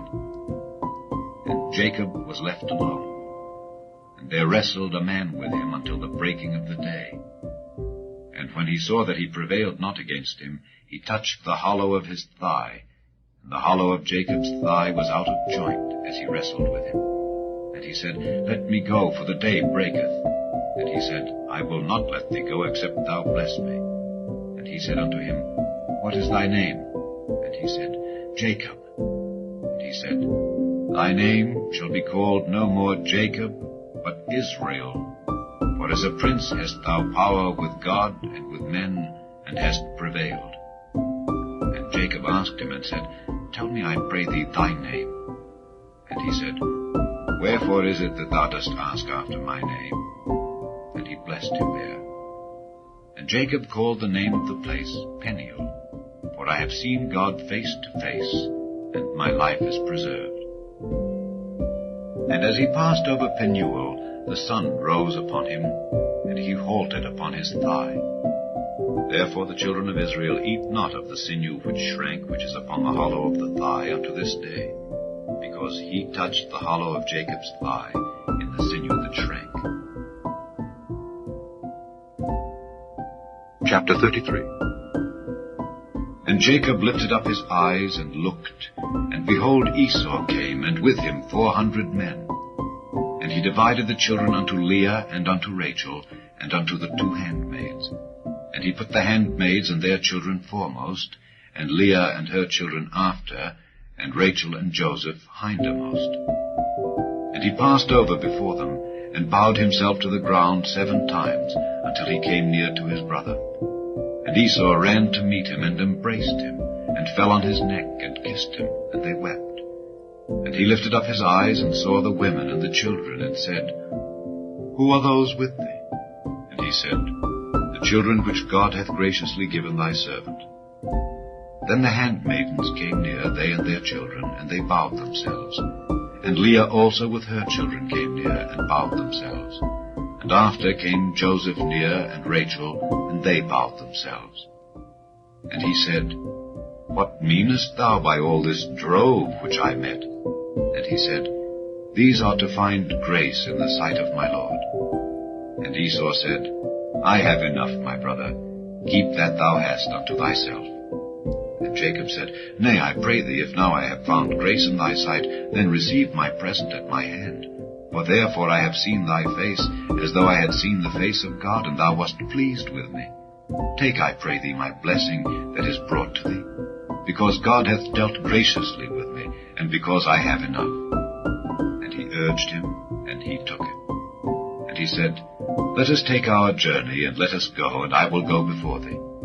And he said unto him, My Lord knoweth that the children are tender, and the flocks and herds with young are with me, and if men should overdrive them one day, all the flock will die. Let my Lord, I pray thee, pass over before his servant, and I will lead on softly, according as the cattle that goeth before me, and the children be able to endure, until I come unto my Lord, unto Seir. And Esau said, Let me now leave with thee some of the folk that are with me. And he said, What needeth it? Let me find grace in the sight of my Lord. So Esau returned that day on his way unto Seir. And Jacob journeyed to Succoth, and built him an house, and made booths for his cattle. Therefore the name of the place is called Succoth. And Jacob came to Shalem, a city of Shechem, which is in the land of Canaan, when he came from Padan Aram, and pitched his tent before the city.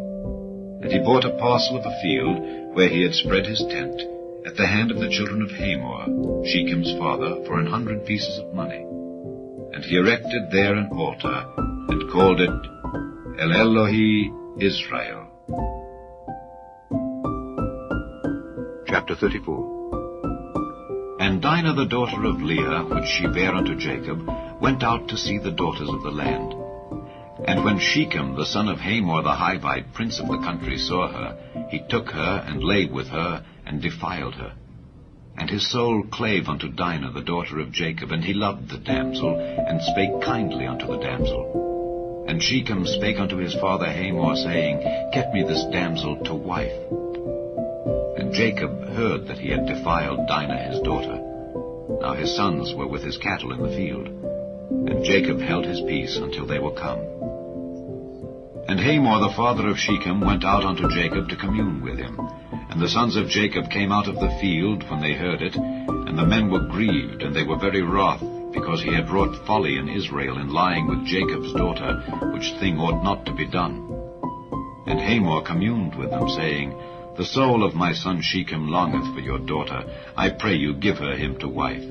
And make ye marriages with us, and give your daughters unto us, and take our daughters unto you. And ye shall dwell with us, and the land shall be before you. Dwell and trade ye therein, and get you possessions therein. And Shechem said unto her father, and unto her brethren, Let me find grace in your eyes, and what ye shall say unto me I will give. Ask me never so much dowry and gift, and I will give according as ye shall say unto me. But give me the damsel to wife.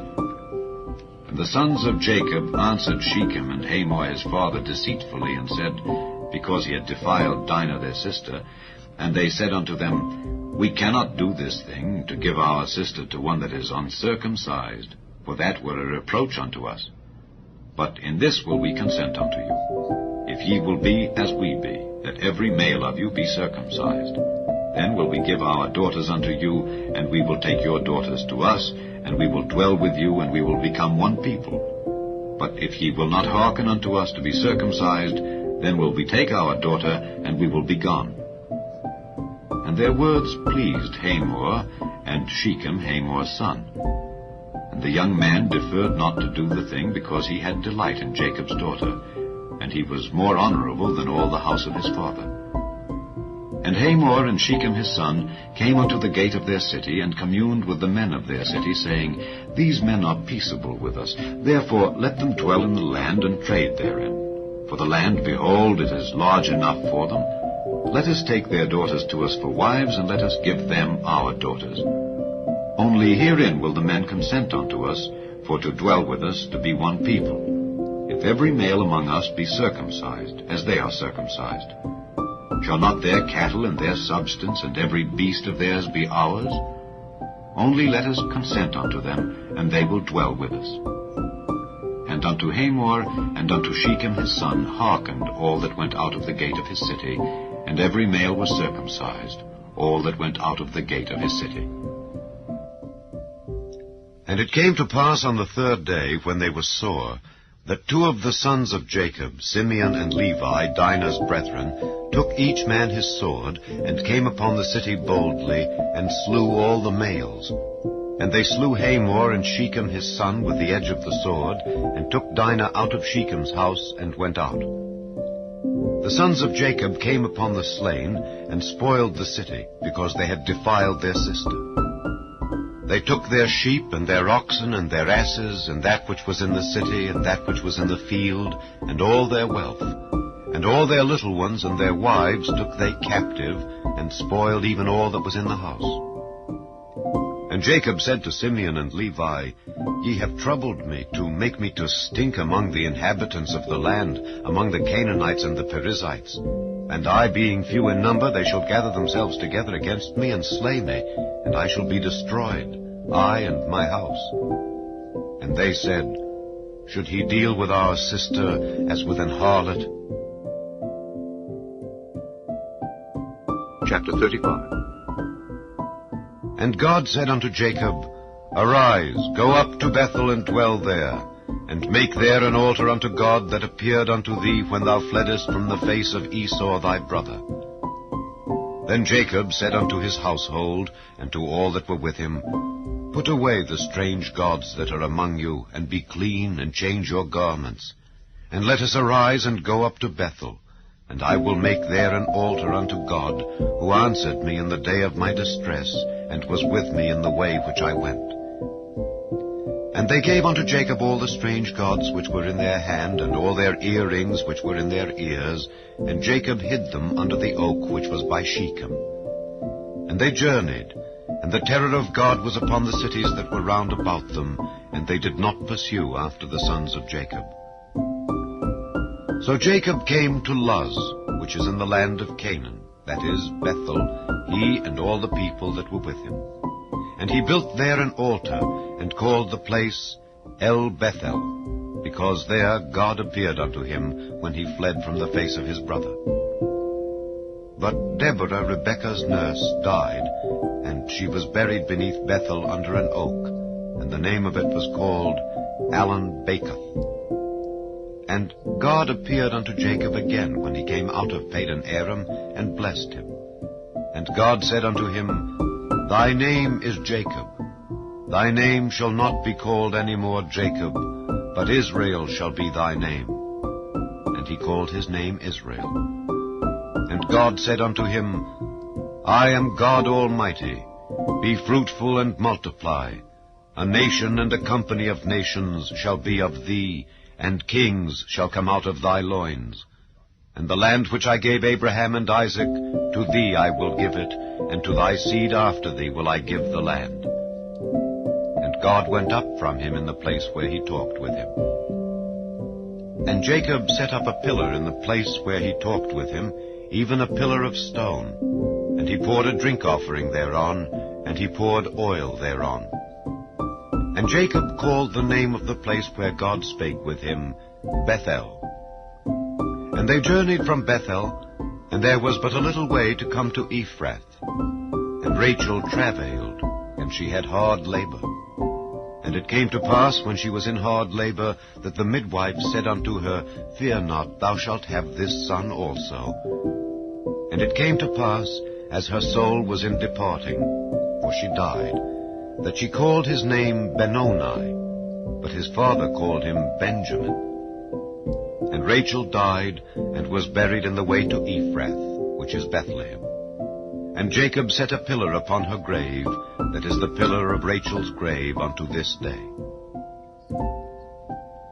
And Israel journeyed, and spread his tent beyond the tower of Edar.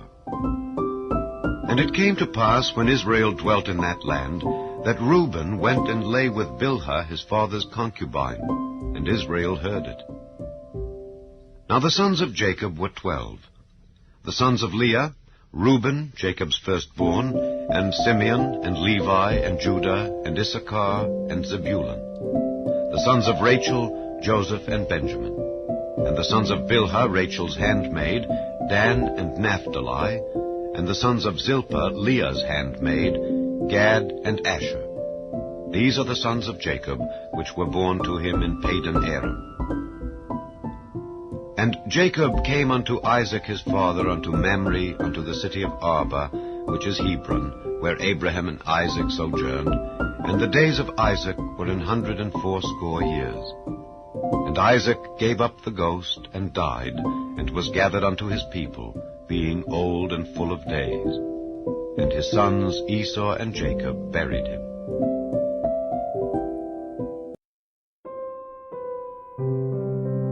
Chapter 36. Now these are the generations of Esau, who is Edom. Esau took his wives of the daughters of Canaan, Adah the daughter of Elon the Hittite, and Aholibamah the daughter of Anah the daughter of Zibeon the Hivite, and Bashemath, Ishmael's daughter, sister of Nebajoth. And Adah bare to Esau Eliphaz, and Bashemath bare Reuel, and Aholibamah bare Jeush, and Jaalam, and Korah. These are the sons of Esau, which were born unto him in the land of Canaan.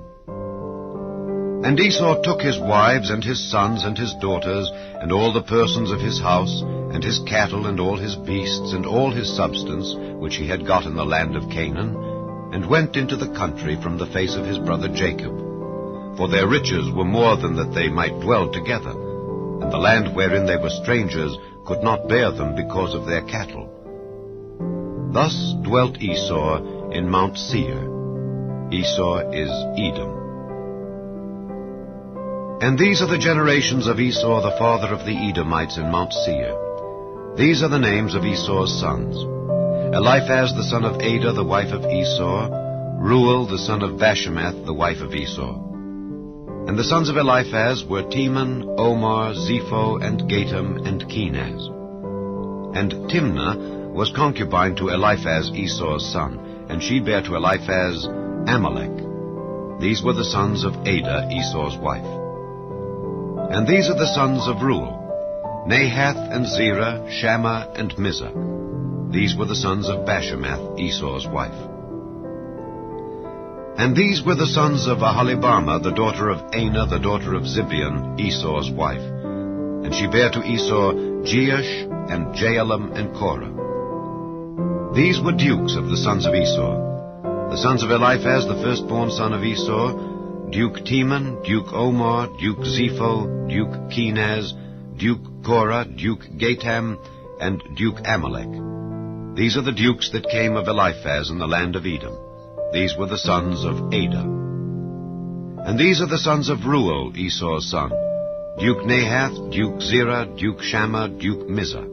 These are the dukes that came of Reuel in the land of Edom. These are the sons of Bashemath, Esau's wife. And these are the sons of Aholibamah, Esau's wife, Duke Jeush, Duke Jaalam, Duke Korah. These were the dukes that came of Aholibamah, the daughter of Anah, Esau's wife.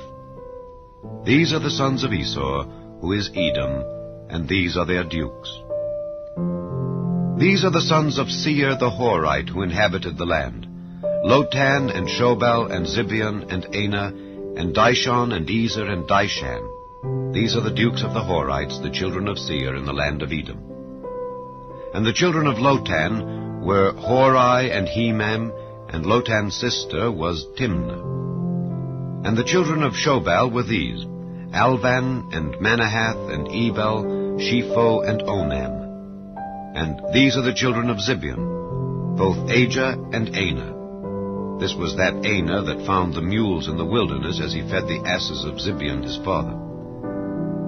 And the children of Anah were these, Dishon and Aholibamah, the daughter of Anah.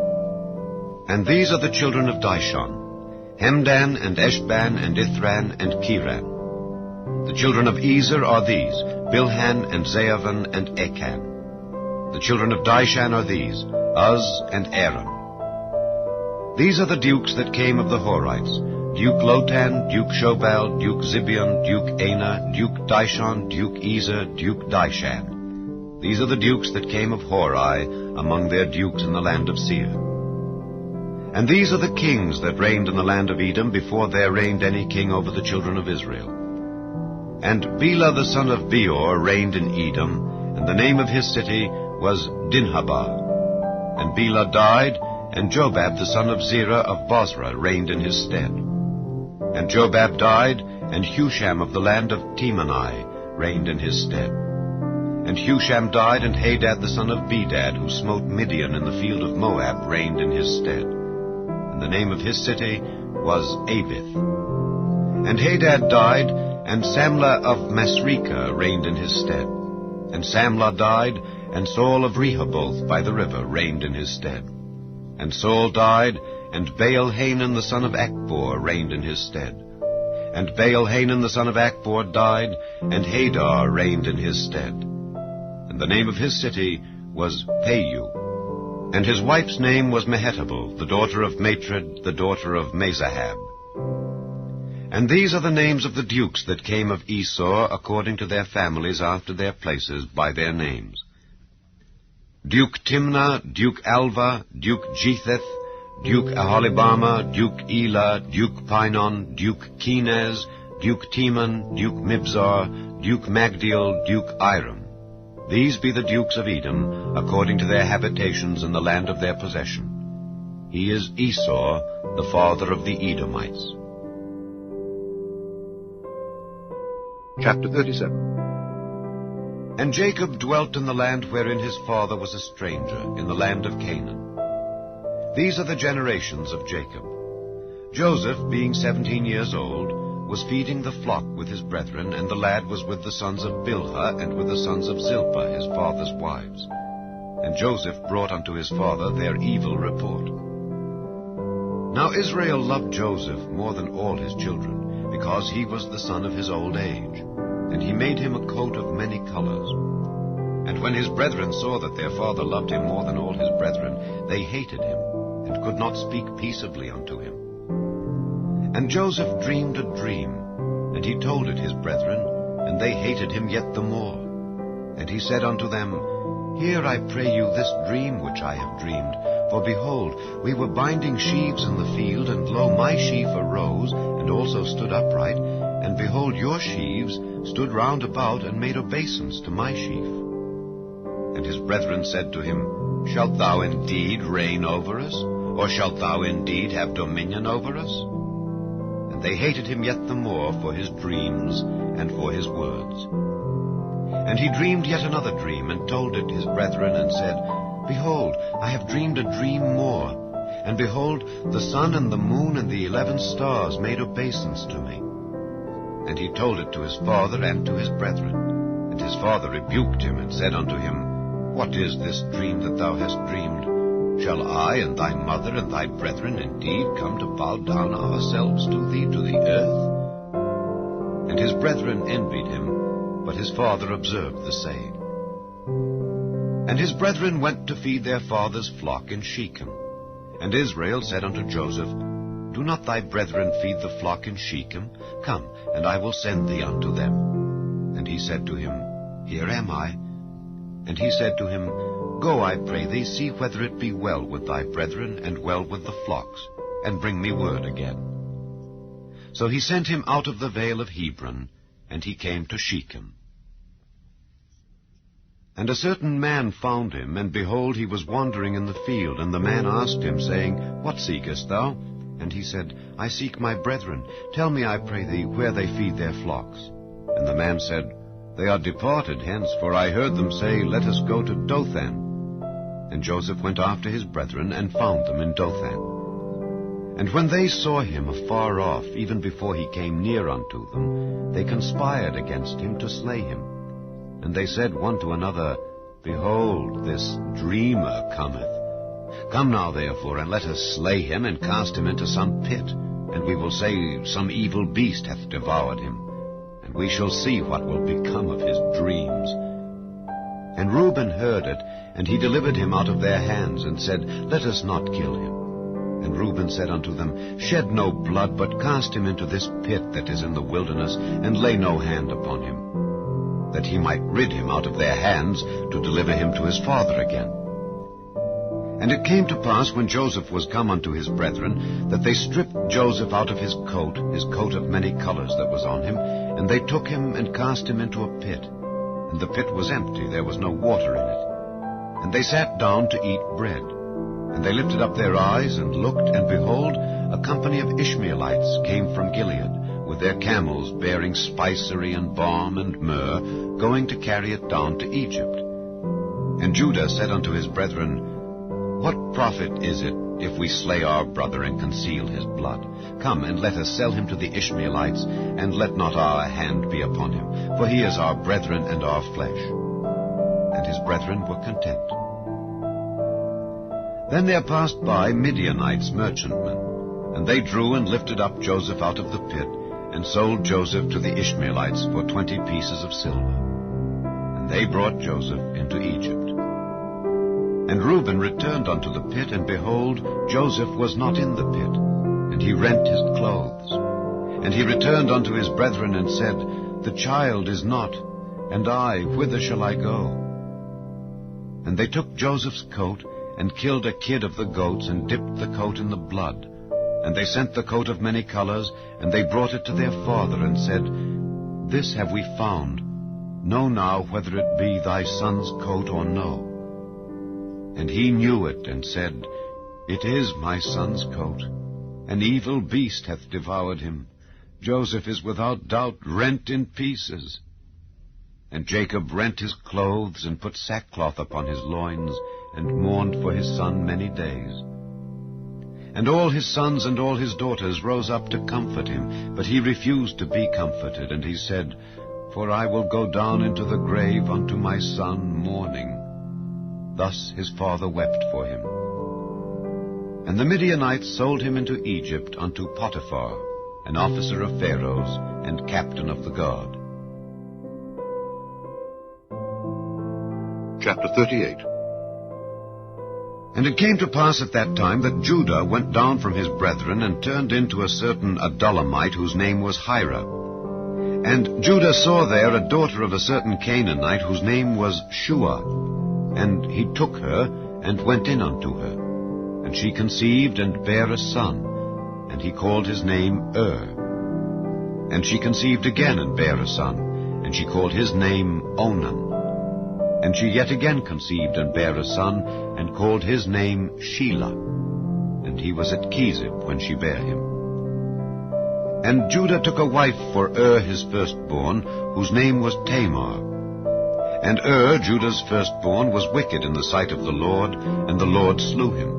And Judah said unto Onan, Go in unto thy brother's wife, and marry her, and raise up seed to thy brother. And Onan knew that the seed should not be his. And it came to pass, when he went in unto his brother's wife, that he spilled it on the ground, lest that he should give seed to his brother. And the thing which he did displeased the Lord, wherefore he slew him also. Then said Judah to Tamar his daughter-in-law, Remain a widow at thy father's house till Shelah my son be grown. For he said, Lest peradventure he die also as his brethren did. And Tamar went and dwelt in her father's house. And in process of time, the daughter of Shua, Judah's wife, died. And Judah was comforted, and went up unto his sheep shearers to Timnath, he and his friend Hira the Adullamite. And it was told Tamar, saying, Behold, thy father-in-law goeth up to Timnath to shear his sheep. And she put her widow's garments off from her, and covered her with a veil, and wrapped herself, and sat in an open place which is by the way to Timnath. For she saw that Shelah was grown, and she was not given unto him to wife. When Judah saw her, he thought her to be an harlot, because she had covered her face. And he turned unto her by the way, and said, Go to, I pray thee, let me come in unto thee. For he knew not that she was his daughter-in-law. And she said, What wilt thou give me, that thou mayest come in unto me? And he said, I will send thee a kid from the flock. And she said, Wilt thou give me a pledge till thou send it? And he said, What pledge shall I give thee? And she said, Thy signet, and thy bracelets, and thy staff that is in thine hand. And he gave it her, and came in unto her, and she conceived by him. And she arose and went away, and laid by her veil from her, and put on the garments of her widowhood. And Judah sent the kid by the hand of his friend the Adullamite, to receive his pledge from the woman's hand, but he found her not. Then he asked the men of that place, saying, Where is the harlot that was openly by the wayside? And they said, There was no harlot in this place. And he returned to Judah, and said, I cannot find her. And also the men of the place said that there was no harlot in this place. And Judah said, Let her take it to her, lest we be shamed. Behold, I sent this kid, and thou hast not found her. And it came to pass about 3 months after, that it was told Judah, saying, Tamar thy daughter-in-law hath played the harlot, and also, behold, she is with child by whoredom. And Judah said, Bring her forth, and let her be burnt. When she was brought forth, she sent to her father-in-law, saying, By the man whose these are am I with child. And she said, Discern, I pray thee, whose are these, the signet, and bracelets, and staff?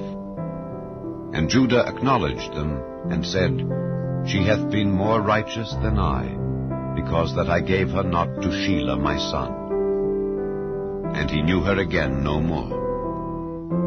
And it came to pass in the time of her travail, that, behold, twins were in her womb. And it came to pass, when she travailed, that the one put out his hand, and the midwife took and bound upon his hand a scarlet thread, saying, This came out first. And it came to pass, as he drew back his hand, that, behold, his brother came out. And she said, How hast thou broken forth? This breach be upon thee. Therefore his name was called Pharez. And afterward came out his brother that had the scarlet thread upon his hand, and his name was called Zerah. Chapter 39. And Joseph was brought down to Egypt, and Potiphar, an officer of Pharaoh, captain of the guard, an Egyptian, bought him of the hands of the Ishmaelites which had brought him down thither. And the Lord was with Joseph, and he was a prosperous man, and he was in the house of his master the Egyptian. And his master saw that the Lord was with him, and that the Lord made all that he did to prosper in his hand. And Joseph found grace in his sight, and he served him. And he made him overseer over his house, and all that he had he put into his hand. And it came to pass from the time that he had made him overseer in his house, and over all that he had, that the Lord blessed the Egyptian's house for Joseph's sake. And the blessing of the Lord was upon all that he had in the house and in the field. And he left all that he had in Joseph's hand, and he knew not aught he had, save the bread which he did eat. And Joseph was a goodly person, and well-favored. And it came to pass after these things, that his master's wife cast her eyes upon Joseph, and she said, Lie with me. But he refused, and said unto his master's wife, Behold, my master wotteth not what is with me in the house, and he hath committed all that he hath to my hand. There is none greater in this house than I. Neither hath he kept back anything from me but thee, because thou art his wife. How then can I do this great wickedness, and sin against God? And it came to pass, as she spake to Joseph day by day, that he hearkened not unto her to lie by her, or to be with her. And it came to pass about this time, that Joseph went into the house to do his business, and there was none of the men of the house there within. And she caught him by his garment, saying, Lie with me. And he left his garment in her hand, and fled, and got him out. And it came to pass, when she saw that he had left his garment in her hand, and was fled forth, that she called unto the men of her house, and spake unto them, saying, See, he hath brought in an Hebrew unto us to mock us. He came in unto me to lie with me, and I cried with a loud voice. And it came to pass, when he heard that I lifted up my voice and cried, that he left his garment with me, and fled, and got him out. And she laid up his garment by her, until his Lord came home. And she spake unto him according to these words, saying, The Hebrew servant which thou hast brought unto us came in unto me to mock me. And it came to pass, as I lifted up my voice and cried, that he left his garment with me, and fled out. And it came to pass, when his master heard the words of his wife, which she spake unto him, saying, After this manner did thy servant to me, that his wrath was kindled. And Joseph's master took him, and put him into the prison, a place where the king's prisoners were bound, and he was there in the prison. But the Lord was with Joseph, and showed him mercy, and gave him favor in the sight of the keeper of the prison. And the keeper of the prison committed to Joseph's hand all the prisoners that were in the prison, and whatsoever they did there, he was the doer of it. The keeper of the prison looked not to anything that was under his hand, because the Lord was with him, and that which he did, the Lord made it to prosper. Chapter 40. And it came to pass after these things, that the butler of the king of Egypt and his baker had offended their lord the king of Egypt. And Pharaoh was wroth against two of his officers, against the chief of the butlers, and against the chief of the bakers. And he put them in ward in the house of the captain of the guard, into the prison, the place where Joseph was bound. And the captain of the guard charged Joseph with them, and he served them. And they continued a season in ward. And they dreamed a dream, both of them, each man his dream in one night, each man according to the interpretation of his dream, the butler and the baker of the king of Egypt, which were bound in the prison. And Joseph came in unto them in the morning, and looked upon them, and behold, they were sad. And he asked Pharaoh's officers that were with him in the ward of his lord's house, saying, Wherefore look ye so sadly today? And they said unto him, We have dreamed a dream, and there is no interpreter of it. And Joseph said unto them, Do not interpretations belong to God? Tell me them, I pray you. And the chief butler told his dream to Joseph, and said to him, In my dream, behold, a vine was before me, and in the vine were 3 branches, and it was as though it budded, and her blossom shot forth, and the clusters thereof brought forth ripe grapes. and Pharaoh's cup was in my hand. And I took the grapes and pressed them into Pharaoh's cup, and I gave the cup into Pharaoh's hand. And Joseph said unto him, This is the interpretation of it. The 3 branches are 3 days. Yet within 3 days shall Pharaoh lift up thine head, and restore thee unto thy place. And thou shalt deliver Pharaoh's cup into his hand, after the former manner when thou wast his butler. But think on me when it shall be well with thee, and show kindness, I pray thee, unto me, and make mention of me unto Pharaoh, and bring me out of this house. For indeed I was stolen away out of the land of the Hebrews, and here also have I done nothing that they should put me into the dungeon. When the chief baker saw that the interpretation was good, he said unto Joseph, I also was in my dream, and behold, I had 3 white baskets on my head. And in the uppermost basket there was of all manner of bake meats for Pharaoh, and the birds did eat them out of the basket upon my head. And Joseph answered and said, This is the interpretation thereof. The 3 baskets are 3 days. Yet within 3 days shall Pharaoh lift up thy head from off thee, and shall hang thee on a tree, and the birds shall eat thy flesh from off thee. And it came to pass the 3rd day, which was Pharaoh's birthday, that he made a feast unto all his servants. And he lifted up the head of the chief butler and of the chief baker among his servants. And he restored the chief butler unto his butlership again, and he gave the cup into Pharaoh's hand. But he hanged the chief baker, as Joseph had interpreted to them. Yet did not the chief butler remember Joseph, but forgat him. Chapter 41. And it came to pass at the end of 2 full years that Pharaoh dreamed. And behold, he stood by the river. And behold, there came up out of the river 7 well-favored kine and fat-fleshed, and they fed in a meadow. And behold, 7 other kine came up after them out of the river, ill-favored and lean-fleshed, and stood by the other kine upon the brink of the river. And the ill-favored and lean-fleshed kine did eat up the 7 well-favored and fat kine. So Pharaoh awoke. And he slept and dreamed the 2nd time. And behold, 7 ears of corn came up upon one stalk, rank and good. And behold, 7 thin ears, and blasted with the east wind, sprung up after them. And the 7 thin ears devoured the 7 rank and full ears. And Pharaoh awoke, and behold, it was a dream. And it came to pass in the morning that his spirit was troubled, and he sent and called for all the magicians of Egypt and all the wise men thereof. And Pharaoh told them his dream. But there was none that could interpret them unto Pharaoh. Then spake the chief butler unto Pharaoh, saying, I do remember my faults this day. Pharaoh was wroth with his servants, and put me in ward in the captain of the guard's house, both me and the chief baker. And we dreamed a dream in one night, I and he. We dreamed each man according to the interpretation of his dream. And there was there with us a young man, an Hebrew, servant to the captain of the guard. And we told him, and he interpreted to us our dreams. To each man according to his dream he did interpret. And it came to pass, as he interpreted to us, so it was. Me he restored into mine office, and him he hanged.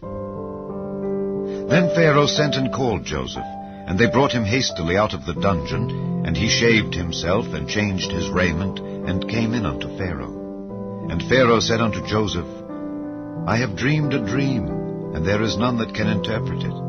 And I have heard say of thee that thou canst understand a dream to interpret it. And Joseph answered Pharaoh, saying, It is not in me. God shall give Pharaoh an answer of peace. And Pharaoh said unto Joseph, In my dream, behold, I stood upon the bank of the river, and behold, there came up out of the river 7 kine, fat-fleshed and well-favored, and they fed in a meadow. And behold, 7 other kine came up after them, poor and very ill-favored and lean-fleshed, such as I never saw in all the land of Egypt for badness. And the lean and the ill-favored kine did eat up the first 7 fat kine. And when they had eaten them up, it could not be known that they had eaten them, but they were still ill-favored as at the beginning. So I awoke, and I saw in my dream, And behold, 7 ears came up in one stalk, full and good. And behold, 7 ears withered, thin, and blasted with the east wind sprung up after them, and the thin ears devoured the 7 good ears. And I told this unto the magicians, but there was none that could declare it to me. And Joseph said unto Pharaoh, The dream of Pharaoh is one. God hath showed Pharaoh what he is about to do. The 7 good kine are 7 years, and the 7 good ears are 7 years. The dream is one.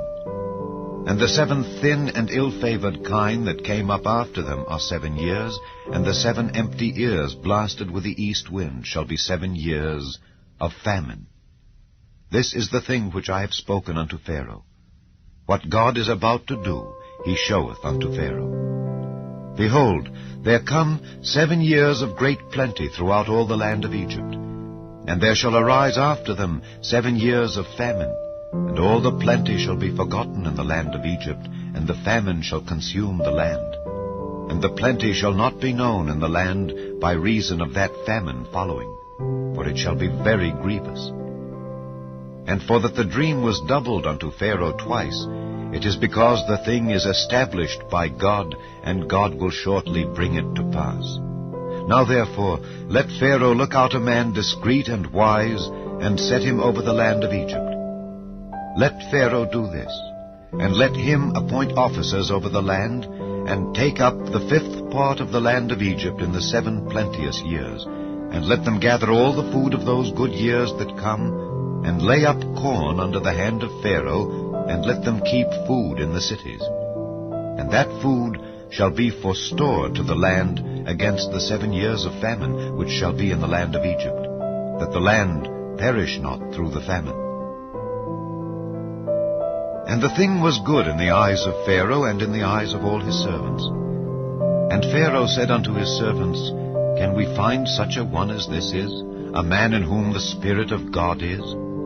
And Pharaoh said unto Joseph, Forasmuch as God hath showed thee all this, there is none so discreet and wise as thou art. Thou shalt be over my house, and according unto thy word shall all my people be ruled. Only in the throne will I be greater than thou. And Pharaoh said unto Joseph, See, I have set thee over all the land of Egypt. And Pharaoh took off his ring from his hand, and put it upon Joseph's hand, and arrayed him in vestures of fine linen, and put a gold chain about his neck. And he made him to ride in the 2nd chariot which he had. And they cried before him, Bow the knee. And he made him ruler over all the land of Egypt. And Pharaoh said unto Joseph, I am Pharaoh, and without thee shall no man lift up his hand or foot in all the land of Egypt. And Pharaoh called Joseph's name Zaphnath-Paneah, and he gave him to wife Asenath, the daughter of Potiphar, priest of On. And Joseph went out over all the land of Egypt. And Joseph was 30 years old when he stood before Pharaoh king of Egypt. And Joseph went out from the presence of Pharaoh, and went throughout all the land of Egypt. And in the 7 plenteous years the earth brought forth by handfuls. And he gathered up all the food of the 7 years which were in the land of Egypt, and laid up the food in the cities. The food of the field which was round about every city laid he up in the same. And Joseph gathered corn as the sand of the sea, very much, until he left numbering, for it was without number. And unto Joseph were born 2 sons before the years of famine came, which Asenath, the daughter of Potiphar, priest of On, bare unto him. And Joseph called the name of the firstborn Manasseh. For God, said he, hath made me forget all my toil and all my father's house. And the name of the second called he Ephraim, for God hath caused me to be fruitful in the land of my affliction. And the 7 years of plenteousness that was in the land of Egypt were ended. And the 7 years of dearth began to come, according as Joseph had said. And the dearth was in all lands, but in all the land of Egypt there was bread. And when all the land of Egypt was famished, the people cried to Pharaoh for bread. And Pharaoh said unto all the Egyptians, Go unto Joseph, what he saith to you do. And and the famine was over all the face of the earth. And Joseph opened all the storehouses, and sold unto the Egyptians, and the famine waxed sore in the land of Egypt. And all countries came into Egypt to Joseph for to buy corn, because that the famine was so sore in all lands. Chapter 42. Now when Jacob saw that there was corn in Egypt, Jacob said unto his sons, Why do ye look one upon another?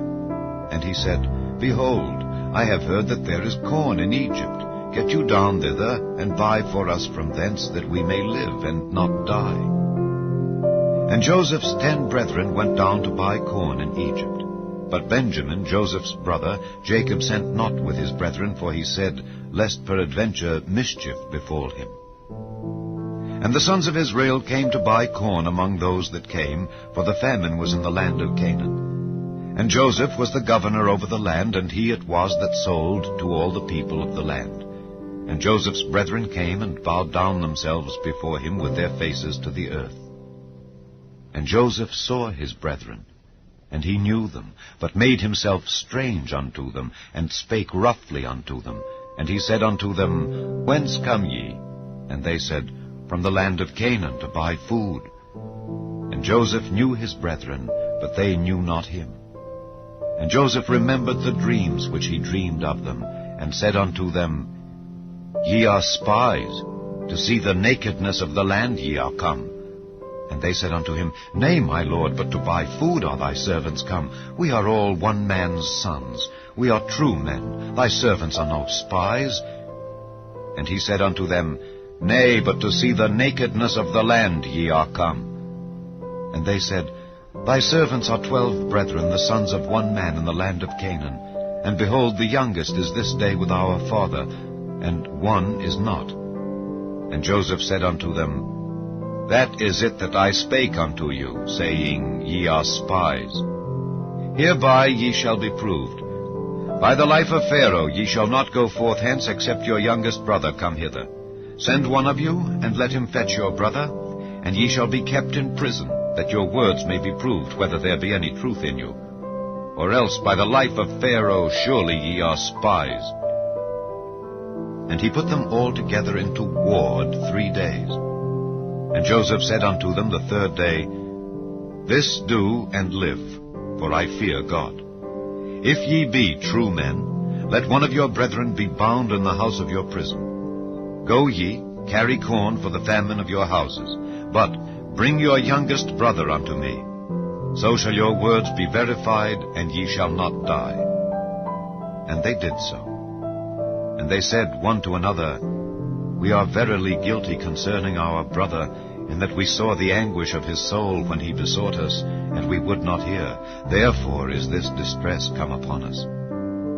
And Reuben answered them, saying, Spake I not unto you, saying, Do not sin against the child, and ye would not hear? Therefore, behold, also his blood is required. And they knew not that Joseph understood them, for he spake unto them by an interpreter. And he turned himself about from them, and wept, and returned to them again, and communed with them, and took from them Simeon, and bound him before their eyes. Then Joseph commanded to fill their sacks with corn, and to restore every man's money into his sack, and to give them provision for the way. And thus did he unto them. And they laded their asses with the corn, and departed thence. And as one of them opened his sack to give his ass provender in the inn, he espied his money. For behold, it was in his sack's mouth. And he said unto his brethren, My money is restored, and lo, it is even in my sack. And their heart failed them, and they were afraid, saying one to another, What is this that God hath done unto us? And they came unto Jacob their father unto the land of Canaan, and told him all that befell unto them, saying, The man who is the Lord of the land spake roughly to us, and took us for spies of the country. And we said unto him, We are true men, we are no spies. We be 12 brethren, sons of our father. One is not, and the youngest is this day with our father in the land of Canaan. And the man, the lord of the country, said unto us, Hereby shall I know that ye are true men. Leave one of your brethren here with me, and take food for the famine of your households, and be gone. And bring your youngest brother unto me. Then shall I know that ye are no spies, but that ye are true men. So will I deliver you your brother, and ye shall traffic in the land. And it came to pass, as they emptied their sacks, that behold, every man's bundle of money was in his sack.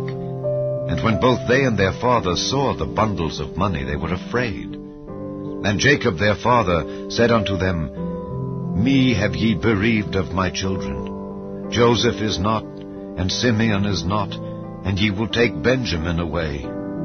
All these things are against me. And Reuben spake unto his father, saying, Slay my 2 sons, if I bring him not to thee. Deliver him into my hand, and I will bring him to thee again. And he said, My son shall not go down with you, for his brother is dead, and he is left alone. If mischief befall him by the way in the which ye go, then shall ye bring down my gray hairs with sorrow to the grave.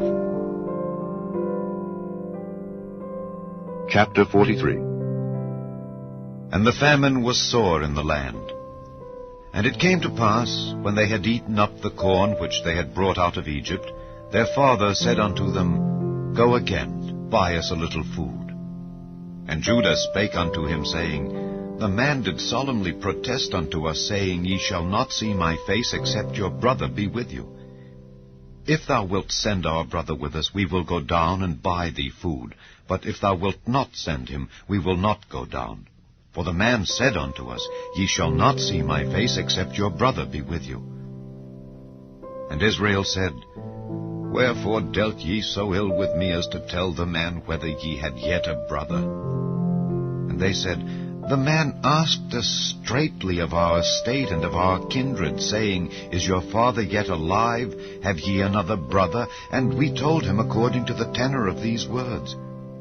Could we certainly know that he would say, Bring your brother down?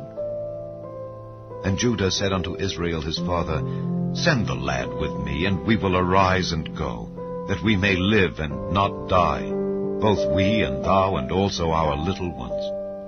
I will be surety for him. Of my hand shalt thou require him. If I bring him not unto thee, and set him before thee, then let me bear the blame forever. For except we had lingered, surely now we had returned this second time. And their father Israel said unto them, If it must be so now, do this. Take of the best fruits in the land in your vessels, and carry down the man a present, a little balm and a little honey, spices and myrrh, nuts and almonds. And take double money in your hand, and the money that was brought again in the mouth of your sacks, carry it again in your hand. Peradventure it was an oversight. Take also your brother, and arise, go again unto the man. And God Almighty give you mercy before the man, that he may send away your other brother and Benjamin. If I be bereaved of my children, I am bereaved. And the men took that present, and they took double money in their hand, and Benjamin, and rose up and went down to Egypt, and stood before Joseph. And when Joseph saw Benjamin with them, he said to the ruler of his house, Bring these men home, and slay and make ready, for these men shall dine with me at noon. And the man did as Joseph bade, and the man brought the men into Joseph's house. And the men were afraid, because they were brought into Joseph's house. And they said, Because of the money that was returned in our sacks at the first time are we brought in, that he may seek occasion against us, and fall upon us, and take us for bondmen, and our asses. And they came near to the steward of Joseph's house, and they communed with him at the door of the house, and said, O sir, we came indeed down at the first time to buy food. And it came to pass, when we came to the inn, that we opened our sacks, and behold, every man's money was in the mouth of his sack, our money in full weight. And we have brought it again in our hand. And other money have we brought down in our hands to buy food. We cannot tell who put our money in our. And he said, Peace be to you, fear not. Your God and the God of your father hath given you treasure in your sacks. I had your money. And he brought Simeon out unto them. And the man brought the men into Joseph's house, and gave them water, and they washed their feet, and he gave their asses provender. And they made ready the present against Joseph came at noon, for they heard that they should eat bread there. And when Joseph came home, they brought him the present which was in their hand into the house, and bowed themselves to him to the earth. And he asked them of their welfare, and said, Is your father well, the old man of whom ye spake? Is he yet alive? And they answered, Thy servant our father is in good health, he is yet alive. And they bowed down their heads and made obeisance. And he lifted up his eyes, and saw his brother Benjamin, his mother's son, and said, Is this your younger brother, of whom ye spake unto me? And he said, God be gracious unto thee, my son. And Joseph made haste, for his bowels did yearn upon his brother, and he sought where to weep, and he entered into his chamber, and wept there. And he washed his face, and went out, and refrained himself, and said, Set on bread. And they set on for him by himself, and for them by themselves, and for the Egyptians which did eat with him by themselves, because the Egyptians might not eat bread with the Hebrews, for that is an abomination unto the Egyptians. And they sat before him, the firstborn according to his birthright, and the youngest according to his youth. And the men marveled one at another. And he took and sent messes unto them from before him. But Benjamin's mess was 5 times so much as any of theirs. And they drank and were merry with him. Chapter 44. And he commanded the steward of his house, saying, Fill the men's sacks with food, as much as they can carry, and put every man's money in his sack's mouth. And put my cup, the silver cup, in the sack's mouth of the youngest, and his corn money. And he did according to the word that Joseph had spoken. As soon as the morning was light, the men were sent away, they and their asses. And when they were gone out of the city, and not yet far off, Joseph said unto his steward, Up, follow after the men. And when thou dost overtake them, say unto them, Wherefore have ye rewarded evil for good? Is not this it in which my Lord drinketh, and whereby indeed he divineth? Ye have done evil in so doing. And he overtook them, and he spake unto them these same words. And they said unto him, Wherefore saith my Lord these words? God forbid that thy servants should do according to this thing. Behold, the money which we found in our sacks' mouths we brought again unto thee out of the land of Canaan. How then should we steal out of thy Lord's house silver or gold? With whomsoever of thy servants it be found, both let him die, and we also will be my Lord's bondmen. And he said, Now also let it be according unto your words. He with whom it is found shall be my servant, and ye shall be blameless. Then they speedily took down every man his sack to the ground, and opened every man his sack. And he searched, and began at the eldest, and left at the youngest. And the cup was found in Benjamin's sack. Then they rent their clothes, and laded every man his ass, and returned to the city. And Judah and his brethren came to Joseph's house, for he was yet there, and they fell before him on the ground. And Joseph said unto them, What deed is this that ye have done? Wot ye not that such a man as I can certainly divine?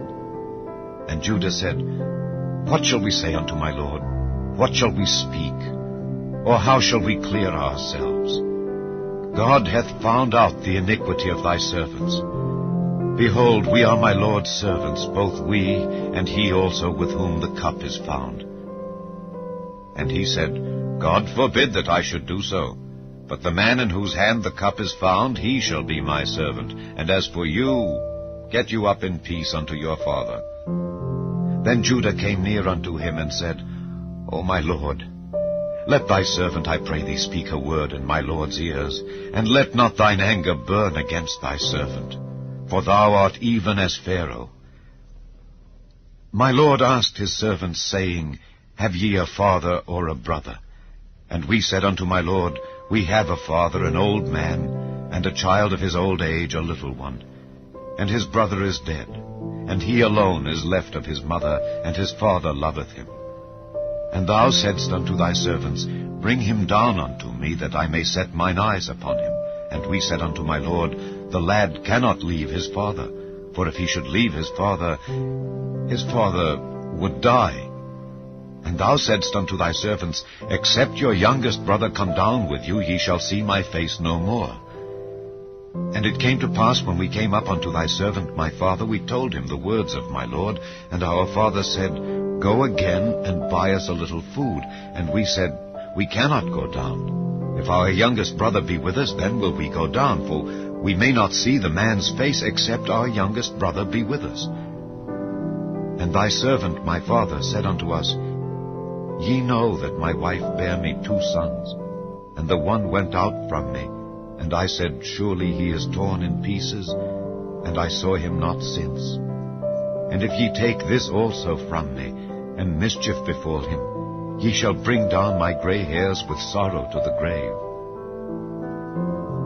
Now therefore, when I come to thy servant my father, and the lad be not with us, seeing that his life is bound up in the lad's life, it shall come to pass, when he seeth that the lad is not with us, that he will die. And thy servants shall bring down the gray hairs of thy servant our father with sorrow to the grave. For thy servant became surety for the lad unto my father, saying, If I bring him not unto thee, then I shall bear the blame to my father forever. Now therefore I pray thee, let thy servant abide instead of the lad, a bondman to my lord, and let the lad go up with his brethren. For how shall I go up to my father, and the lad be not with me, lest peradventure I see the evil that shall come on my father? Chapter 45. Then Joseph could not refrain himself before all them that stood by him, and he cried, Cause every man to go out from me. And there stood no man with him, while Joseph made himself known unto his brethren. And he wept aloud, and the Egyptians in the house of Pharaoh heard. And Joseph said unto his brethren, I am Joseph. Doth my father yet live? And his brethren could not answer him, for they were troubled at his presence. And Joseph said unto his brethren, Come near to me, I pray you. And they came near, and he said, I am Joseph your brother, whom ye sold into Egypt. Now therefore be not grieved, nor angry with yourselves that ye sold me hither, for God did send me before you to preserve life. For these 2 years hath the famine been in the land, and yet there are 5 years, in the which there shall neither be earing nor harvest. And God sent me before you to preserve you a posterity in the earth, and to save your lives by a great deliverance. So now it was not you that sent me hither, but God. And he hath made me a father to Pharaoh, and lord of all his house, and a ruler throughout all the land of Egypt. Haste ye, and go up to my father, and say unto him, Thus saith thy son Joseph, God hath made me lord of all Egypt. Come down unto me, tarry not. And thou shalt dwell in the land of Goshen, and thou shalt be near unto me, thou and thy children, and thy children's children, and thy flocks, and thy herds, and all that thou hast. And there will I nourish thee, for yet there are 5 years of famine, lest thou and thy household, and all that thou hast, come to poverty. And behold, your eyes see, and the eyes of my brother Benjamin, that it is my mouth that speaketh unto you. And ye shall tell my father of all my glory in Egypt, and of all that ye have seen. And ye shall haste and bring down my father hither. And he fell upon his brother Benjamin's neck and wept, and Benjamin wept upon his neck. Moreover he kissed all his brethren, and wept upon them. And after that his brethren talked with him. And the fame thereof was heard in Pharaoh's house, saying, Joseph's brethren are come. And it pleased Pharaoh well, and his servants. And Pharaoh said unto Joseph, Say unto thy brethren, This do ye, Lade your beasts, and go, get you unto the land of Canaan, and take your father and your households, and come unto me. And I will give you the good of the land of Egypt, and ye shall eat the fat of the land. Now thou art commanded, this do ye. Take you wagons out of the land of Egypt for your little ones, and for your wives, and bring your father and come. Also regard not your stuff, for the good of all the land of Egypt is yours. And the children of Israel did so, and Joseph gave them wagons according to the commandment of Pharaoh, and gave them provision for the way. To all of them he gave each man changes of raiment, but to Benjamin he gave 300 pieces of silver, and 5 changes of raiment. And to his father he sent after this manner, 10 asses laden with the good things of Egypt, and 10 she-asses laden with corn and bread and meat for his father by the way. So he sent his brethren away, and they departed. And he said unto them, See that ye fall not out by the way. And they went up out of Egypt, and came into the land of Canaan unto Jacob their father, and told him, saying, Joseph is yet alive, and he is governor over all the land of Egypt. And Jacob's heart fainted, for he believed them not. And they told him all the words of Joseph, which he had said unto them. And when he saw the wagons which Joseph had sent to carry him, the spirit of Jacob their father revived. And Israel said, It is enough. Joseph my son is yet alive. I will go and see him before I die. Chapter 46. And Israel took his journey with all that he had, and came to Beersheba, and offered sacrifices unto the God of his father Isaac. And God spake unto Israel in the visions of the night, and said, Jacob, Jacob. And he said, Here am I. And he said, I am God, the God of thy father. Fear not to go down into Egypt, for I will there make of thee a great nation. I will go down with thee into Egypt, and I will also surely bring thee up again. And Joseph shall put his hand upon thine eyes. And Jacob rose up from Beersheba, and the sons of Israel carried Jacob their father and their little ones and their wives in the wagons which Pharaoh had sent to carry him. And they took their cattle and their goods which they had gotten in the land of Canaan, and came into Egypt, Jacob and all his seed with him. His sons and his sons' sons with him, his daughters and his sons' daughters, and all his seed brought he with him into Egypt. And these are the names of the children of Israel which came into Egypt: Jacob and his sons, Reuben Jacob's firstborn, and the sons of Reuben, Hanok and Phallu and Hezron and Carmi. And the sons of Simeon, Jemuel and Jamin and Ohad and Jachin and Zohar, and Shael the son of a Canaanitish woman. And the sons of Levi, Gershon, Kohath, and Merari.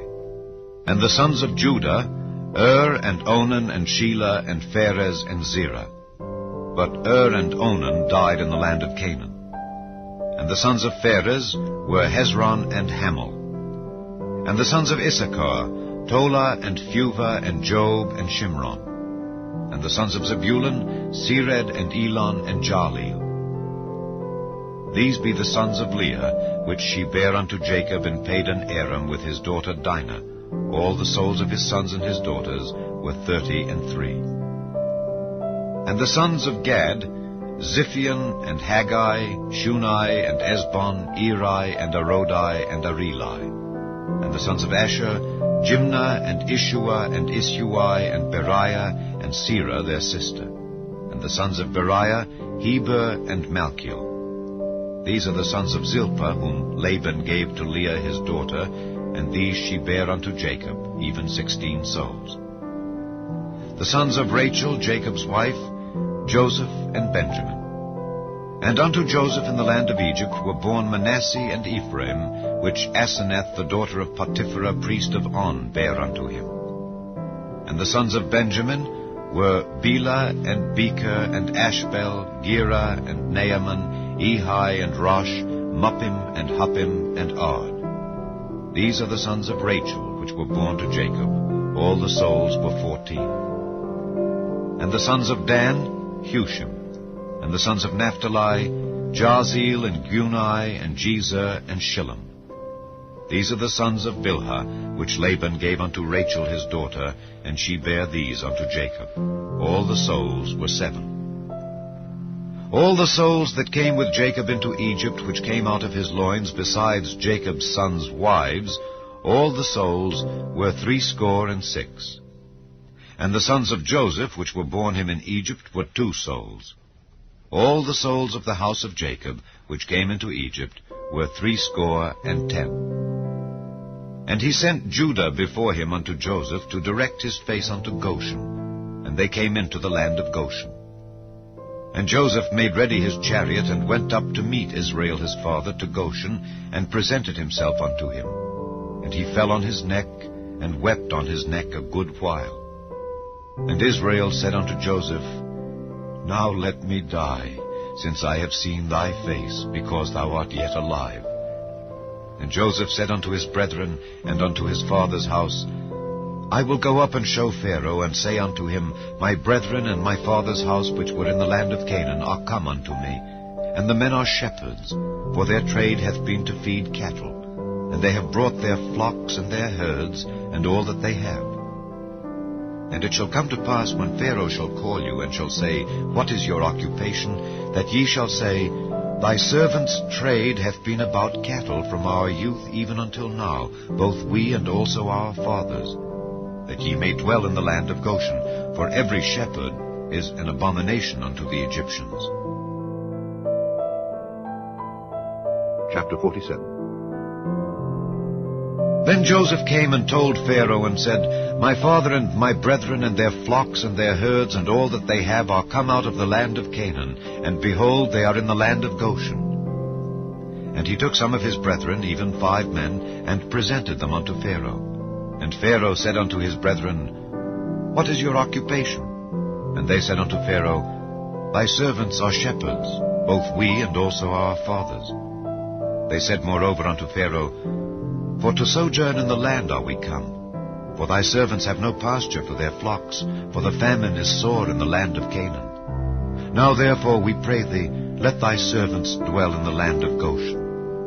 And Pharaoh spake unto Joseph, saying, Thy father and thy brethren are come unto thee. The land of Egypt is before thee. In the best of the land make thy father and brethren to dwell. In the land of Goshen let them dwell. And if thou knowest any men of activity among them, then make them rulers over my cattle. And Joseph brought in Jacob his father, and set him before Pharaoh. And Jacob blessed Pharaoh. And Pharaoh said unto Jacob, How old art thou? And Jacob said unto Pharaoh, The days of the years of my pilgrimage are 130 years. Few and evil have the days of the years of my life been, and have not attained unto the days of the years of the life of my fathers in the days of their pilgrimage. And Jacob blessed Pharaoh, and went out from before Pharaoh. And Joseph placed his father and his brethren, and gave them a possession in the land of Egypt, in the best of the land, in the land of Ramesses, as Pharaoh had commanded.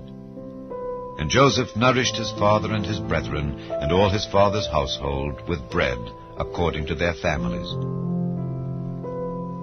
And there was no bread in all the land, for the famine was very sore, so that the land of Egypt and all the land of Canaan fainted by reason of the famine. And Joseph gathered up all the money that was found in the land of Egypt and in the land of Canaan for the corn which they bought. And Joseph brought the money into Pharaoh's house. And when money failed in the land of Egypt and in the land of Canaan, all the Egyptians came unto Joseph and said, Give us bread, for why should we die in thy presence? For the money faileth. And Joseph said, Give your cattle, and I will give you for your cattle, if money fail. And they brought their cattle unto Joseph, and Joseph gave them bread in exchange for horses, and for the flocks, and for the cattle of the herds, and for the asses. And he fed them with bread for all their cattle for that year.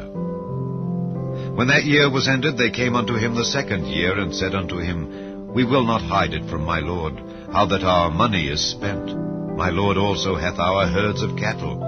There is not aught left in the sight of my lord, but our bodies and our lands. Wherefore shall we die before thine eyes, both we and our land? Buy us and our land for bread, and we and our land will be servants unto Pharaoh. And give us seed, that we may live and not die, that the land be not desolate. And Joseph bought all the land of Egypt for Pharaoh, for the Egyptians sold every man his field, because the famine prevailed over them. So the land became Pharaoh's. And as for the people, he removed them to cities from one end of the borders of Egypt even to the other end thereof. Only the land of the priests bought he not, for the priests had a portion assigned them of Pharaoh, and did eat their portion which Pharaoh gave them. Wherefore they sold not their lands. Then Joseph said unto the people, Behold, I have bought you this day and your land for Pharaoh. Lo, here is seed for you, and ye shall sow the land. And it shall come to pass in the increase that ye shall give the 5th part unto Pharaoh, and 4 parts shall be your own, for seed of the field, and for your food, and for them of your households, and for food for your little ones. And they said, Thou hast saved our lives.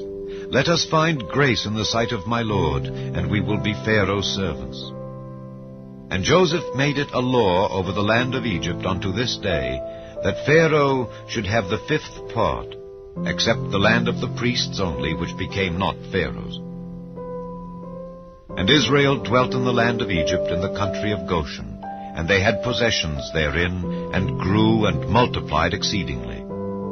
And Jacob lived in the land of Egypt 17 years, so the whole age of Jacob was 147 years. And the time drew nigh that Israel must die.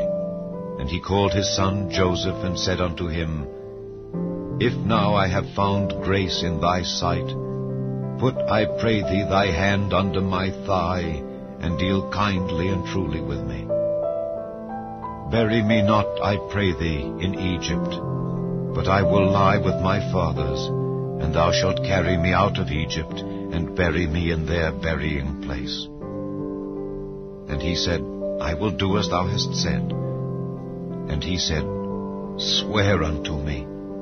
And he sware unto him. And Israel bowed himself upon the bed's head. Chapter 48. And it came to pass after these things that one told Joseph, Behold, thy father is sick. And he took with him his 2 sons, Manasseh and Ephraim. And one told Jacob, and said, Behold, thy son Joseph cometh unto thee. And Israel strengthened himself, and sat upon the bed.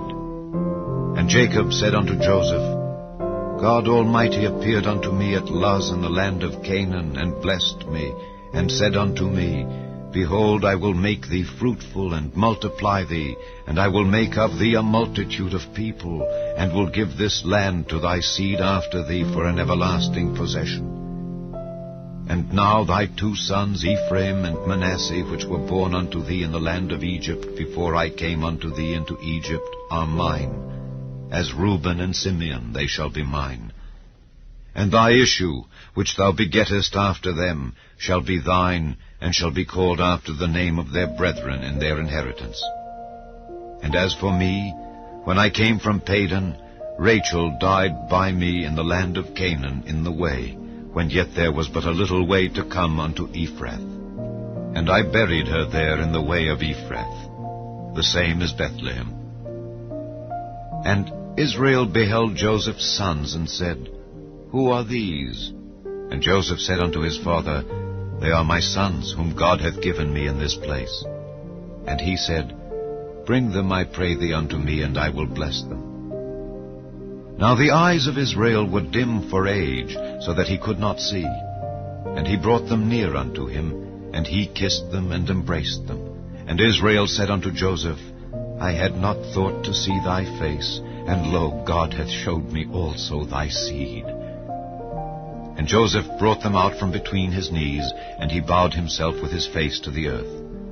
And Joseph took them both, Ephraim in his right hand toward Israel's left hand, and Manasseh in his left hand toward Israel's right hand, and brought them near unto him. And Israel stretched out his right hand, and laid it upon Ephraim's head, who was the younger, and his left hand upon Manasseh's head, guiding his hands wittingly, for Manasseh was the firstborn. And he blessed Joseph, and said, God, before whom my fathers Abraham and Isaac did walk, the God which fed me all my life long unto this day, the angel which redeemed me from all evil, bless the lads, and let my name be named on them, and the name of my fathers Abraham and Isaac, and let them grow into a multitude in the midst of the earth. And when Joseph saw that his father laid his right hand upon the head of Ephraim, it displeased him, and he held up his father's hand to remove it from Ephraim's head unto Manasseh's head. And Joseph said unto his father, Not so, my father, for this is the firstborn. Put thy right hand upon his head. And his father refused, and said, I know it, my son, I know it. He also shall become a people, and he also shall be great. But truly his younger brother shall be greater than he, and his seed shall become a multitude of nations. And he blessed them that day, saying, In thee shall Israel bless, saying, God make thee as Ephraim and as Manasseh. And he set Ephraim before Manasseh.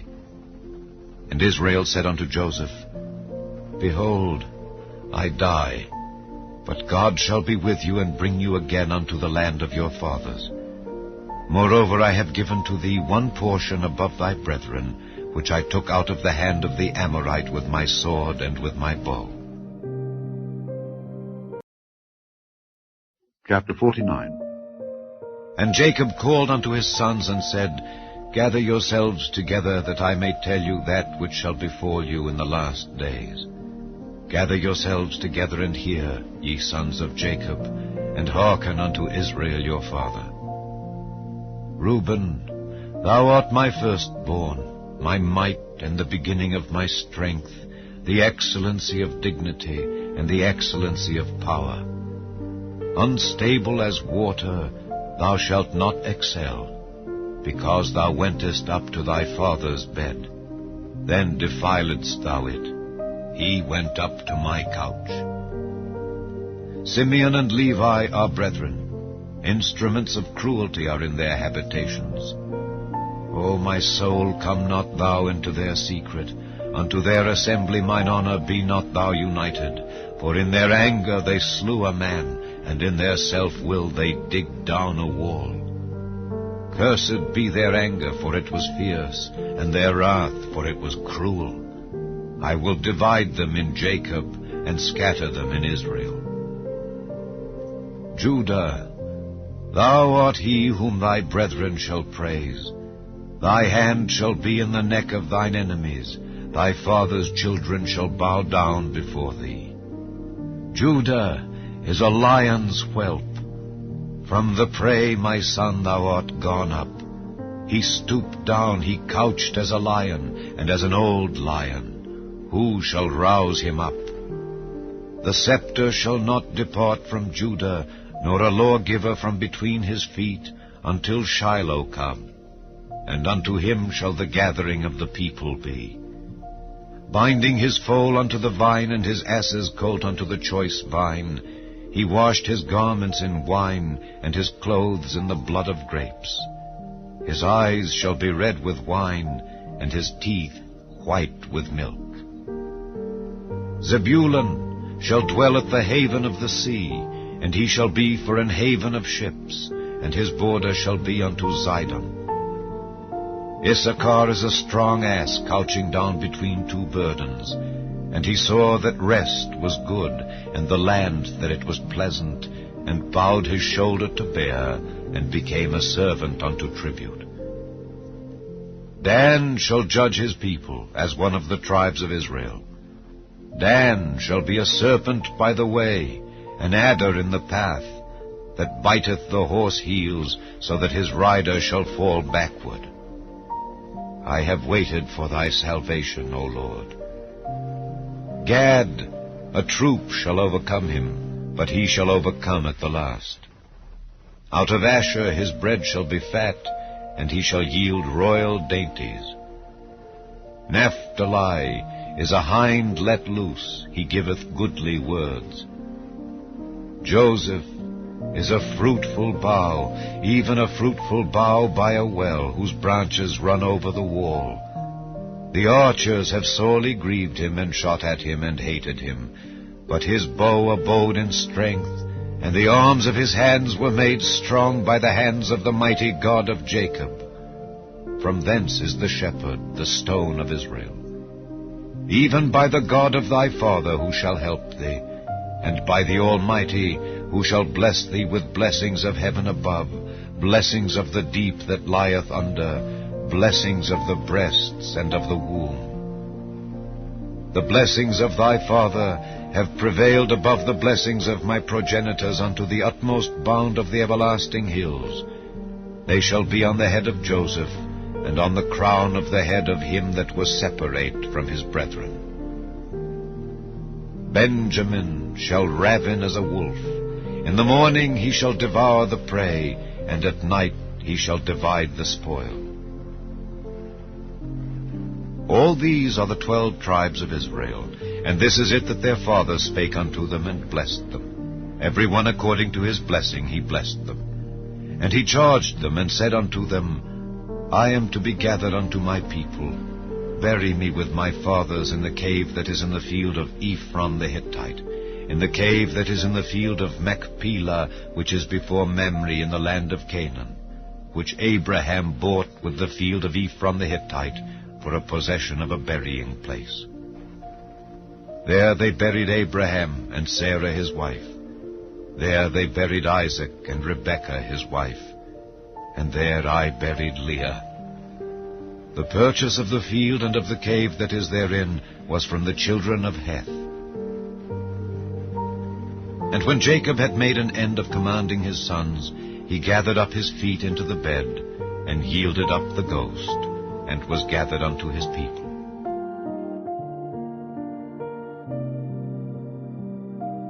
Chapter 50. And Joseph fell upon his father's face, and wept upon him, and kissed him. And Joseph commanded his servants the physicians to embalm his father, and the physicians embalmed Israel. And 40 days were fulfilled for him, for so are fulfilled the days of those which are embalmed. And the Egyptians mourned for him 70 days. And when the days of his mourning were past, Joseph spake unto the house of Pharaoh, saying, If now I have found grace in your eyes, speak, I pray you, in the ears of Pharaoh, saying, My father made me swear, saying, Lo, I die. In my grave which I have digged for me in the land of Canaan, there shalt thou bury me. Now therefore, let me go up, I pray thee, and bury my father, and I will come again. And Pharaoh said, Go up and bury thy father according as he made thee swear. And Joseph went up to bury his father, and with him went up all the servants of Pharaoh, the elders of his house, and all the elders of the land of Egypt, and all the house of Joseph, and his brethren, and his father's house. Only their little ones, and their flocks, and their herds, they left in the land of Goshen. And there went up with him both chariots and horsemen, and it was a very great company. And they came to the threshing floor of Atad, which is beyond Jordan, and there they mourned with a great and very sore lamentation. And he made a mourning for his father 7 days. And when the inhabitants of the land, the Canaanites, saw the mourning in the floor of Atad, they said, This is a grievous mourning to the Egyptians. Wherefore the name of it was called Abel Mizraim, which is beyond Jordan. And his sons did unto him according as he commanded them. For his sons carried him into the land of Canaan, and buried him in the cave of the field of Machpelah, which Abraham bought with the field for a possession of a burying place of Ephron the Hittite before Mamre. And Joseph returned into Egypt, he and his brethren, and all that went up with him to bury his father, after he had buried his father.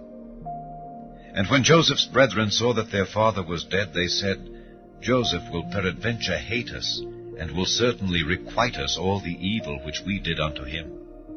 And they sent a messenger unto Joseph, saying, Thy father did command before he died, saying, So shall ye say unto Joseph, Forgive, I pray thee now, the trespass of thy brethren and their sin. For they did unto thee evil. And now we pray thee, forgive the trespass of the servants of the God of thy father.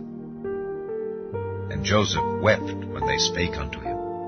And his brethren also went and fell down before his face, and they said, Behold, we be thy servants. And Joseph said unto them, Fear not, for am I in the place of God? But as for you, ye thought evil against me. But God meant it unto good, to bring to pass, as it is this day, to save much people alive. Now therefore fear ye not. I will nourish you and your little ones. And he comforted them, and spake kindly unto them. And Joseph dwelt in Egypt, he and his father's house. And Joseph lived 110 years. And Joseph saw Ephraim's children of the 3rd generation. The children also of Machir the son of Manasseh were brought up upon Joseph's knees. And Joseph said unto his brethren, I die, and God will surely visit you, and bring you out of this land unto the land which he sware to Abraham, to Isaac, and to Jacob. And Joseph took an oath of the children of Israel, saying, God will surely visit you, and ye shall carry up my bones from hence. So Joseph died, being 110 years old. And they embalmed him, and he was put in a coffin in Egypt.